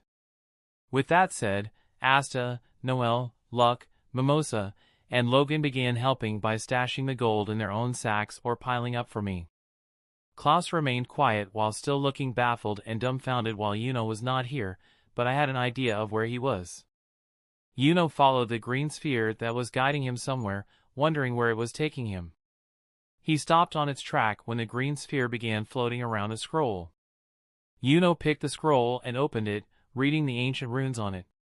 What are these symbols? I'd never seen them before. His thoughts were interrupted when his grimoire began shining with the scroll. The runes of the scroll began disappearing in a flash of lights. Everyone sans me noticed the glow and wondered what it was. After the lights faded, Yuno noticed that the runes disappeared and became empty. The symbols. Yuno couldn't understand what happened. What was that just now? Klaus asked with the other two members of the Golden Dawn approaching. No idea. Yuno replied truthfully. Don't go around touching things. Put that back. Yuno did as he was ordered. He might ask Akira about it as he didn't know what it was and probably Akira would know. Meanwhile, Asta was being guided by Nero. If by guiding would mean Nero pulling Asta's hair to where the anti-bird wanted him to be. Ow, ow, ow, ow. Stop! You're gonna tear it out, Nero. Hey! Ignoring his complaints, Nero let his hair free, flew away before Asta could grab him, and landed on some kind of golden shield or plate that was placed on the wall. What about it? Asta questioned in confusion. And because of the ignorance and stupidity he was expressing, Nero got mad and pecked him on his forehead, not caring the cries of pain. As everything happened, Klaus looked wondering about the people he had met, mostly the stitched grimoire he was holding. But this is a rather rare, strange grimoire. It's as though it's stitched together. Well, we have 2 4-leaf clovers, and a grimoire so filthy you can't even read it. His eyes wandered to the Golden Dawn's 4-leaf clover magic knight looking around. Then his eyes wandered to the Black Bull's 4-leaf clover magic knight still vacuuming the mountain of coin inside his, strangely, pouch with glee and whistling some kind of tune. And lastly, he looked at the manaless magic knight being pecked by an anti-bird. I have 4 oddities on my hands. Klaus sighed inwardly. Isn't there anything interesting here? Luck wondered aloud, bored out of his mind. I wouldn't tempt fate, Luck-senpai. I commented. Inwardly, suppressing a wince when he said it as I knew what happened next. It was better telling them and prepare for the next. You know that there is a saying on not tempting Murphy's Law. Relax. What's the worst could happen? Luck said with an uncaring shrug, getting me to wince seriously. On cue, Mars' grimoire began shining on Klaus' hip and before he could wonder what happened, the grimoire shot away from him toward its owner that we left him behind. That, I said morosely, pointing at the liberated grimoire. That is what is going to happen. I quickly stopped the pouch from vacuuming the treasure, although I took more or less the 55% by the looks of it, and prepared my grimoire just as I could notice the overwhelming power at the entrance. Luck also seemed to notice it as he tensed in preparation. This power. Everyone, run! Luck shouted the warning. At the entrance, a gigantic shadow could be seen rising over, and then the massive doors were unhinged from its place and dropped down, creating a plume of smoke. After the smoke dissipated, we watched in shock and horror that Mars appeared wearing his heavy armored titan. In our lack of attention, Mars immediately suppressed most of us. By that I meant, Luck, Klaus, and Logan, except that I knew beforehand that he was going to do that and quickly jumped away from I could also be rendered immobile. Fire recovery magic, Phoenix robe. Mars intoned as flames began covering him into robe-like attire and started healing him, his previous injuries disappearing. Klaus was shocked that the Diamond Wizard managed to escape his restraints easily. Impossible. My binding magic. And in so little time. How could he have revived? That's. He cursed inwardly for not listening the other warning from the Black Bull's odd one. Then he noticed the flames over Mars as he also noticed his injuries being healed. Fire recovery magic? That's impossible. Everyone should have only one magical attribute. Except for that 4-leaf clover that joined the Black Bulls, since we know about it, but chances of encountering another one is 0. Mages have mana from the 4 classical elements: fire, wind, water, and earth. Fire is strong against wind, and weak against water. There are compatibilities between each element. Mages can only use magic from their own mana or from a single attribute derived from it. He's breaking all of those laws to have 2 different kinds of magic. Not to mention, he was clearly a user of offensive magic, but now he's using recovery magic. That's inconceivable. Are these the results of the Diamond Kingdom's experiments? Mars went through another flashback. 1. The female child was reassuring him that he was going to be a great warrior, then the second, the same female child apologizing before trying to kill him. Noelle immediately took action, raising her wand. I'll put that fire out. Shit! I cursed inwardly as Mars' attention toward Noelle, who created a water ball and shot straight at him. Before Mars raised his crystal-armored fist, I quickly charged toward Noelle and managed to create a quick barrier. Water magic, Ruzulka's veil. A veil-like of water formed between us and the incoming fist with the intention of squashing us like insects. Instead, the crystal overwhelmed the veil and hit us hard. I tried to cover Noelle but got the both of us. Arg! Fucking hell, it hurts. I feel like somebody twisted my arm for shits and giggles. Or like an elephant stepped on my arm. Gorg! My, Ruzulka's veil, while being my weakest barrier, it uses less mana and it's quick to summon it, would have managed to dampen the attack and making it less of an instant kill. Had I not used it, my arm wouldn't have been the only thing that broke. I checked on my left arm, and apart from the massive bruises I got, I wouldn't be able to use my arm unless a doctor checks on it. I breathed in and out calmly, my heart pounding hard on how painful it was. I looked down and I could see that Noelle looked worse to wear, but her robe and clothing were shredded barely. She was also knocked out, so she shouldn't be moved unless Mimosa heals us later. My robe and hoodie, except for the sleeve, didn't look bad, but it needs a wash. I gritted my teeth as pain started coursing to my brain, telling me that all the pain in my freaking arm is starting to be painful. Using my other arm, I held my broken arm and glared at Mars while breathing painfully. Akira! Are you alright? I could hear Asta shouting at me. I blinked slowly as one of my eyes was shut. I touched my face and looked at me hand. Blood. Okay, I was bleeding a little, but I'll live. I gave him a weak thumb up. And more or less. I grunted with a weak smile, but that smile faded when I glanced at Noelle. But Noelle isn't. That did make Asta furious and glared at Mars. You bastard. How dare you do that to my friends? Asta demanded, his Demon Slayer sword already on his hands, charging at Mars. Asta, no! I shouted, trying to sit up. Mars didn't seem to regard Asta a threat after their first battle. I know your abilities now. If that blade is able to cut through various magic, then what about magic that's faster than your blade? Crystal creation magic, harp. Multiple daggers with the blade part similar shaped like his, levitine, the massive sword he used before, appeared around Mars. Without command, his daggers shot straight to Asta as he began blocking them, although most of them managed to hit him. So fast. They're faster than Akira's. Asta was so engrossed on blocking and parrying the daggers, he didn't notice Mars looming on him. Asta didn't even manage to notice Mars punching him away, where Nero had previously guided Asta, and broke down the wall. Asta! I shouted as I tried to get up, even if my body tried to hold me down. Mimosa came just in the moment to start healing us. Heal Noelle first. I commanded, despite my body told me that I needed the most. I don't freaking need healing before Noelle. I'm still conscious, but Noelle isn't. Mimosa didn't argue as she started healing her cousin with her dream healing flower cradle. While she worked on that, I noticed that Mars was making his way toward Asta. The strong will survive, and the weak will die. And repeating the mantra he was brainwashed with. Freaking hell. I cursed softly before glaring toward Mars. Oi, you freak! Mars stopped on its track and his attention went toward me, preferably to me rather than Mimosa and Noelle. Come and get me, asshole! I spat, my feet slowly covering with Hermes Tellurian of Mercury.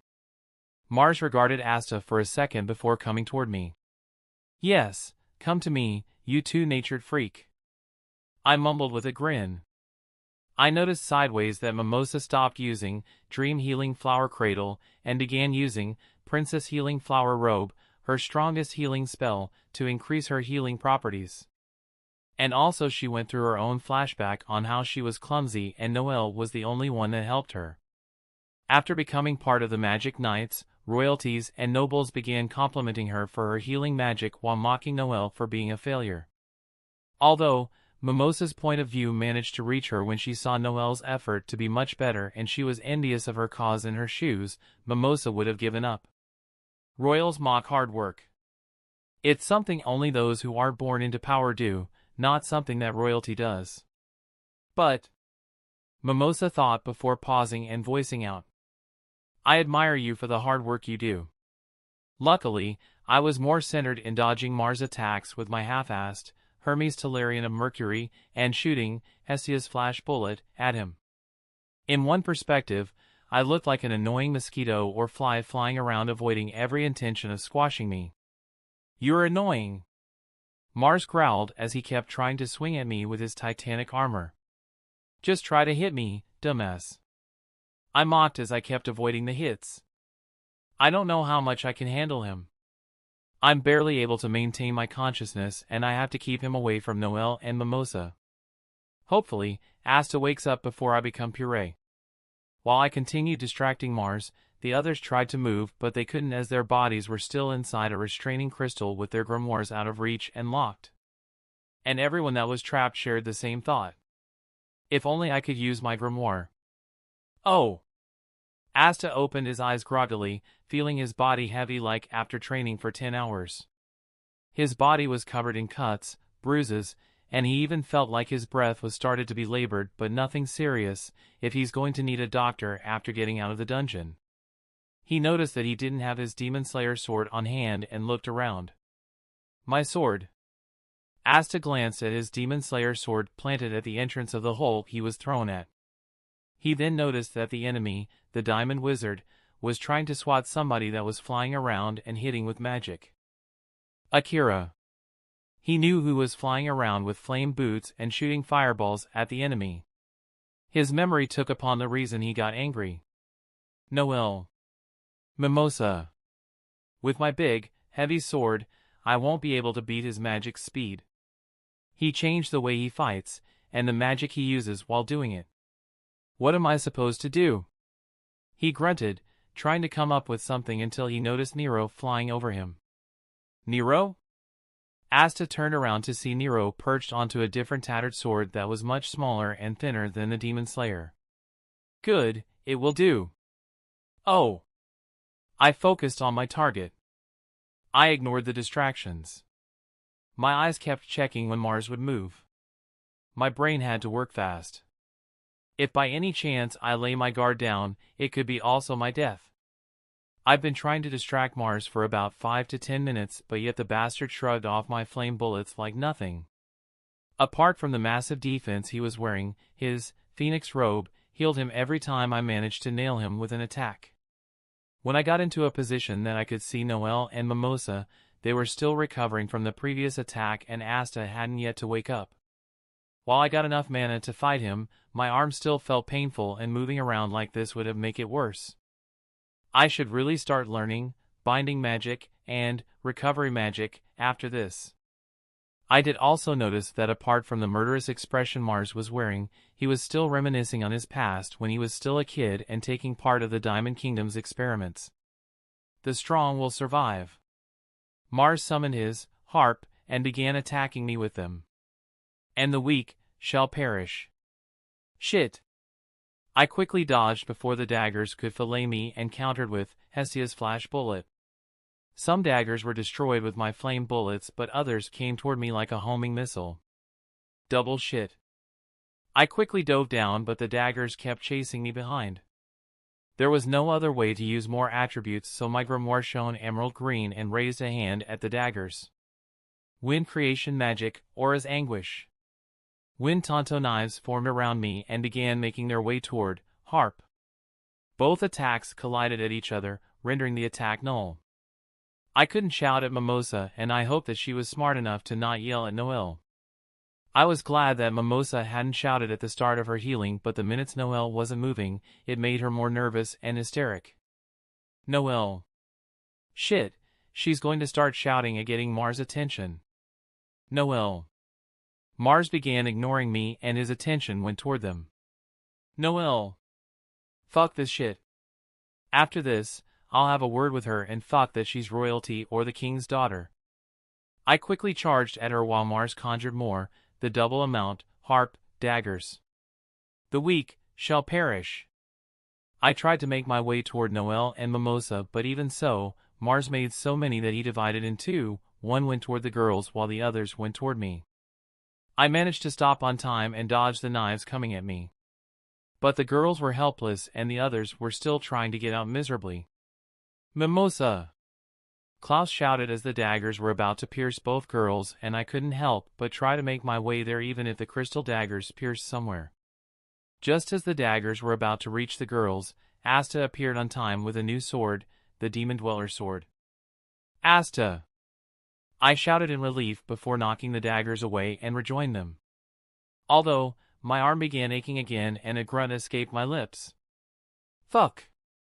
What is that sword?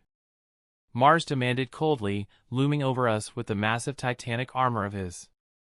This sword will work. Asta grinned. Your opponent is me. About time you woke up, sleepyhead. I smiled. I was getting tired of being the punching bag of his, although he didn't hit me after this. I motioned to my ruined arm. Before Asta could say anything, Mars began his barrage of spinning, harp, daggers at us. Asta immediately put action with his new sword by blocking each dagger with efficiency and swiftly. Even if Asta blocked most of them, there were a few strays that came at us. I quickly rose my Rizulka's veil to lessen the velocity of the daggers and knock them away with my kicks. Watch it, Asta! I scolded him, but he didn't hear me as he then charged at Mars to destroy that titanic armor of his. How's that? Asta roared. Mars didn't like that his armor got damaged. He made his armor raise its fist. Disappear!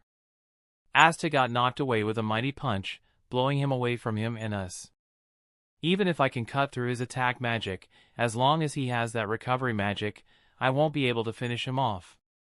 I might be able to cut faster before his recovery kicks in, but that would make me waste time that I don't have.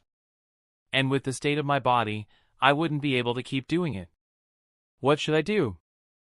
Asta panicked inwardly, trying to think a way to stop him once and for all. But how? What are you doing, stupidsta? Asta quickly turned to where Noelle was and he could see that she was alive but hurt. Noelle-san. Mimosa said, half worried half glad of her survival. Are you alright, Noelle? I asked. Never better.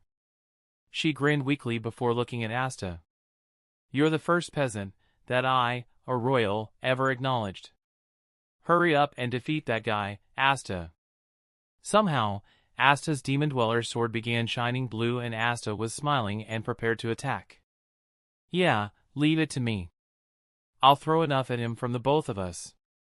Oh, I didn't want to miss this, so even with one arm I managed to take out my camera and prepare for the moment. Move. And there was Mars demanding coldly at Asta and I'm going to make that girl, that weakling, disappear. Over my dead body, dumbass. I spat, giving him the middle finger. Yeah. Like hell I'll let that happen. Asta agreed. I don't have any magic, but I've got my friends. Asta swung his demon dweller sword and apparently a water blade came out of it, shocking most of us. This is nothing, Mars said, confident of his impenetrable armor. But combining anti-magic and water magic to nullify and cut his crystal magic and flame magic seemed to work completely, cutting the armor like butter. What just happened? He's not supposed to have any magic. Klaus thought incredulously in shock. What in the world is that sword? Water magic, attack? Luck wondered before glimpsing on Noel. He borrowed Noel's powers? The blue hue disappeared from the demon dweller's blade and everyone were speechless to see the manaless magic knight use magic. I don't really get it, but I did it. Asta dropped his guard down and I couldn't believe what he did. Asta dash. Pluck. Everyone was motionless when we noticed the wound on his stomach. Mars somehow used the opportunity to attack and pierced his abdomen.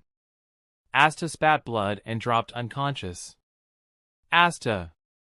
Noel cried in shock. And I couldn't even believe what happened. The only thing I could do was glare at the one behind it while Asta landed on the ground with a thud. Chapter 13, Dungeon 5. No one dared to move. No one dared to speak. No one could do anything but gape when everyone witnessed Asta being pierced on the abdomen by a crystal spike. I, on the other hand, glared hatefully at Mars who was still lying down. Noelle couldn't believe what she was seeing. Asta! Asta! She turned to her cousin. Mimosa, I'm fine now, so please just take care of Asta. All right. Mimosa quickly made her way toward Asta. She was confident in her skills, but the use of her mana had diminished her closely to nothing. I'm not sure if my remaining magic will be enough. Asta! Yuno shouted as he tried to get out of his restraints and help us. Damn it, Asta! I growled, holding my arm in pain. Mimosa went toward Asta and I knew that she didn't have enough mana to heal me, so I should hold it in even if I have to amputate the arm. After that, I'll have Asta train again on his danger awareness. Brat! Open your eyes. Where's all that energy you just had? Klaus shouted. You can't die before I kill you. Luck added, showing slight panic in his voice. It is not your time. Logan yelled aloud. Asta! Noelle wasn't far behind. Can you hear me, Asta-san? You're not alone. Mimosa reassured him while pumping heals on him. I glared toward the unconscious form of Mars. I'm no idiot to think that he was out but barely in a dream. The memory of him and his friend, Fana, training rigorously even in pain, both of them were a team that would overcome anything. I don't know if they were aware of the experiment their kingdom were doing or they were already brainwashed to believe that they were doing for their kingdom. The promise of allowing for freedom had gotten into their gullible brains, making them vulnerable for their brainwashing. It's like that phrase, kids lose their creativity and ignorance by the real world and their government. But both of them prevailed to be outside together. And with that promise, both of them worked hard. That is, until that fateful day. The Diamond Kingdom scientist or whatever decided to have the children kill each other, and the last one would give their freedom. Kill each other or die like dogs. Mars couldn't do it. He couldn't do it.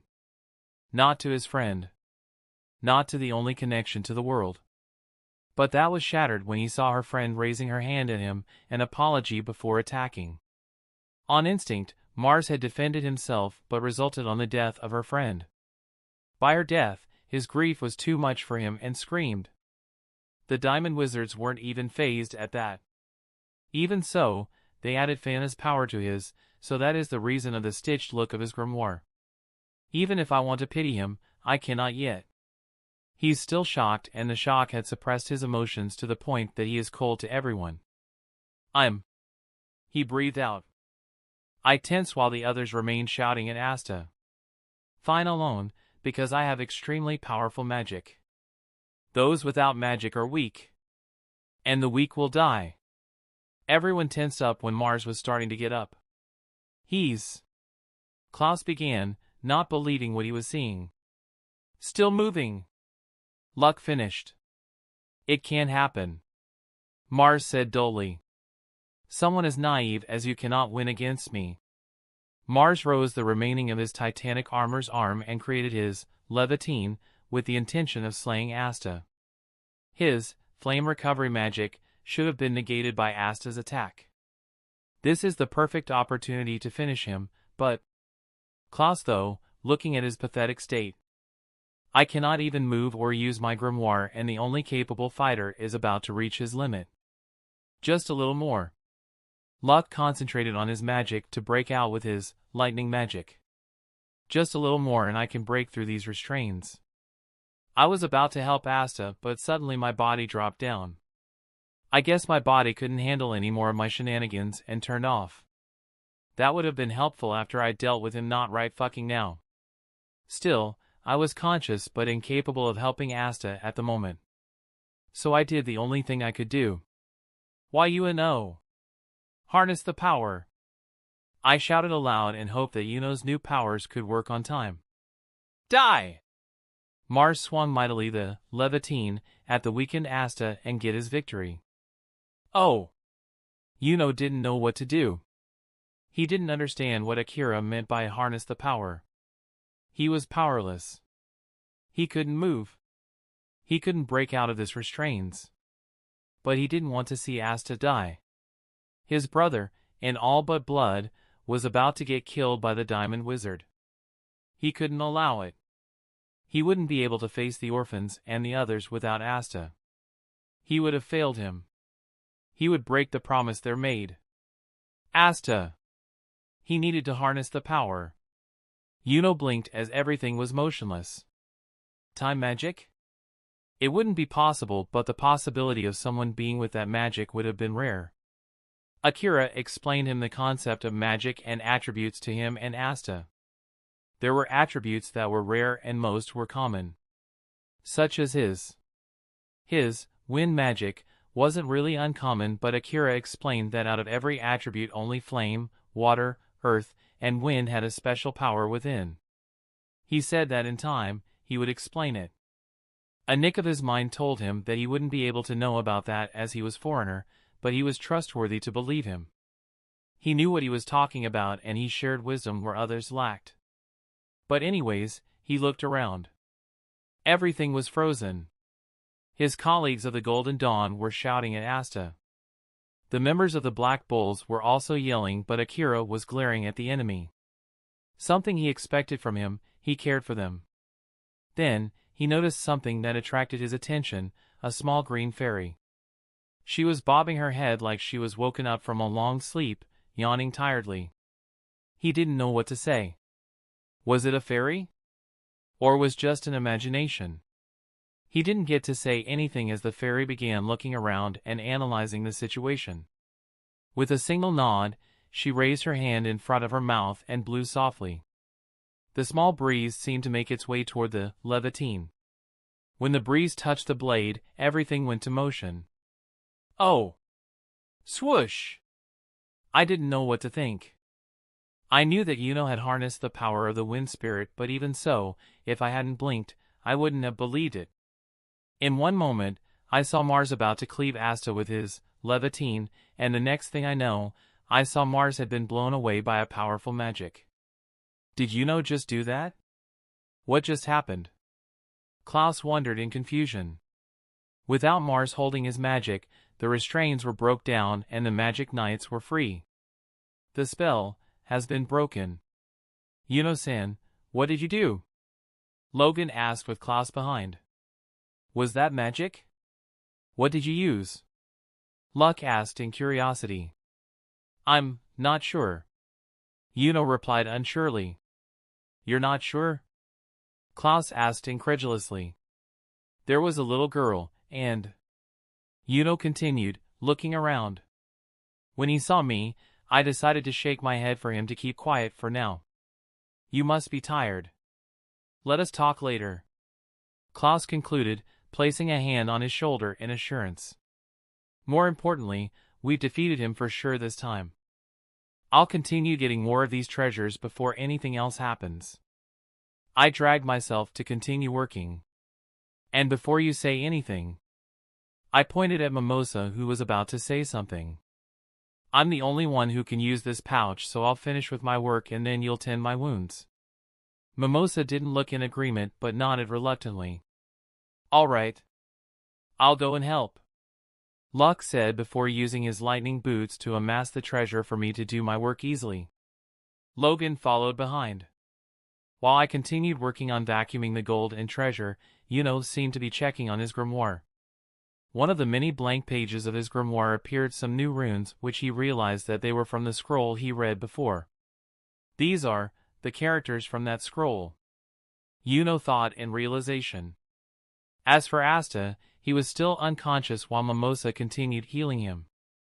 Nobody but me noticed Asta grimoire open by itself and the Demon Dweller sword went into a blank page. After it disappeared, new runes replaced it. After a few minutes of putting the treasure inside my pouch, the dungeon suddenly trembled as this got us spooked. Is this a trap? Klaus questioned in shock. The dungeon is falling apart. Yuno replied as his body tensed to bolt out with the others. The ceilings began crumbling down, crashing next to the magic knights. Damn it! Now of all time. Logan cursed, not acting like a noble should do. But who wouldn't be agitated when the dungeon would fall on them? Wind creation magic, celestial wind arc. Yuno summoned their wind vehicle. Everyone get on. I grunted in displeasure that I couldn't finish gathering the treasure. From what I looked and checked, I might have gathered around 75 or 80% of the treasure. I could have gathered more, but two things: one, the situation at hand, the dungeon was collapsing and we need to GTFO, and two, I might leave a little for the others. So with that, I quickly walked up to the celestial wind arc with the others while Luck lifted Asta and jumped straight to us.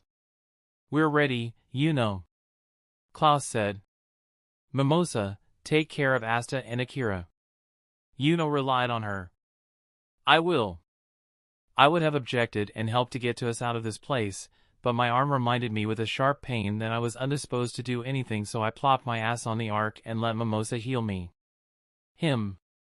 I glanced next to me, which Asta was beginning to regain his consciousness. You shouldn't talk now, Mimosa advised him worriedly. Save him, please.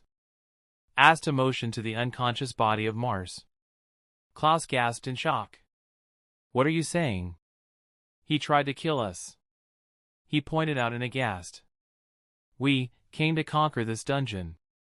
Not to kill an enemy. Asta wheezed painfully. Before Klaus could say something, I placed a hand on his shoulder. No need. He already has somebody that can help. Asta looked at my eyes to see if I was truthful. When nothing was wrong, he closed his eyes. I see. With Asta sleeping off, I looked at Yuno. Go! Yuno didn't need to be told twice and began our escape.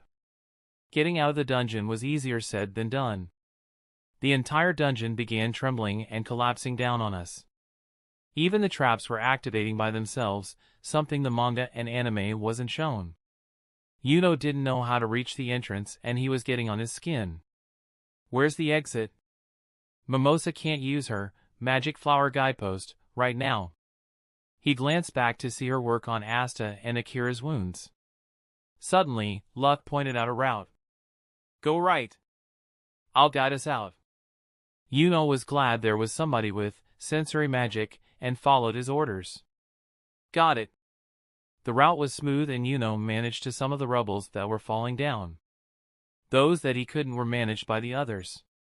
Steel creation magic, fierce spiral lance. Lightning magic, thunderclap crumbling orb. Shadow magic, abyssal slash. Each attack destroyed its targets and successfully made a clean route for Keep going straight. Luck ordered as he kept his eyes on the ceiling for falling rubbles. Okay.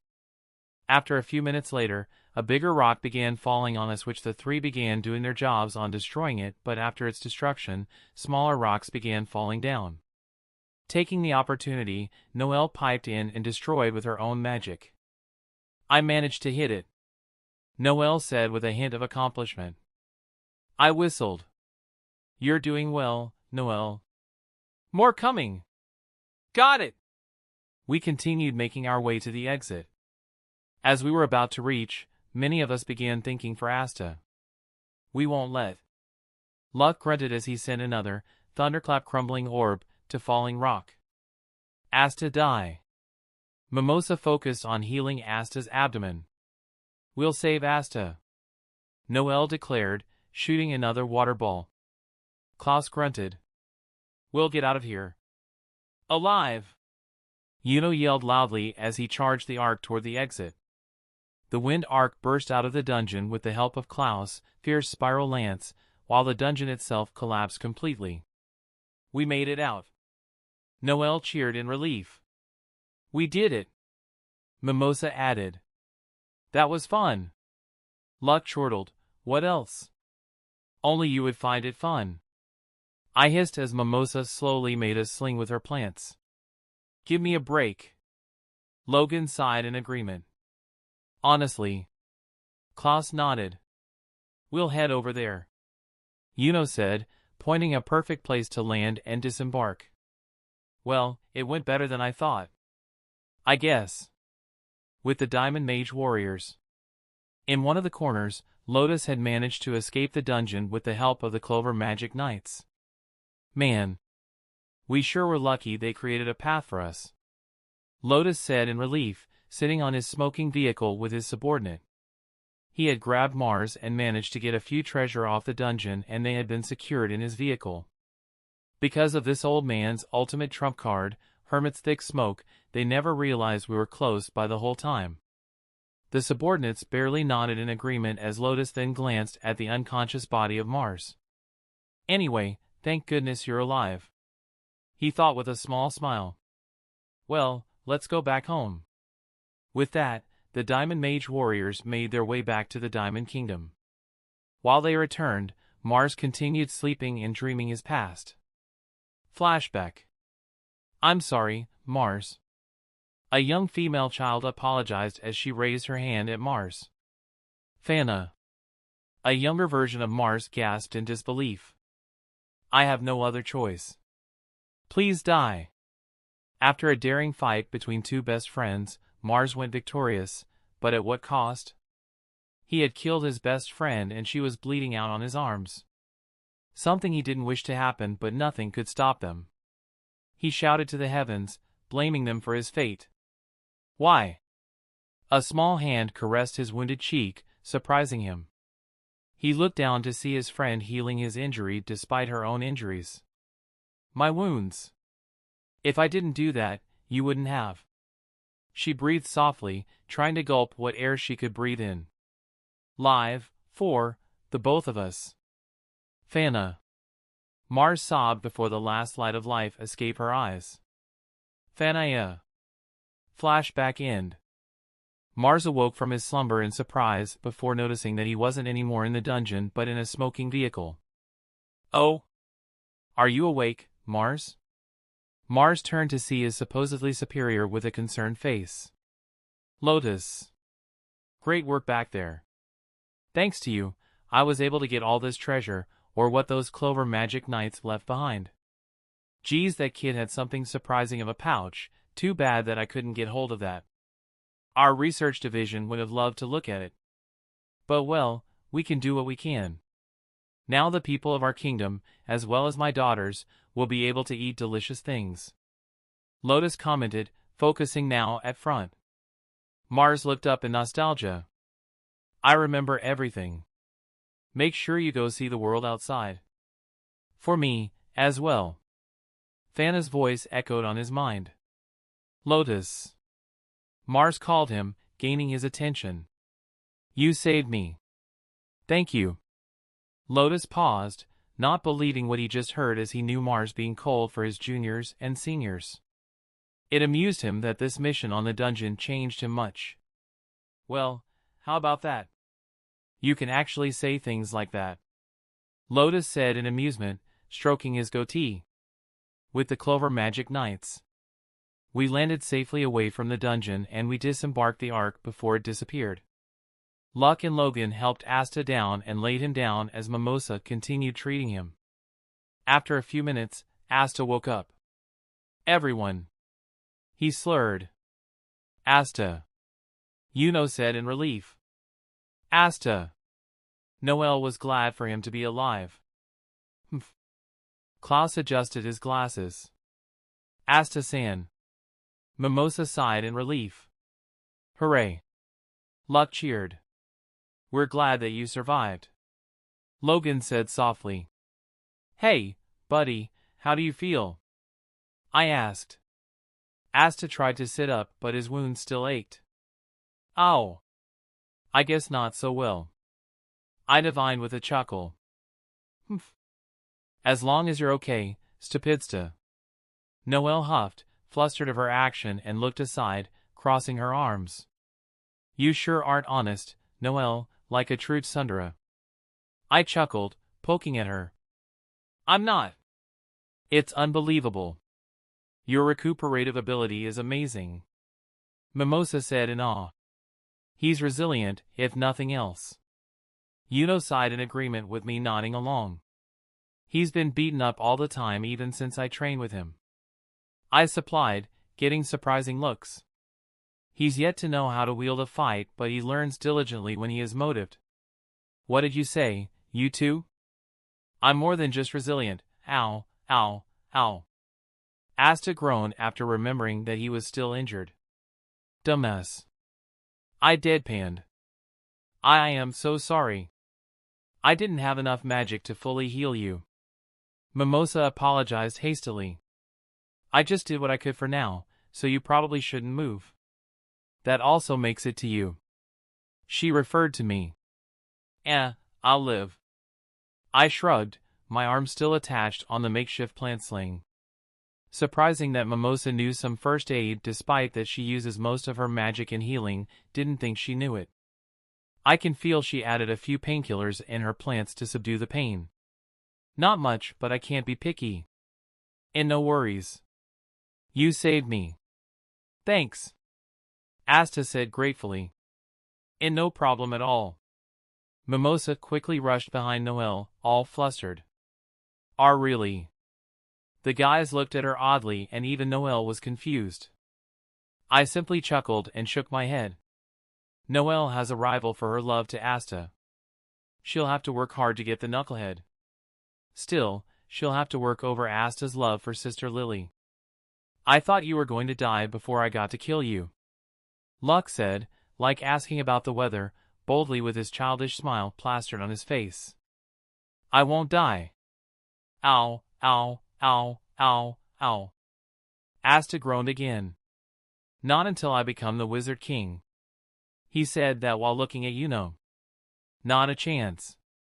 Yuno scoffed, although he didn't scoff loudly, shaking his head.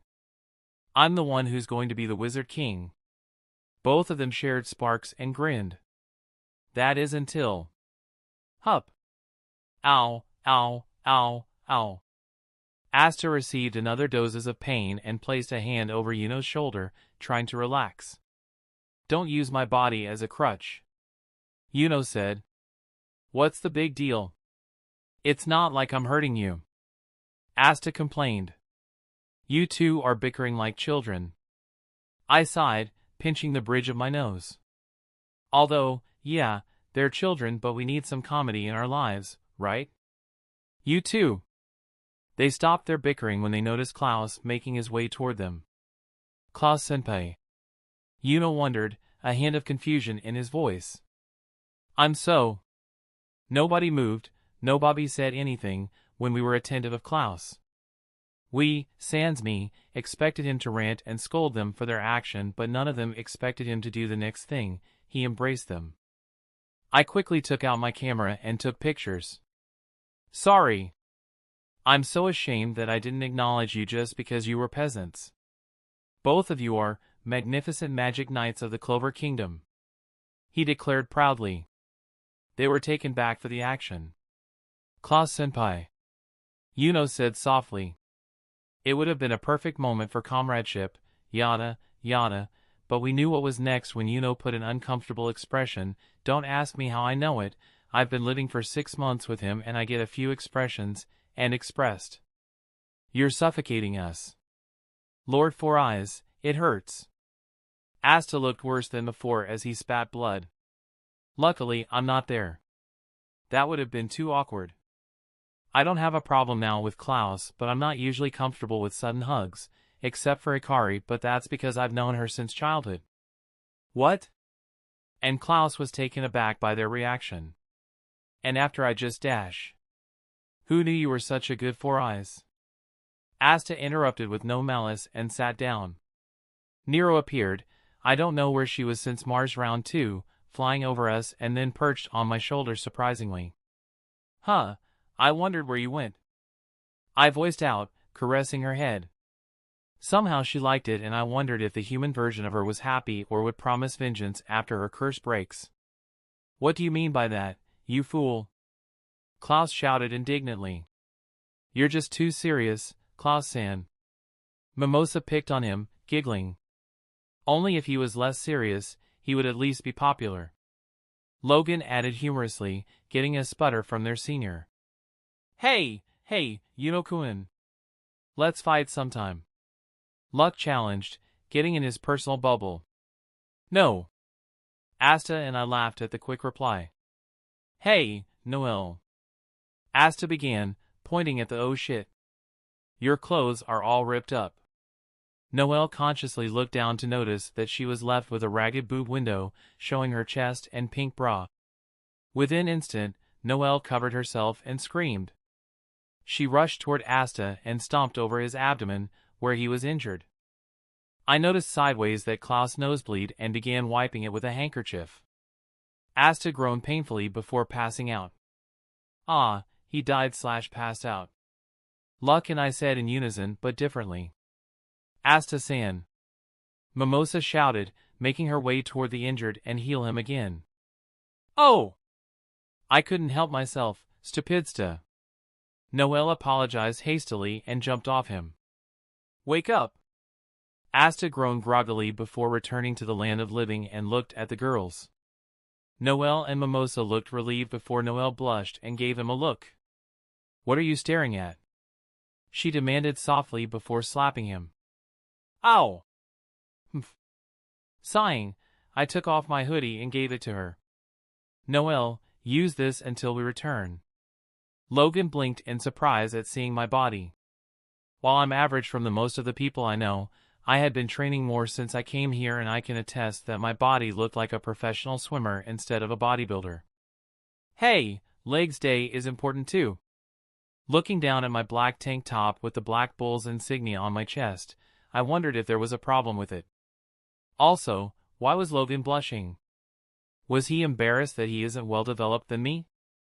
I mean, I recall a few of the Magic Knights had bodies that many men would yearn for, but I don't see the problem with that. Asta and Yuno weren't even surprised at my body. I mean, they had seen me half naked while training and we even had to share a bath. It's not that surprising. What's wrong? I asked dumbly. What kind of training you've been doing? Klaus asked incredulously. He was mildly surprised at seeing my body and Asta's, either comparing or checking. Oh, this and that. I deflected in a Kakashi way. Hopefully on the other side of the universe, said person sneezed on his mask and his 3 apprentices groaned in disgust. Klaus didn't seem to like the idiot of me deflecting his question, but Logan decided to continue. Also, what do you mean by you being an outsider? He added. Back when started, you mentioned it and it has been bugging me for a while. Yeah, Yuno-san mentioned that you were like your captain, but I didn't understand. Mimosa commented. I looked at Yuno and he looked at me back. Somehow, I knew that some royalties and nobles were smart enough to know where I come from. They were the minority, of course. I mean, most captains knew Yami as he was under the Wizard King's squad before becoming what he is now. Sighing, I looked at the 3 Golden Dawn members.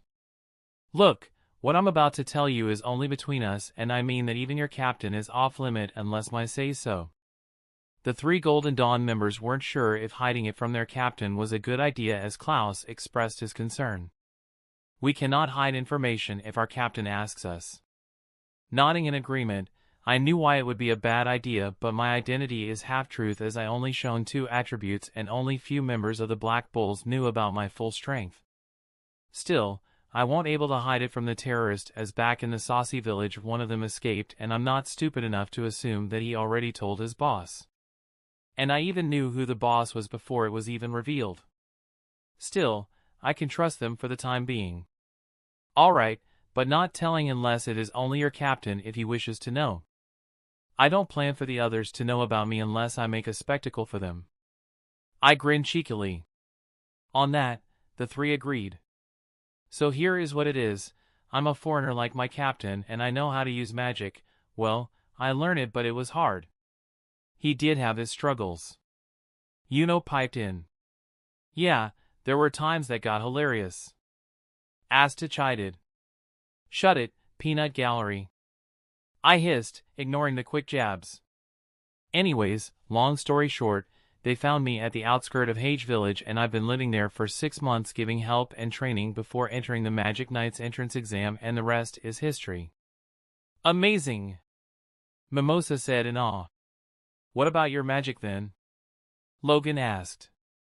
I heard that you used flame magic and water magic back at the entrance exam, but you used chain magic back with that guy. He pointed at Asta. How come you can use 3 attributes? He's got a point. Klaus agreed. There is no way that anybody is capable to withstand 2 or more attributes on said person. Their mana wouldn't be able to conjure a spell, and even with a magic item to suppress it, it would take longer.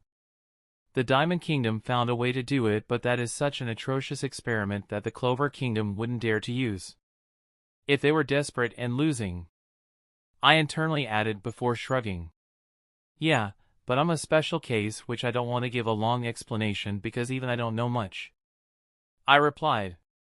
They seem to get that they won't get much and lay it down for now. Alright, anything else to add? Klaus said. Oh yeah, there is something I need to do. I snapped my fingers, almost forgetting. There is something that my magic can do. I can literally copy any attribute unless I touch said person which I haven't copied yet. And you want ours? Mimosa asked in confusion. How many attributes have you gathered? Logan questioned with a raised eyebrow.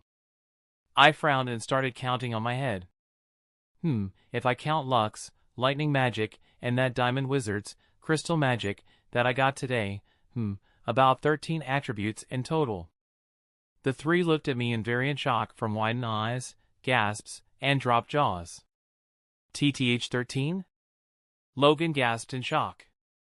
That's more than that diamond wizard. How strong are you? Not much. I have yet to master every attribute, but I'm good with flame magic, water magic, chain magic, and dark magic because of my captain. He's been training me for weeks and he's a demon. I hissed lastly, strangling the air with one hand as the other simply twitched. With that said, I clasped hands or touched their shoulder and the familiar feeling appeared on me and Grimoire. Steel magic, attribute added. Plant magic, attribute added. Shadow magic, attribute added. Nice. I muttered as I watched my grimoire changing colors in deep gray, shamrock green, and jade black. Anyways. Klaus decided that it was enough as he watched me with a slight terror. We should all return to our respective headquarters. Logan shrugged. I guess. Wait! I shouted. Before we return, how about a picture to commemorate our first joint mission? I said, holding my camera. The Golden Dawn was confused and reluctant about it, but Asta and Noel explained to them that it was simply a picture and we also took it after Saucy Village. Ugh, Magma posed coolly, which in my opinion, it wasn't much. After taking a picture, I showed them the picture I took. Yuno stood together with Asta on the left, Noel and Mimosa were together smiling at the camera, Klaus stood adjusting his glasses in a firm manner, Luck was jumping excitedly, Logan smiled softly with his robe hiding most of his body, and I was the one holding the camera and smirking. It is amazing, this technology. Logan gaped at the image of his in the camera. You look a little stiff, Klaus-san. Mimosa giggled. Nonsense.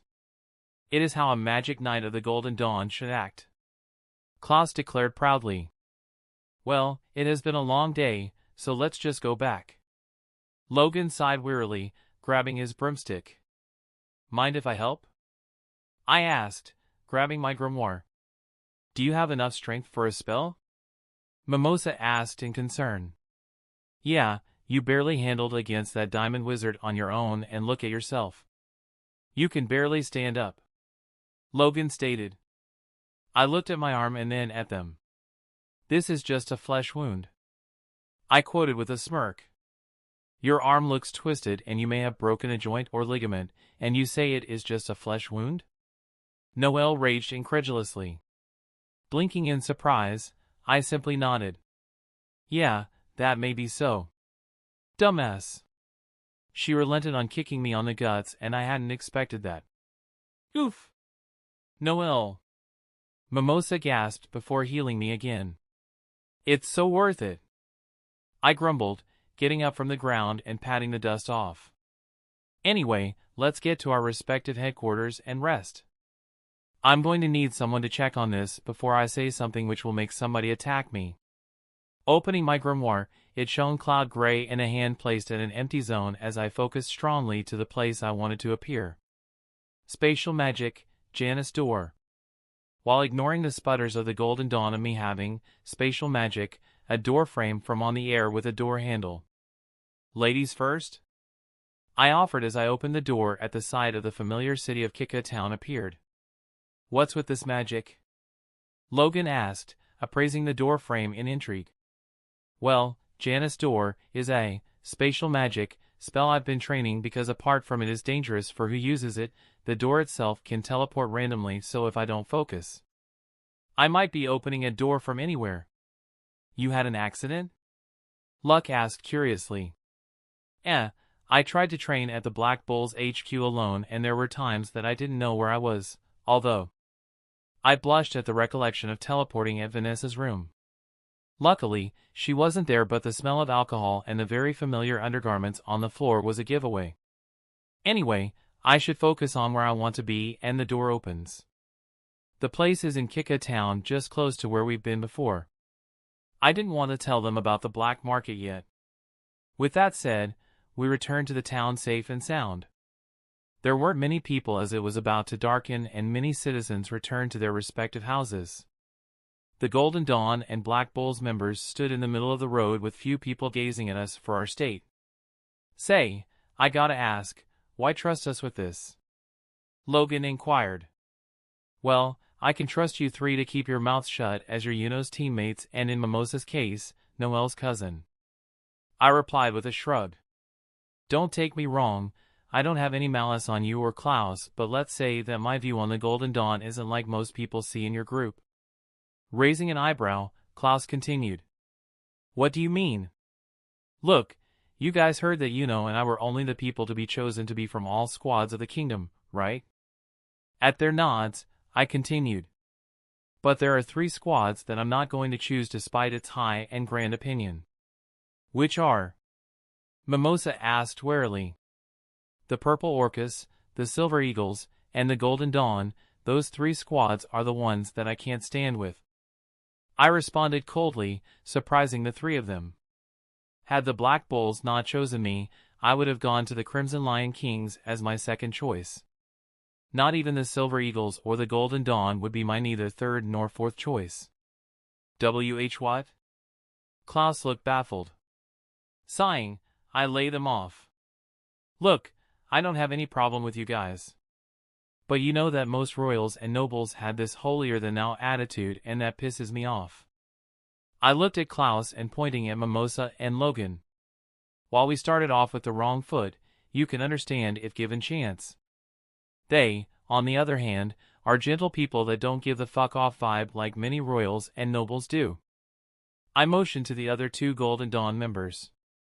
Logan and Mimosa were glad that they were excluded from the holier-than-thou attitude, but they knew how bad the royalties and nobles treated the commoners. But hey, if what happened to yous has any meaning, we can start over. I said with a smile and raised a hand to Klaus. Hi, I'm Akira Yamaguchi of the Black Bulls. Nice to meet ya. Klaus was taken back but returned the handshake and a smile of his own. The name's Klaus Lunette of the Golden Dawn. It's nice to meet you too, Akira. Hee hee, nice to meet you too, I'm Mimosa Vermilion of the Golden Dawn. Mimosa giggled. Logan Ravenswood, good to meet you. Logan nodded with a small smile. With the introductions finished, we returned to our respective headquarters to rest. I'd been told by Klaus that about the gold and jewelry I should be given to the royal palace during our reporting. For now, I need to rest and check on this arm. Clover Kingdom, Black Bull's headquarters, Akira's room. We'd been given time to rest after being checked out by a doctor. Surprisingly, it was Vanessa, and I returned to my room after a quick snack. My left arm had a new cast and only my fingers were out. Sitting on my desk, I've been checking what I can keep while the others remained inside. What amazing thing the dungeon gave us. I mumbled as I fidgeted inside my pouch. Asta got his new Demon Dweller sword and Yuno got his fairy power from that scroll. I don't want to be left behind and I should keep some of them since I was the one who brought almost all of the money. As I was about to give out, my hand grabbed something and looked at it. They were some kinds of scrolls, 4 in total. 2 scrolls were tied in blue ribbons, one was in purple and another was in yellow. Scrolls, this should be interesting. I grinned as I laid 3 scrolls on my desk and held one with blue ribbons. I wonder what kind of power I'll get from it. Opening the scroll, I looked at the weird ancient runes on it, and before I could ponder up the writings, the runes began glowing brightly, almost blinding me. The lights continued shining for a few seconds before the runes disappeared, and instead, my grimoire and body felt a little rush on it. You, trippy. I shivered. But still, I feel like my mana strengthened with the runes, and I felt a little stronger than before. So the blue ones are like a power-up. I should keep the last one until I find enough attributes to power up. Still, it will be hard to train all attributes if this will take me for eternity. Time will tell. Now, let's see, which I'll choose. I mused, looking between the purple and the yellow scrolls. Eeny, meeny, miny, moo, this one. I grabbed the yellow scroll. Opening the scroll, this one was different. While it didn't glow up instantly, I kept reading for if there should be an incantation. Let's see. Here the worthy shall be read this scroll. The information inside of the predecessor's memory remains in this scroll, and there are scattered in 3 places sealed. The faint soul can communicate with the shard of consciousness unless it is required. Had the one worthy gather the scrolls, he or she shall be worthy to learn the strength of both heaven and hell. Wow, strange. I hummed in contemplation. So I can get that there are 3 in total, but what was that about? Before gathering my mind over it, the scroll began glowing up and sudden information rushed into my head, gaining a massive headache. And holy shit, it hurts. Last thing I remember, I dropped myself on the ground and blackness took my sight. Oh! I opened my eyes, trying to massage the headache off my head. Fucking hell. I'm going to get migraines at this rate. I groaned. After noticing that I wasn't in my room, I was alert. Where the hell I am? The place was, in other words, strange. The floor was white as the sky. Well, it was a blue sky with white cumulus clouds. What the hell? I looked incredulously at the place I was. Still, it kind of looked familiar, but I can't place it where I saw it. Ho, ho, ho, look who decided to see me. An unfamiliar elderly voice chortled in amusement. I turned around, but there wasn't anybody there. What the? I narrowed my eyes and tried to grab my grimoire, only to tap an empty waist. Hey, my grimoire. Where the hell is it? Fret not, youngling, you won't need your grimoire in this place. I turned around and like before, there wasn't anybody. Where the hell are you? I demanded fiercely. I had enough of the mind games and I was too tired to think. The elderly voice sighed in disappointment. Ho, such manners, well, here I am. I turned around last time to feel disappointed to see nothing, only that this time an elderly man appeared. The old man looked regal, wise, and confident. He had the Gandalf hairstyle but more inclined to the dwarf shaman of the Goblin Slayer and hid most of his facial features. He had a pale skin, light blue sharp eyes that showed his wise mind, and a silky beard that reached to his chest. He wore a robe that I incline that it looks like what Sage uses if the extravagant details on his robe had something to do with it, and he was holding a wooden cane. Who are you? I slightly relaxed but didn't mean that I wasn't wary of him. Ho, ho, ho, relax kiddo, I don't bite. The old man chortled. Why don't we take a seat and relax? I raised an eyebrow. Where we are supposed to si-dash. I cut off when I noticed a table and 2 chairs just next to us. I blinked in surprise. All right. We sat on our seats and suddenly a small cup of tea appeared in front of me. Drink. He offered friendly. It's been a while since I last spoke to someone. I grabbed the cup reluctantly before sipping slowly. I hope that it wasn't poisoned or something. It's not poisoned if you are assuming that. I looked at him in shock. How the hell do you know that? The old man shrugged before a plate of matchas appeared between our cups and began picking one. That's because I can read your mind. He smiled before stuffing matcha on his mouth. I was boggled that he had some kind of telepathy. He didn't look like he was a fighter, but appearances can be deceiving. He might be someone that can deceive others with his looks. Look, kiddo. He sighed, getting me out of my trance. I'm not reading your mind because I want to. And I understand that meeting me suddenly doesn't make you at ease. Let's say that our minds are connected so I can read yours when I want to while you can't yet. I nodded slowly, digesting this information. Still, it wouldn't hurt to be at ease with him. So, who are you? Why am I here? And what kind of old man are you? I asked continuously. Sipping his tea, he laid down his cup. Well, we can start off with introductions. My name's Dorian. You are here because you opened a scroll with the incantation to connect us in this spirit realm. That doesn't mean that you're going to have a spirit of your own like your friend. The spirits don't work like that. I'm a special case, but there is no time for that. And as for me, well, let's say that I dedicated my life in magic and one came to another, I became part of your grimoire and memory. I blinked numbly at the information. Okay, I can understand the first 2 parts, but what was that about you becoming part of your grimoire and memory? The grimoire you're holding. Dorian began as my grimoire on his hand, shocking me. Is in reality my former grimoire. I understand that if the user dies, the grimoire also disappears. But in few cases, when the grimoires are sealed and the users die, the grimoires remain sealed until another worthy user appears. Not much information is about that fact in particular, but for me, I know this grimoire like the back of my hand. But I thought. I stammered incoherently. I didn't know what to say. I knew as much that when people die, their grimoires also die. But sealed? Then how come that this grimoire appeared at the Grimoire Tower during the vast years? I understand that you have many questions to be answered. He told me as my /ours grimoire disappeared. But there are few questions that I can answer. Sighing tiredly, I rubbed my head. It's that so? I should think of a question that I can ask him. Was he a sage?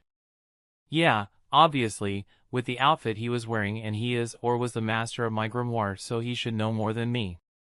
Should I ask what happened to him? No, it would be pointless to ask about it now, and as he said, there isn't much time. What should I then ask? That's it. I got one question that I'm wondering.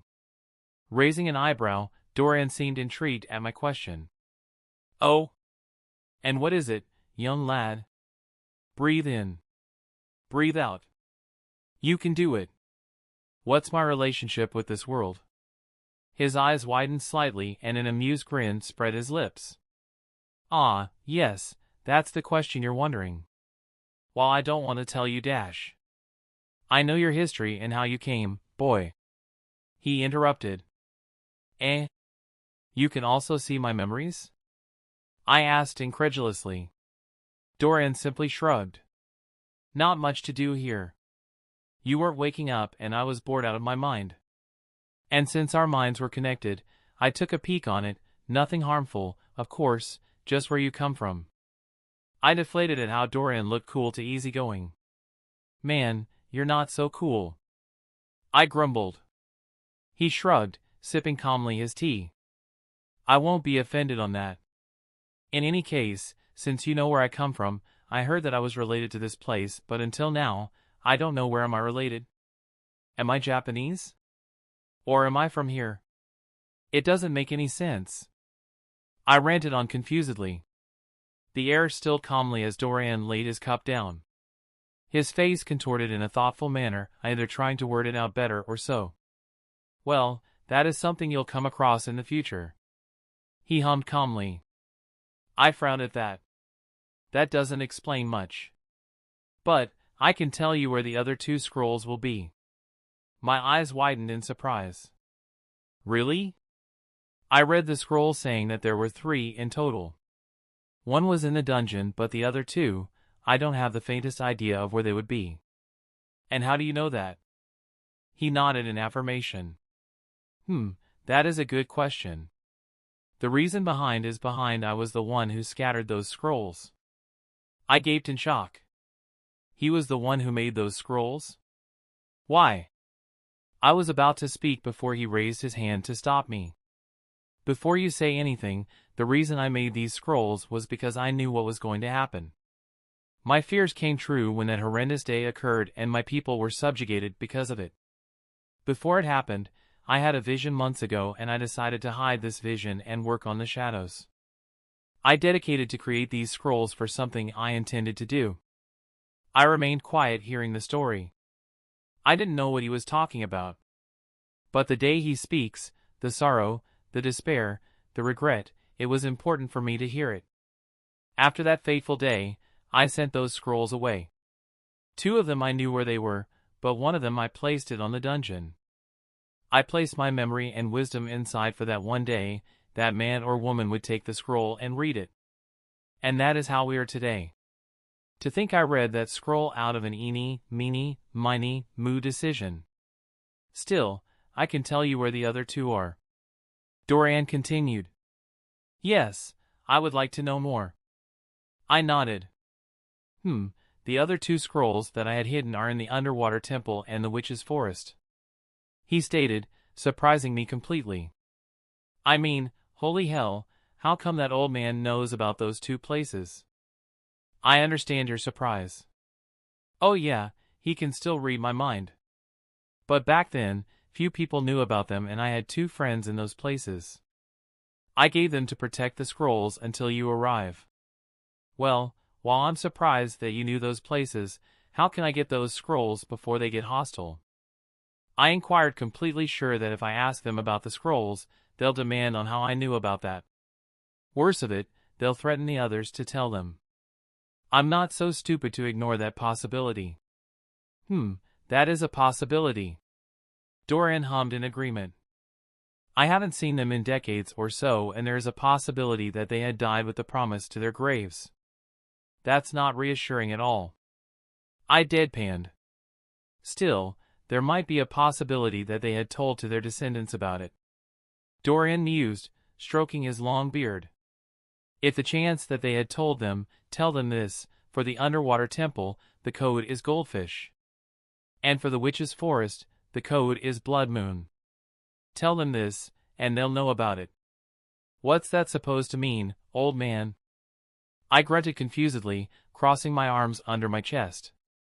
He chuckled in amusement at my reaction, not even offended. I didn't believe that you would understand it at first. Give it time, boy, you'll get it soon enough. I grumbled incoherently at such riddle. Still, it would have been more helpful. I'm being helpful, he chided before sipping his tea. Fucking old man. I heard that. You were supposed to. I grumbled. Before I could have spoken more, my body suddenly brightened up, surprising me completely. What the? Oh, it seems your time is up. Dorian hummed, not surprised at all. Don't worry about it. It just means that you're returning. We'll see more of each other once you find the other scrolls. But remember this. I looked at him in confusion. Save my people from the disaster that you know. He stated cryptically. What are you talking about? I asked hastily. I didn't understand who I have to save. As I was about to ask him about it, he suddenly showed me his eyes, his pointy ears. My eyes widened in shock. Why you're... I didn't get to say anything as everything faded into blackness. Oh! Save the elves, young boy, because you know how hateful they had become and how I regret seeing my people like this. Dorian muttered sadly. Don't worry about it, Dorian. The elder elf turned around slowly to see Goddess Sakuya walking toward him. The kid has good head over his shoulder. He'll know what to do. She smiled sympathetically. Dorian sighed wearily. Yeah, I hope so. Too bad that I couldn't tell him much, but the scroll I left at the dungeon only could connect for a few moments. I'll have to wait until he gets the other two. That you do, Dorian. That you do. Oh. IRA. Ugh, my head. I don't know how long I have been sleeping. Kira. And that annoying voice, was that Magna? Let me sleep, dude. I got a massive headache just moments ago. Can't a guy just sleep the headache off for a moment in peace? Akira. Wake up. I yelped in surprise when the damn bastard shouted on my ear. Damn it, Magna. What the hell is wrong with you? I demanded furiously. Akira. You're alive. Magna cried out manly tears before hugging me. What the hell, man? I said in discomfort before I noticed that Captain Yami, Luck, Noel, Vanessa, and Finral were present. What are you guys doing here? You mean you don't remember? Vanessa asked incredulously. And I'm surprised that your room is clean. Noel called out. What are you insinuating, Tsundere woman? I grunted. Kid. Yami began, getting my attention and ignoring the hey from Noel. You've been sleeping for 3 days. He informed me. Chapter 14, Ensemble. Getting to the cafeteria while your stomach continued rumbling in hunger was no easy feat to be embarrassed. Good morning. I greeted those that I hadn't seen them in my room. The looks I got were strange and I didn't know what they were thinking. Are you trying to copy Captain Yami's looks? Magna inquired, mildly offended, looking down and up. It feels strange. I know that I'm being trained by him, but I'm not going to smoke a cigarette and I don't plan on getting his personality. I grouched as I sat next to Noel. It wasn't a secret that I was being trained by Yami in the Black Bulls HQ. While Magna and Luck were jealous because I get to be trained, beaten up, by the captain, the others were indifferent. So, what you guys have been doing while I was sleeping? I asked. Magna simply shrugged as he tore a piece of meat on his plate. Same old, same old. Knowing that I'll not know much, I looked at Noel. You? I asked. That's my business. She huffed.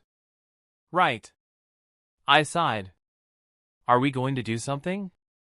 Or at least, reporting our success in the dungeon? Not yet. Every member that took place in it has to do present. Vanessa explained, pouring wine. Then what? Wait for him to wake up? I asked. Yeah. Magna nodded. Sighing again, I returned eating my food in peace until Vanessa popped another question. So, what are you going to do? Raising an eyebrow, I looked at our present witch. You mean, what am I going to do as I wait for our dumbass of a friend that got hurt? I hummed, tapping the fork on my chin. Hey, it is not dangerous if I pluck it.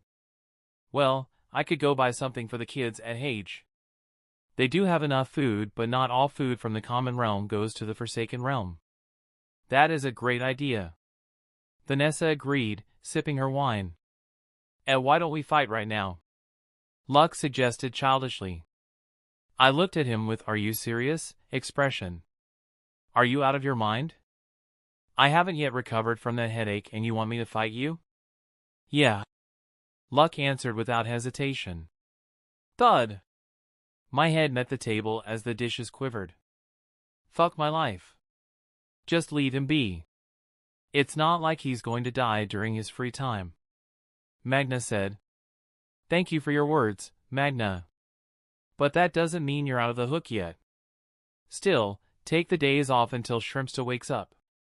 Magna advised, oblivious of my revenge. Got it. After eating breakfast, I decided to go to Kika Town. I wanted Noelle to join me, but she preferred to stay at the HQ reading. Reading. I didn't think much of that one, but everyone has a hobby. Anyway, I used Janice door to get there and start browsing around. The market was booming with people. I saw a few magic knights patrolling, but those were mostly every squad except for the Golden Dawn, Silver Eagle, Crimson Lion Kings, and Black Bulls. You can guess why. Looking around the streets, I got into one of the markets and browsed their products. What should I with this? I asked aloud, nobody in particular, while checking on the products. I can make curry or ramen with these stuffs, but it requires being perfect for the kids to eat. My thoughts were interrupted when somebody tapped my shoulder. Turning around, I was surprised to see somebody I hadn't seen in weeks. Hey, it's nice seeing you again. Mickey Goldia, the chick with gold magic that I fought during the entrance exam, greeted now wearing her blue rose knight's robe over her shoulder. Oh, Mickey, it's been a while. I greeted her back. What brings you here? Patrolling? She nodded with a smile. Yeah, but my shift ends in 3 hours or so. I was with my senior, but she ditched me to look for Captain. I blinked in surprise. I didn't know that she was working with that obsessive chick for her captain. My condolence was the only thing I could tell her. She sighed in defeat. If only you knew better. She clasped her hand to change topic. So, what brings you here? I shrugged. My team returned from a mission 3 days ago and we're now resting. I showed her the new bandages Vanessa made me before going out. And as you can see, it wasn't pretty. She gaped in surprise at my injury. Whoa, lucky you. I haven't yet gone to a mission that requires most battles. I've been in escorts and little things, but nothing dangerous. Simple bandits and such. It depends on the level of danger. I hummed in agreement. I would have been bored in those too, and it preferably not telling her about Saucy Village, as it might reconsider her squad choice. So anything else? She asked. Buying food for the orphans where I came from. I replied, holding a sack of food I purchased. There are still things I need to add, but let's first see what's selling. Mind if I tag along? There isn't much to do when patrolling alone and I'm bored. She grumbled, inwardly cursing her senior. Sure, why not? The more the merrier. I shrugged, not even caring about it. She's cool in my book, so it's okay. We looked around, buying stuff like food, clothing, accessories, toys, etc. I almost packed 3 sacks of said objects and give it to the orphans at the church. Am I spoiling them? Yep, I am. Although, I think Father Orsi is donating a few toys and clothes to the other kids from the village, as most of them would be overgrown by the time they get to wear. Is that how parents should act to their kids? Food for thoughts. Luckily, I still had enough money to buy more, as I didn't buy much during our first pay and I won a massive amount of money during my gambling moment. I might think that they had banned me for playing it, but nothing concrete occurred, so I should be careful. And as for Asta, he had wasted all his money on food and giving to the church. He has little, but he's going to get more after we give the treasure from my pouch. Why are you buying this much? Mickey inquired in confusion. I understand that you're doing it for the orphans, but isn't this too much? I looked at the 6 sacks, well, 7, counting the one I added, together. 4 sacks were food, meat, vegetable, spices, separately, and the others were clothes, utensils, picture books, and seeds for the chickens. Was I overdoing it? A little bit, yeah. Not that they're going to complain or so, as it is preferably to have things rather than nothing. I don't think so. I tilted my head in honest confusion. They're still kids, they are going to need enough for them to grow up properly. The church only prepared Tato's dishes for the kids. While it's food, it is not nutritious if you eat it all the time. I shivered at the recollection of the taste. Ugh, the taste, there wasn't any flavor on it. How Asta can eat it without retching is beyond me. Oh yeah, because Sister Lily is the one cooking. Anyway, back to the shopping. We were on our last store buying stuff until I felt another tap on my shoulder. I turned to see our recent familiar friend, Logan Ravenswood, all healed up. As for Mickey, she continued looking for some fresh ingredients as I had asked her for help. Heya, how you been? I greeted with a smile. Good, a few aches but nothing serious. Logan replied, grimacing a little. Still, the nursery at the Golden Dawn's HQ do wonders. And with Mimosa, it's even better. Mimosa does her job well. I nodded in agreement. While the Black Bulls don't have the required equipment, we have at least decent equipment for our squad mates. How's Asta? He asked. Still sleeping. I guess that fight with that guy was out of our level. I sighed. True. He nodded in agreement. He then noticed my partner and his eyes looked confused as I was with a Blue Rose Knights. Who's your friend?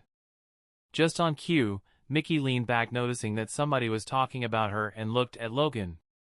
I didn't notice Logan's eyes widening in shock while Mickey blinked in surprise.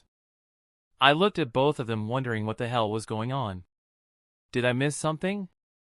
Just when I was about to ask, Mickey's eyes widened in realization before she spoke. Hey, you're Dash. She didn't get to say anything as Logan surprisingly rushed toward her and covered her mouth in desperation. Why yeah, it's me, Logan, it's been a while. Logan laughed nervously while still covering her mouth. I didn't know you were here, Mickey. How's family? I'm not stupid enough to know that there is something that they aren't telling me. But for what it's worth, they can keep their secret while it doesn't harm my squad or any close friends. Still, it wouldn't hurt to know about the royal and noble houses of the kingdom. I can only remember a few, which there were the Silva, Vermilion, and Kira from the royalties, and the Adlai, Boismosler, and Vaude from the nobility. I think I dozed off while thinking when Logan waved his hand over my face. Hey, Akira, you're hearing? Why yeah, what's up, Logan? I blinked. Sorry, I was thinking on something. No need to apologize. I was just telling what you guys were doing. But seeing the sacks behind, I can guess that you're buying something for someone. Logan assumed. I'm buying these for the kids at Hage. I replied. While I know they have enough to spare, there are some that don't reach the Forsaken Realm. And how are you going to take all this to the Forsaken Realm? Mickey demanded. It takes 3 hours to travel, and I don't think a broomstick would be enough to carry all of these. I grabbed the pouch and showed it to her. With this, I answered like it was obvious. It was funny how her face contorted in irritation. How can a pouch as the size of my head could fit those massive sacks? she demanded angrily. Before she could shout more, Logan placed a hand on her shoulder. Not gonna lie, you're going to be surprised, he commented. I nodded. Before we start, it might be better to do it out of the sights. You already brought the people's attention. Mickey looked around to see the citizens looking at her with varied emotions. She blushed in embarrassment at that and nodded. We walked away from the gaze of the people in alley. As soon as we laid the sacks down, I made my work on vacuuming the sacks into my pouch. WWHWAT? And earning a gasp of shock from Mickey, although it was killing my ear. How the hell did that piece of cloth do that? She demanded incredulously. This is a special pouch that has contained many things on the same moment I put them on, so there is no way that it will rot or so until I take them out. I explained, although Goddess Sakuya didn't tell me much about it, but I kept experimenting on seeing what it could do. Still, I'm the only one that can use it. Nobody else can use it unless I say so. That's really cool. Mickey wowed in awe. Too bad, these types of things are lost during the first Wizard King's era. It could have been very useful. The first Wizard King's era? That's something I didn't know. Well, the sacks are done. But what about the travel? We won't be able to reach on time and return. Mickey wondered aloud. And since they're your family, they'll try to ask you to remain. Oh, that's easy. I grinned, grabbing my grimoire. The grimoire shone cloud gray and I opened Janice's door on the air. That's. She could barely hold herself, passing out in shock, her eyes widen, mouth open, and pointing at the door frame. That's spatial magic. When did you have spatial magic? How do you have spatial magic? For a while. I chimed with a cheeky shrug. Just how many do you have? Mickey asked. I looked at her in silence. I know that I shouldn't just show my strength and power to others easily. But I think that she deserves to know a little, except for my origin. I mean, she is friendly with me despite being a noble, and there is no malice on her attitude, just highly curious about it. I hummed thoughtfully as Logan simply stared at me, no emotions that I could read on. Well, considering that what I'm going to tell you is a secret, I hope you understand that I need the utmost secrecy until then. Mickey seemed to be thinking about before accepting it. All right, I can do that. Sighing, I began. I do have a special attribute that makes me able to copy others. The flame magic and water magic, back when we first met, were simply my first ones. But, through the weeks I've been after our encounter, I managed to hold more, so in total, I have 16 attributes at my disposition. SC16? Yeah, I have chain magic, flame magic, water magic, wind magic, gold magic, bronze magic, spatial magic, transformation magic, ice magic, mist magic, dark magic, lightning magic, crystal magic, steel magic, plant magic, and shadow magic. I counted. There are going to be more to be copied, but yeah, 13. Mickey seemed to be blank out as she was trying to process the information. It wasn't long when she blinked in confusion. Wait a minute. Gold magic? When did you copy mine? Oh, back when we first met, you decided to give me a handshake. I explained. For my magic to copy, I need to have physical contact with the same person I'm going to copy. It doesn't work if I already have it, so yeah. The handshake we did back then was the thing that I managed to copy you. Ugh, this is getting me a headache. Mickey grumbled, rubbing her head. Tell me about it. Logan agreed. If that's it, I think I need to take what I bought to Hage while the sun is up. I shrugged as I grabbed the door handler. You want to join? Got nothing to do. Logan shrugged. We can't do anything until we give our report and the treasure. Klaus-senpai said that it was better to go with the Black Bulls as you have all the treasure. He thought it through. I hummed in agreement. We'll have to wait until then. Asta is still resting in his room and haven't yet woken up. I feel really like I don't know what's going on. Mickey sighed despondently. You'll know soon. I grinned. Still, I'll remind you too that I'll be using more dark magic. My captain is training me and told me that I should use the attribute more. Why? Logan asked curiously. You're talented with flame magic, not much like Captain Fugolian, I mean, no offense, but there's reason for it? I shrugged. He said something about showing off with dark magic, as he is the only one that can use it and people get scared because of it. That might be a reason. Logan nodded. You want to join? I asked Mickey. I don't know when your patrolling ends, but if you want to, we can go and return before anybody notices. Mickey shrugged. Sure, my work's done half an hour ago. I can go and return to the HQ later. Nodding, we walked past the Janus door toward Hage Village. Clover Kingdom, Forsaken Realm, Hage Village. In the peaceful village of Hage, a door frame formed on the air and opened itself. Well, here we are, I said, smiling at the sight of the place. It hasn't been long since I came here. Logan added. So this is how the Forsaken Realm looks like. Mickey hummed, looking around. We walked toward the church. There were nobody outside, either they were cleaning or working with the chicken. Still small. Logan commented bluntly with a straight face. Yup. Mickey said in agreement. Come on, let's see the people inside. I chuckled good-naturally at their reaction before looking at the church. Sister Lily. Kids! Father Orsi. I'm back. Just as I spoke aloud, said people walked out of the church. The kids and Father Orsi were excited at my arrival while Sister Lily simply smiled beatifically. Welcome back, she said softly. Akira and I. Rixa greeted with a hug. It's been a long time.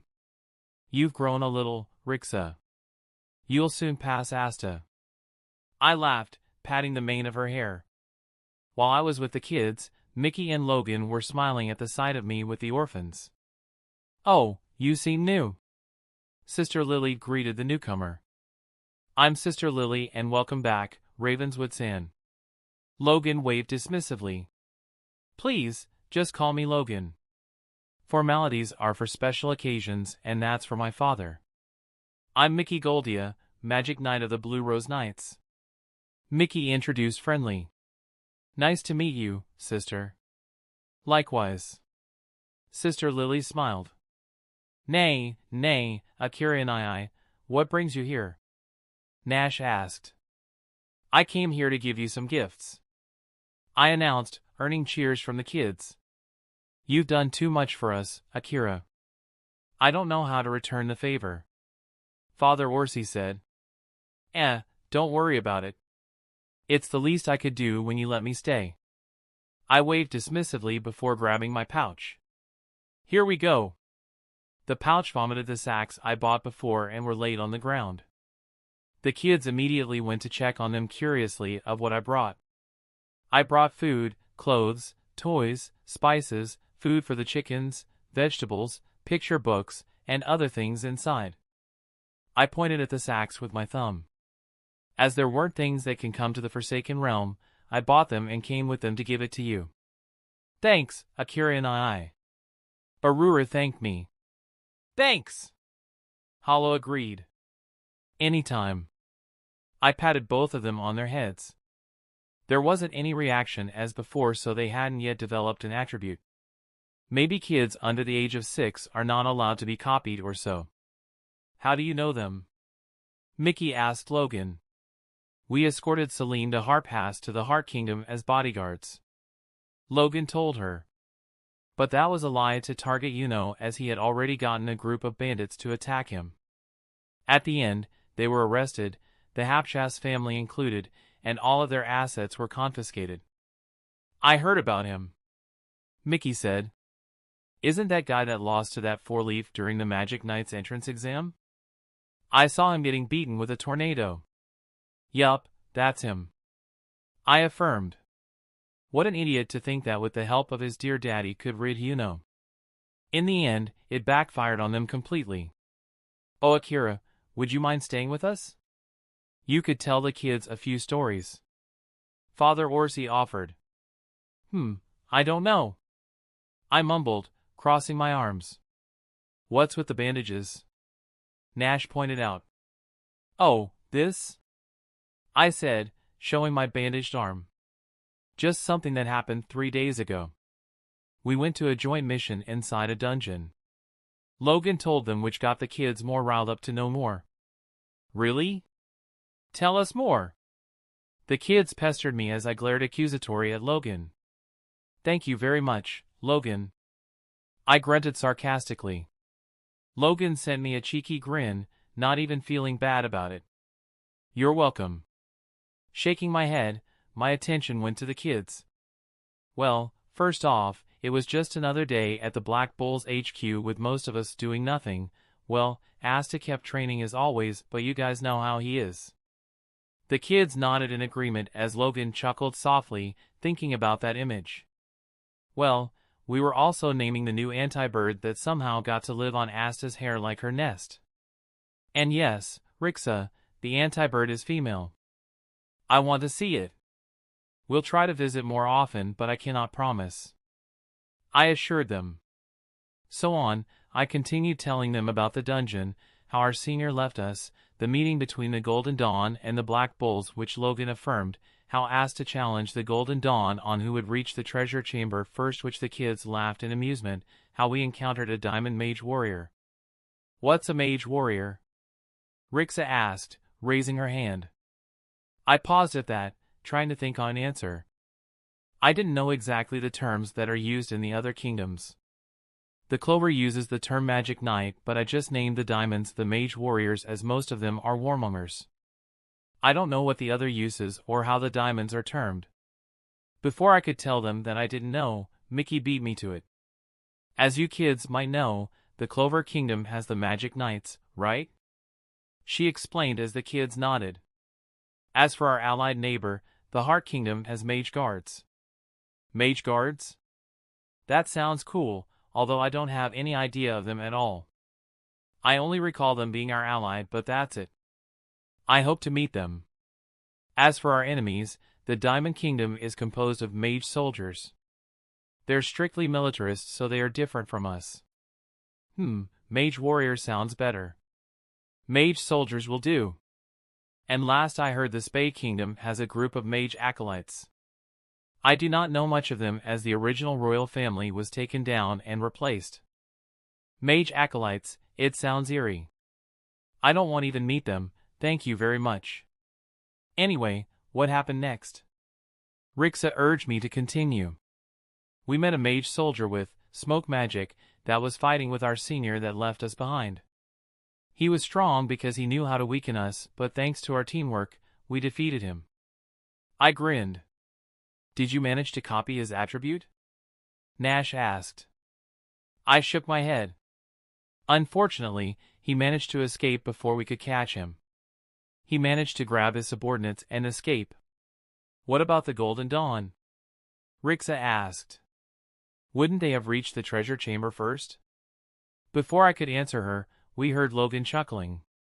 Sorry, I wasn't mocking or anything like that. He apologized with a soft smile.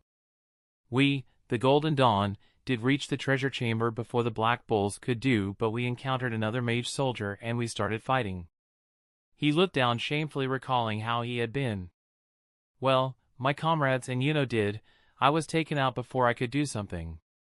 Aruru and Hollow seemed to try reassuring him by giving him a hug. While I forgot to explain them that royals and nobles don't like hugs from commoners and below, it seemed that Logan was fine as he simply patted their heads. Thank you. Anyway, long story short, the Black Bulls joined with the Golden Dawn to fight our common enemy and win. I continued. We got the treasure, amassed it, and escaped the dungeon before it collapsed. Logan looked at me in confusion for shortening the story, but it didn't seem the kids noticed it as they wowed at the story.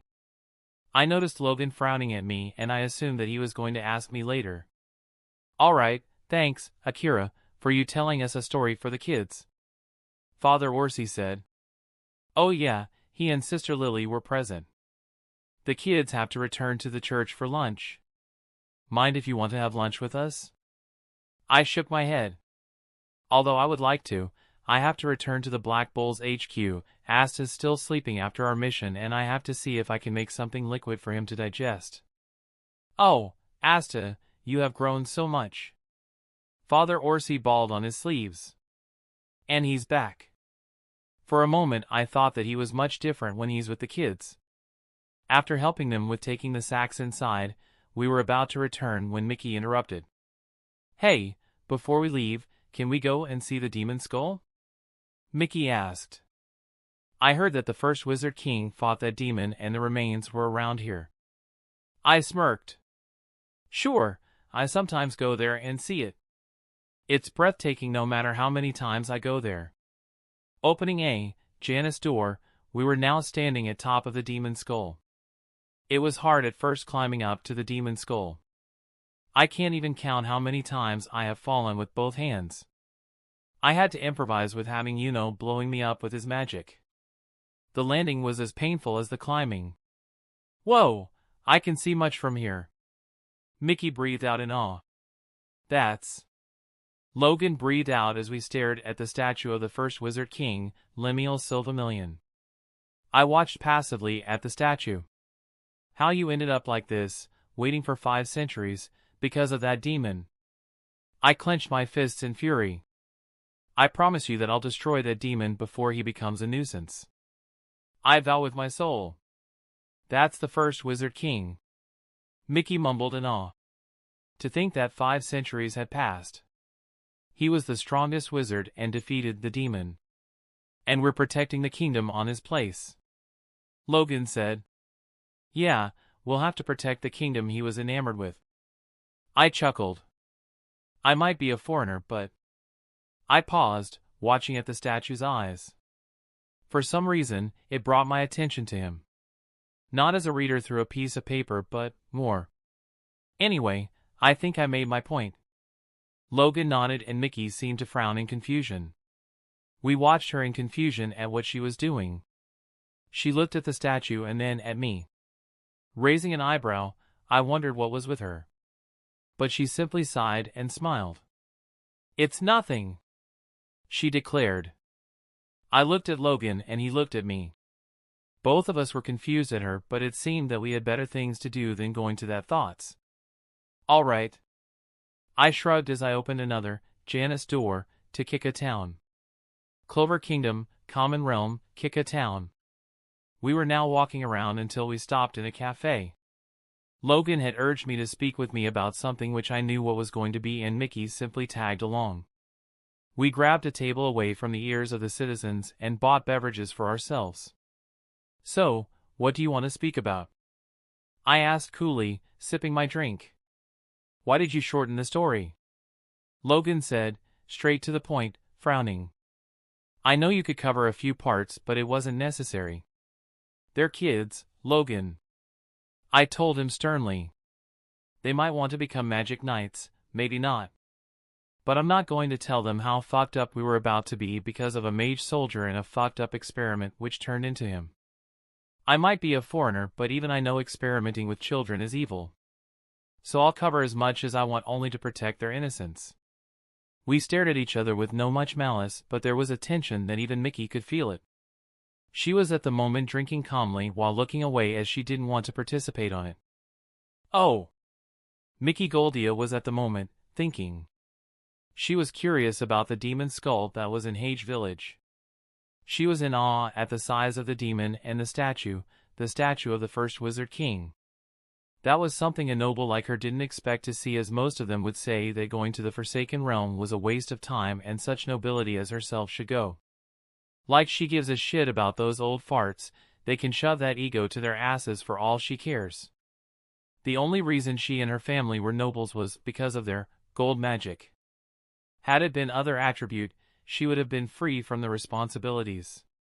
And because of their attribute, her father was the head of finance, as he could control gold as he pleased. Their family was capable of controlling gold, and even so, while gold magic disappears after a moment because it is formed with mana, if given more training, their gold could be permanent. And what she hated the most was arranged marriage. Those royals and nobles don't care about joining our house or her going to theirs, but because her family controls the finance of the kingdom and she was the bonus. For that reason, she joined the Magic Knights instead of being a pawn to their convenience. When she joined the Blue Rose Knights, she decided to go with them as she admired the captain of the squad, Charlotte Roselay. She can admire a woman who can take care of herself and fight the injustice like a woman she is. Yes, she was overjoyed when she joined them. Now, she was sitting next to a Golden Dawn Magic Knight and a Black Bull Magic Knight. Both squads were opposite in ranking, with the former being the highest while the latter were the lowest. Still, she had some thoughts about one person. Akira Yamaguchi. He's said to be a foreigner like his captain, Yami Sukahiro. An outsider, like he mentioned before. He was the strangest guy she had met before. She knew from the first time she laid her eyes on him that he was different from the others, mostly because of his attire. He wore differently from the others, but the aura he emitted got her curious, so that is why she challenged him during the Magic Knight's entrance exam. Despite her loss, she was happy. He didn't treat her like no other person would do normally. He was casual, which she didn't have any problem with it. Few friends of hers were casual but formal during events. He was strong for sure, as she was surprised that he was good with flame magic and water magic. That sure surprised her. But now, something had brought her attention after seeing the statue of the first Wizard King. There was a nick on the back of her head telling her something. Somehow, there was a similarity that even she can't fathom what was between them. Oh! Oblivious of our resident noblewoman's thoughts, we continued bickering. The only reason that I didn't want to tell them the full story are two reasons. First, would you really be feeling fine after hearing two of their brothers almost dying? I wouldn't. That is why I decided not telling them about the fights. I told him. Asta and are big brothers from those kids at Hage. You can't possibly think that I, as another brother of them, tell them that their brothers almost died. Logan sighed, leaning back on his seat. Fine, but what I said still stands. Rubbing my face, I tried to calm down, sipping my drink. Look, what you said might be understandable, but from my point of view, children that needs to realize their reality is as much killing their innocence over it. That's what the Diamond Kingdom do to them because they aren't strong. Like Klaus said, they do experiments on their kids, and what ended up with? A madman with his grimoire stitched because of a fucked up experiment. I don't want them to know how they were lucky to not being raised there. You understand? Fine, you made your point. I reluctantly accepted it for now. There is no need to antagonize him for it. He and I might have biased opinions, but that doesn't mean that he has it wrong. He is not wrong for his part. Some kids are needed to grow up, but I didn't want Rixa, Nash, Haruru, and Hollow to know it yet, maybe after they become teenagers, but not now. Hey, I got a question. Mickey, who had been silent for the most part, said. What type of attribute the mage soldier had? I glanced at her, showing my palm. He's a crystal magic mage soldier, I said as my palm formed a rough crystallized statue of Mars. He was strong because he had such mastery of his attribute, but we didn't know for a fact that he had a second attribute when we fought him. Yeah, it was strange that his grimoire was stitched, and that caught us completely off guard. Logan agreed, subconsciously touching his injury. Had it not been for and Asta, we wouldn't have left the dungeon alive. Aw man, you guys takes the fun out of all missions. Mickey whined, sipping her drink through a straw. When I'll have some amazing fight. Blinking in confusion, I looked at Logan. Is she always like this? She might have heard stories from other Magic Knights about their missions. Logan shrugged. I would have been worried if she didn't act like this. I shook my head with a smile. Well, it was good to hear something lighter. The tension between Logan and I was thick that even a butter knife would be able to cut it through. Anyway, what royals and nobles do? I asked curiously. While I know for the most part that they are pompous bastards, a few of them are like them. Oh, learning etiquettes, afternoon tea time, training dash. Okay, that's where I think it bullshit. Training? Do royalty and nobility even train? I asked incredulously. Of course, some royals and nobles do, but that's the minority of the kingdom. Logan replied.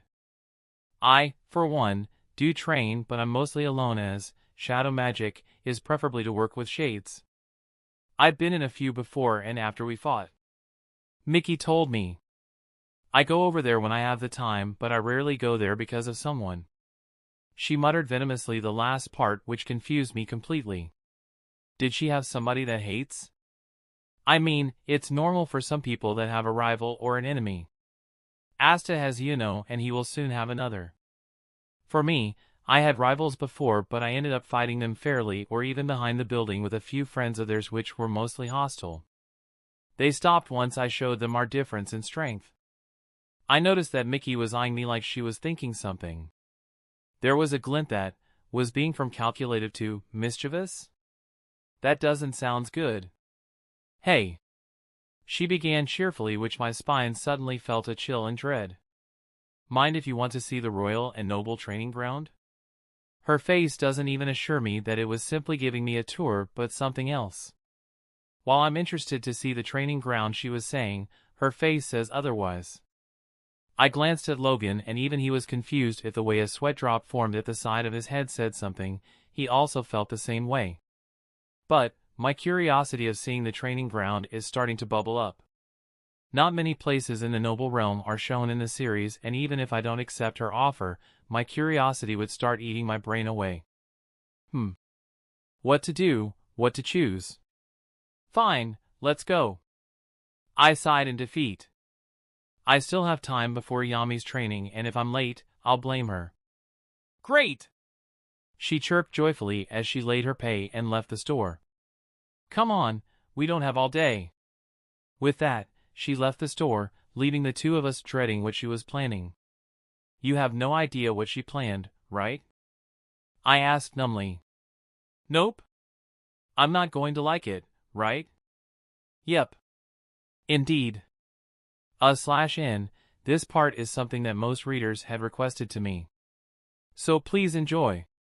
Clover Kingdom, Noble Realm, Battaglia Town. Battaglia Town, from what Logan told me, used to be a sport town before somebody from the nobility decided that it was beneath their time to train and left the ground with most of the others. Few of them remained to use the facilities and train in there, but there weren't enough trainers to learn from. It was even like a sparring facility that both royals and nobles fought to test their might. But as I mentioned before, the royals and nobles who thought that it was beyond them to show off their skills to pathetic people and stopped going there. People like them are going to get themselves killed. Well, it is also a good thing that the idiots should be removed from the gene pool. They for all I care go straight to hell if they don't redeem themselves. Still, it is a wonder that I get to see this town. There were a few markets and stores that caught my eyes. And I should plan on checking on them once I get the chance. Here we are. I looked at the facility and I must say it looked like a school gymnasium if not for the massive details the building had. Not bad, I admitted. It is a surprise that most people don't use it averagely. Logan commented. At least, the few royals and nobles that use this place hire people to clean it, or else it would have looked worse to wear. Well then, shall we go inside?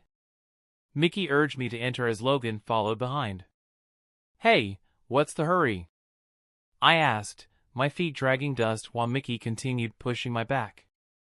Oh, nothing. She lied to the teeth.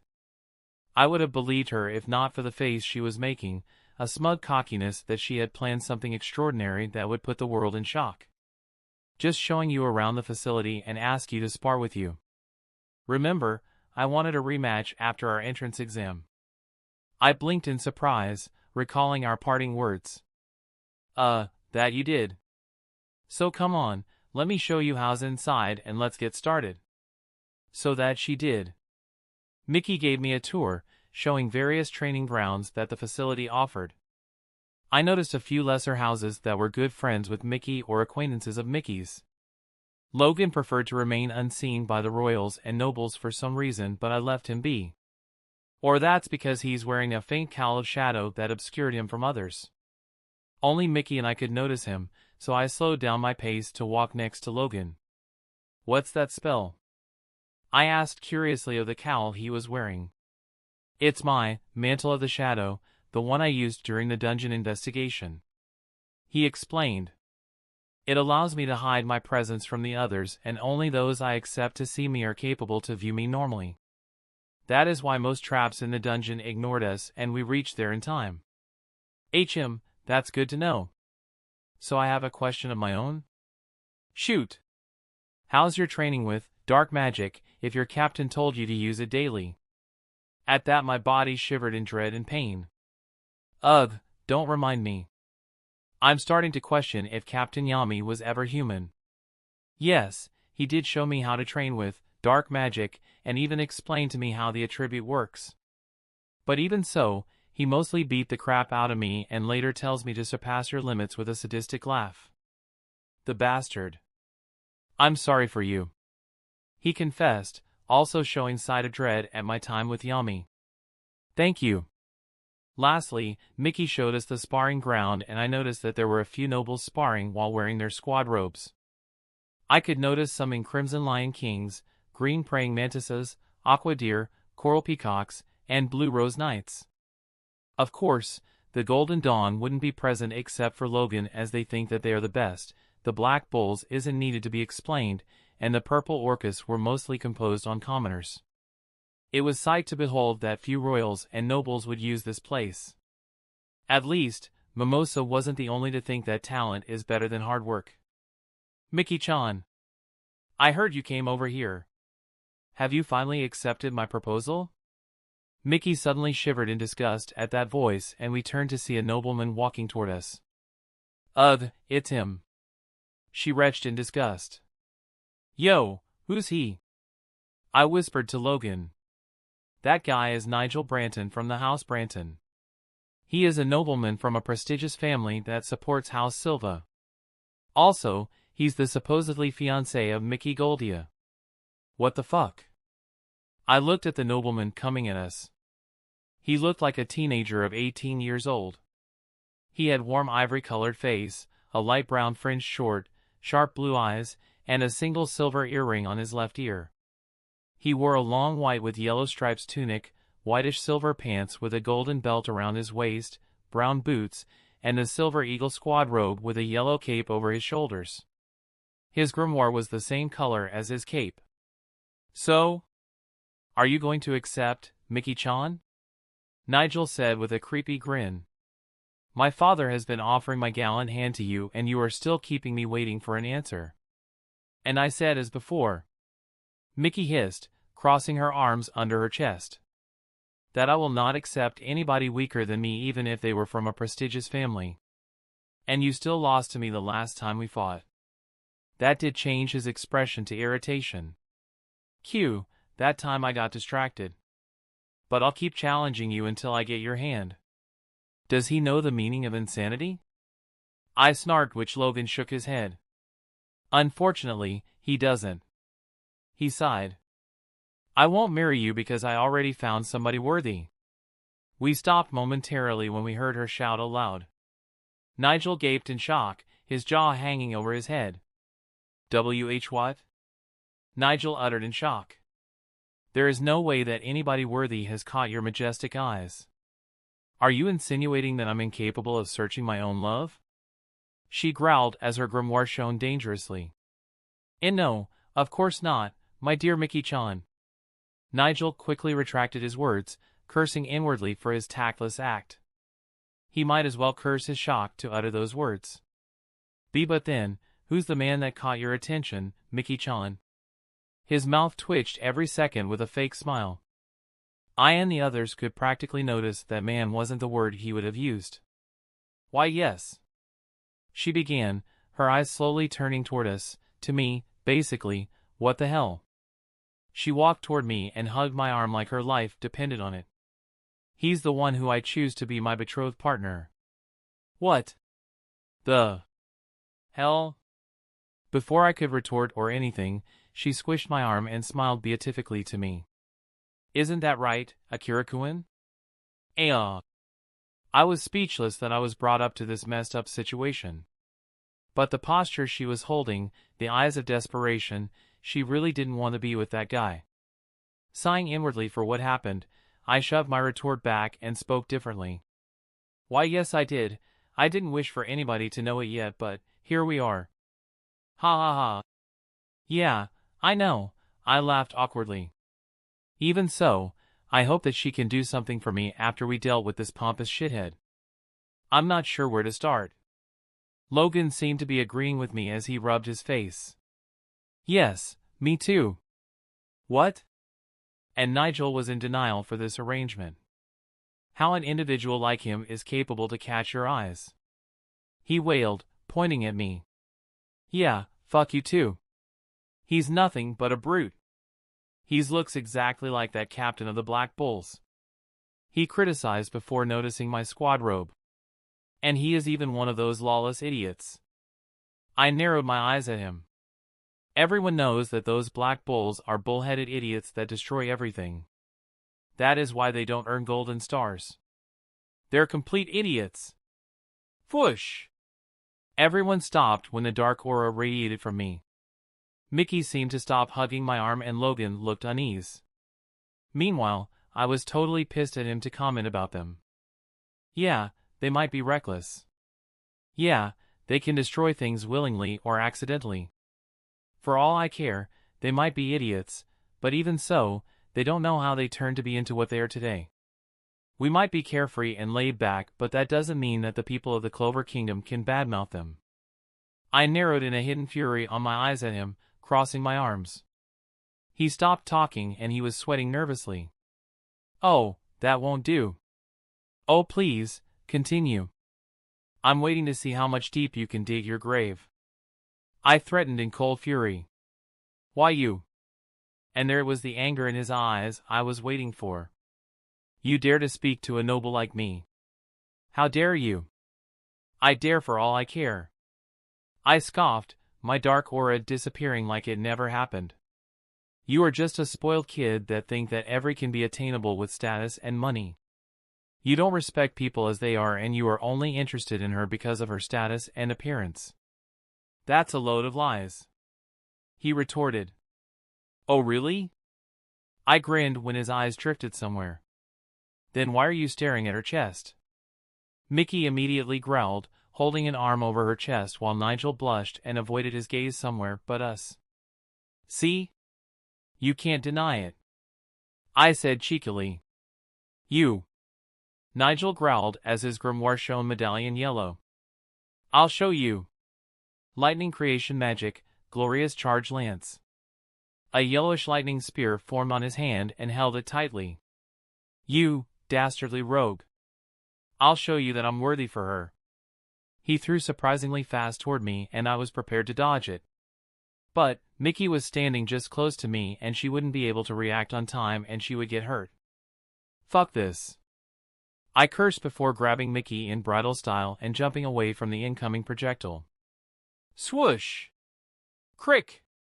Boom! The lightning spear soared past us and embedded itself on the wall with a mighty boom. As the smoke began dispersing, we could see the spear continued cracking dangerously before it began fading to nothingness. Whoa, you should be really careful on where you were throwing at. Everyone turned to see me holding Mickey over my arms as she blushed in embarrassment. Logan raised an eyebrow at such view, but others were completely shocked by how I dodged it. You okay? I asked to the resident on my arms. Why yeah. She muttered shyly. You, dastardly rogue. Nigel growled, creating another, glorious charge lance, on his hands. Leave my fiancée alone, you ingrate. And hit her again? I retorted emotionlessly, which got him flinch in realization. Yes, with the intention that you were going to attack me, you almost hit her. Had it not been me, she would have been injured and all would have been your fault. Gur! Sighing, I slowly dropped Mickey down and looked at Nigel. If you wanted to fight, you could have simply asked. And the reason she's enamored with me is because I fought her and won fair and square in the Magic Knight's entrance exam. Isn't that enough? The corner of his mouth twitched in anger. You, ingrate rogue, fine, I'll show you that I'm worthier to be by her side rather than you. He walked toward the sparring ground not before shoving his shoulder at me. I didn't flinch when he did that, and my grimoire didn't need to copy his attribute as I already did with luck. I side-glared him as I made to Mickey and Logan. How are you two? I am fine, thanks. Mickey said shyly. That's a first. Logan muttered, still something inside ached for some reason. He quickly ignored it and focused on Akira. Still, is it fine that you are going to fight him? He might be a snobby noble, but he's different from the others. He really takes seriously his training. Oh? Really? I said, raising an eyebrow. Indeed. He has challenged Mickey-san since childhood and kept losing to her. Logan explained. Surprisingly, it did pique my interest in this guy, even he is an asshole. So despite his nobility status, he either trains alone or has somebody that helps him, presumably his father, as he also has proficiency with lightning magic. Is he a speed offensive type then? I mused. It might be a challenge. Caught me intrigued. It could be also training for me when I have to fight against luck. Oh, I know that my fate fighting him is carved on stone.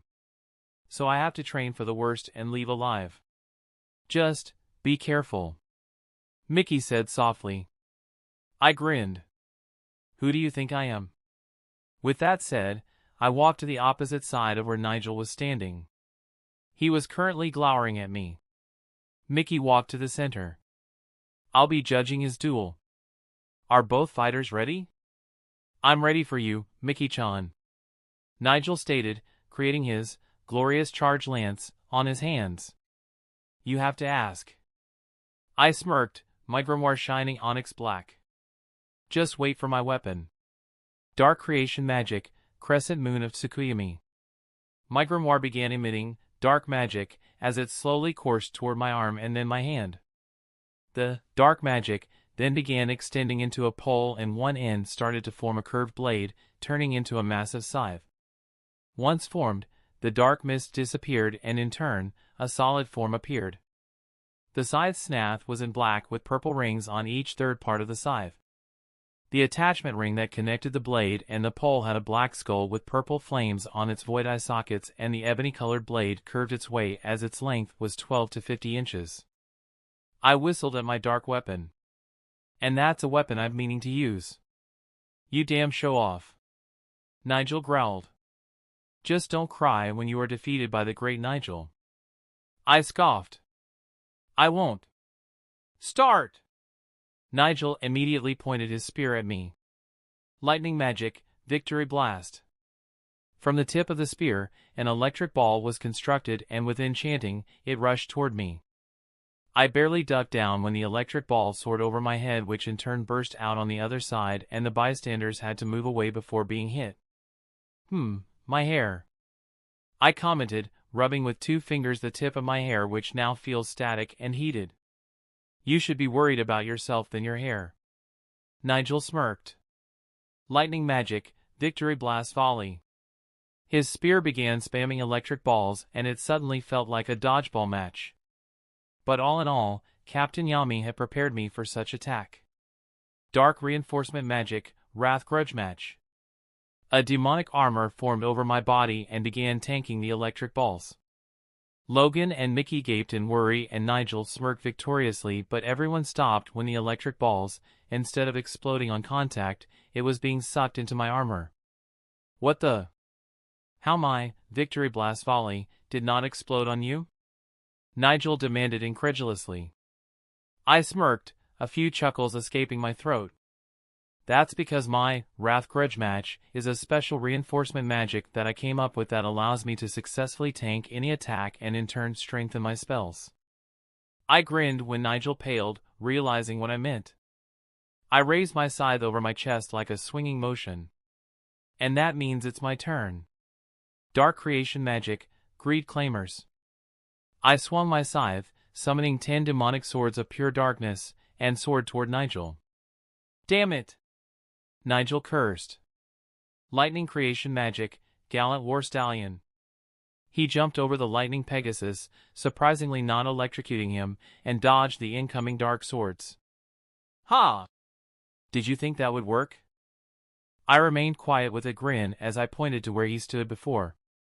Slowly looking down, he noticed in shock that the demon swords were chasing him.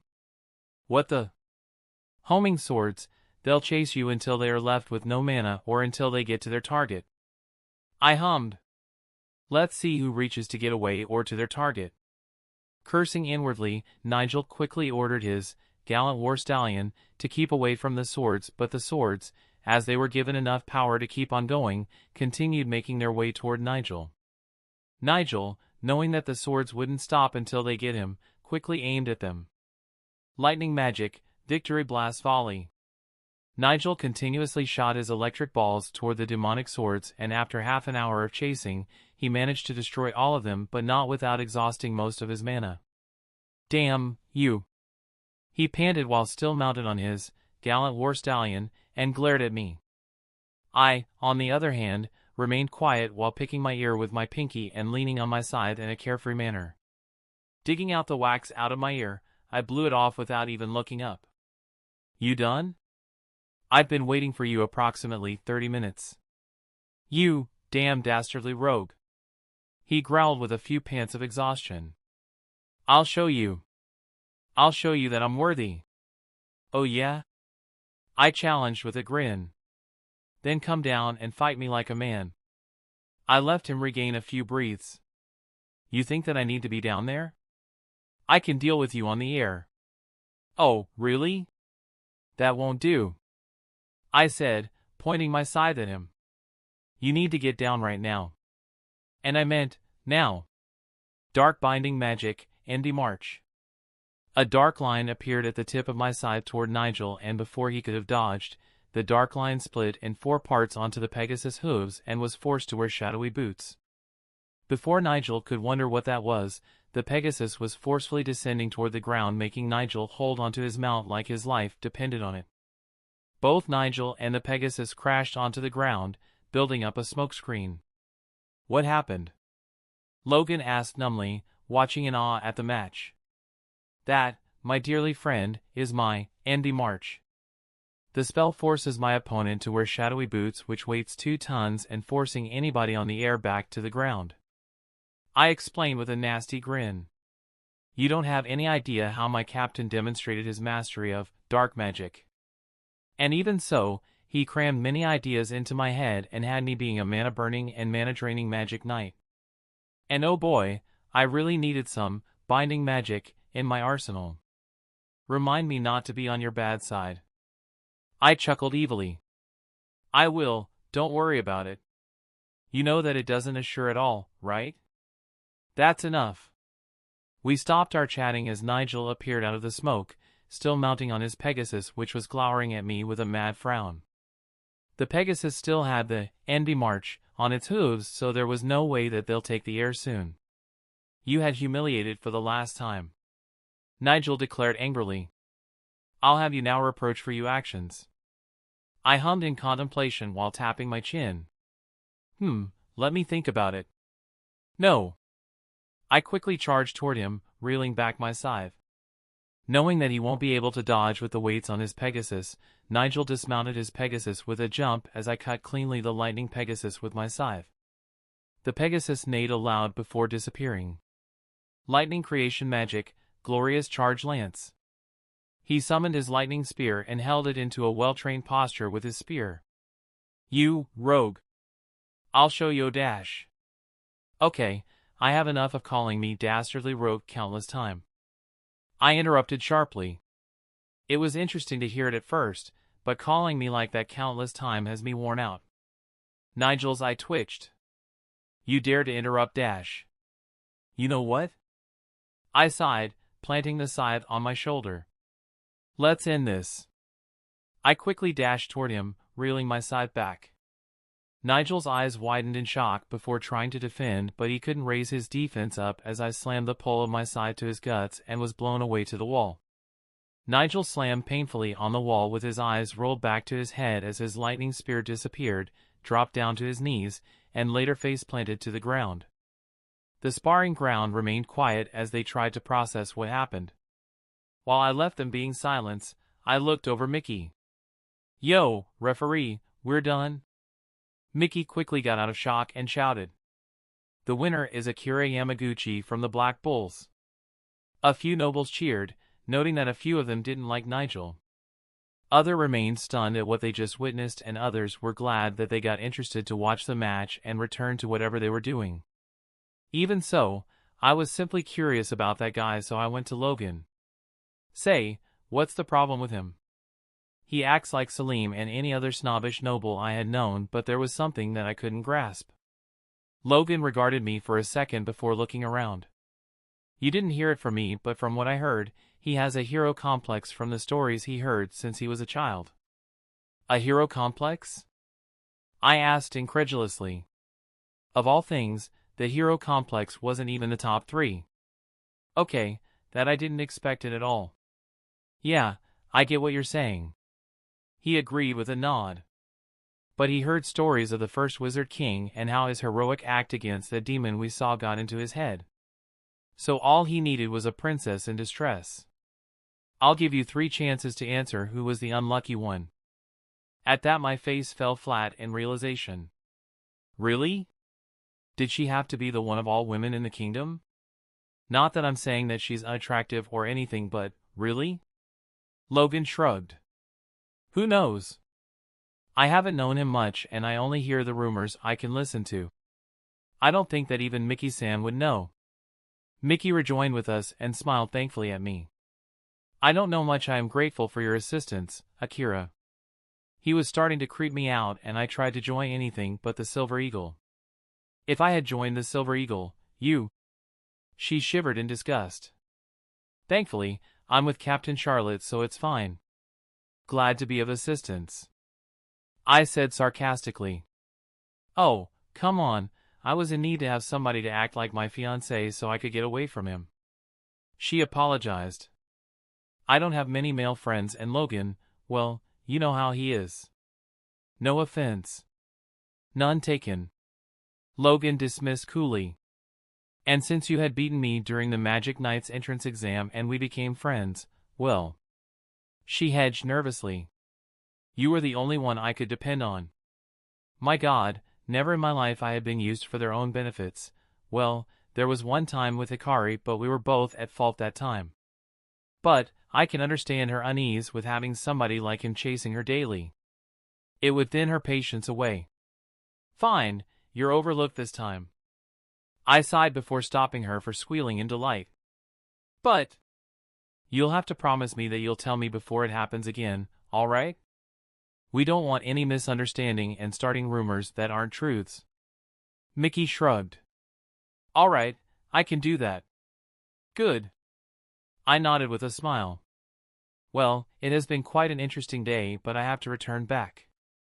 If I'm lucky, my captain should be taking a nap and he's a heavy sleeper unless he gets hungry. So, see you around." Separating with them, I returned to the Black Bulls HQ. Most of the members were resting or somewhere else, and there was no sight of my captain.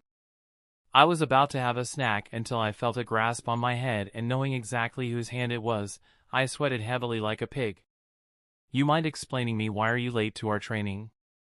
He wasn't asking, he was ordering, which I promptly sweated more than before. "You..." "I can explain," I answered weakly. "Not good enough. Let's start our training right now and you won't get away with it until dinner." "And oh, let me go, you demon. I want to leave." My cries were unfortunately ignored by most people as Noel simply passed by with a bucket of water and a towel, probably going somewhere to nurse him to health.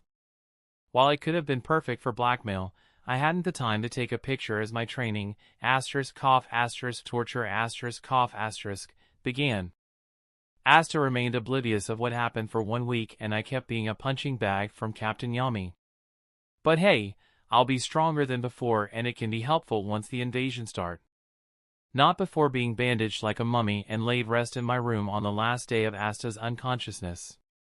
Hopefully, tomorrow probably is going to be better, right? That's the end of this tale for now. Thank you for watching and I'll see you in part 3. Peace.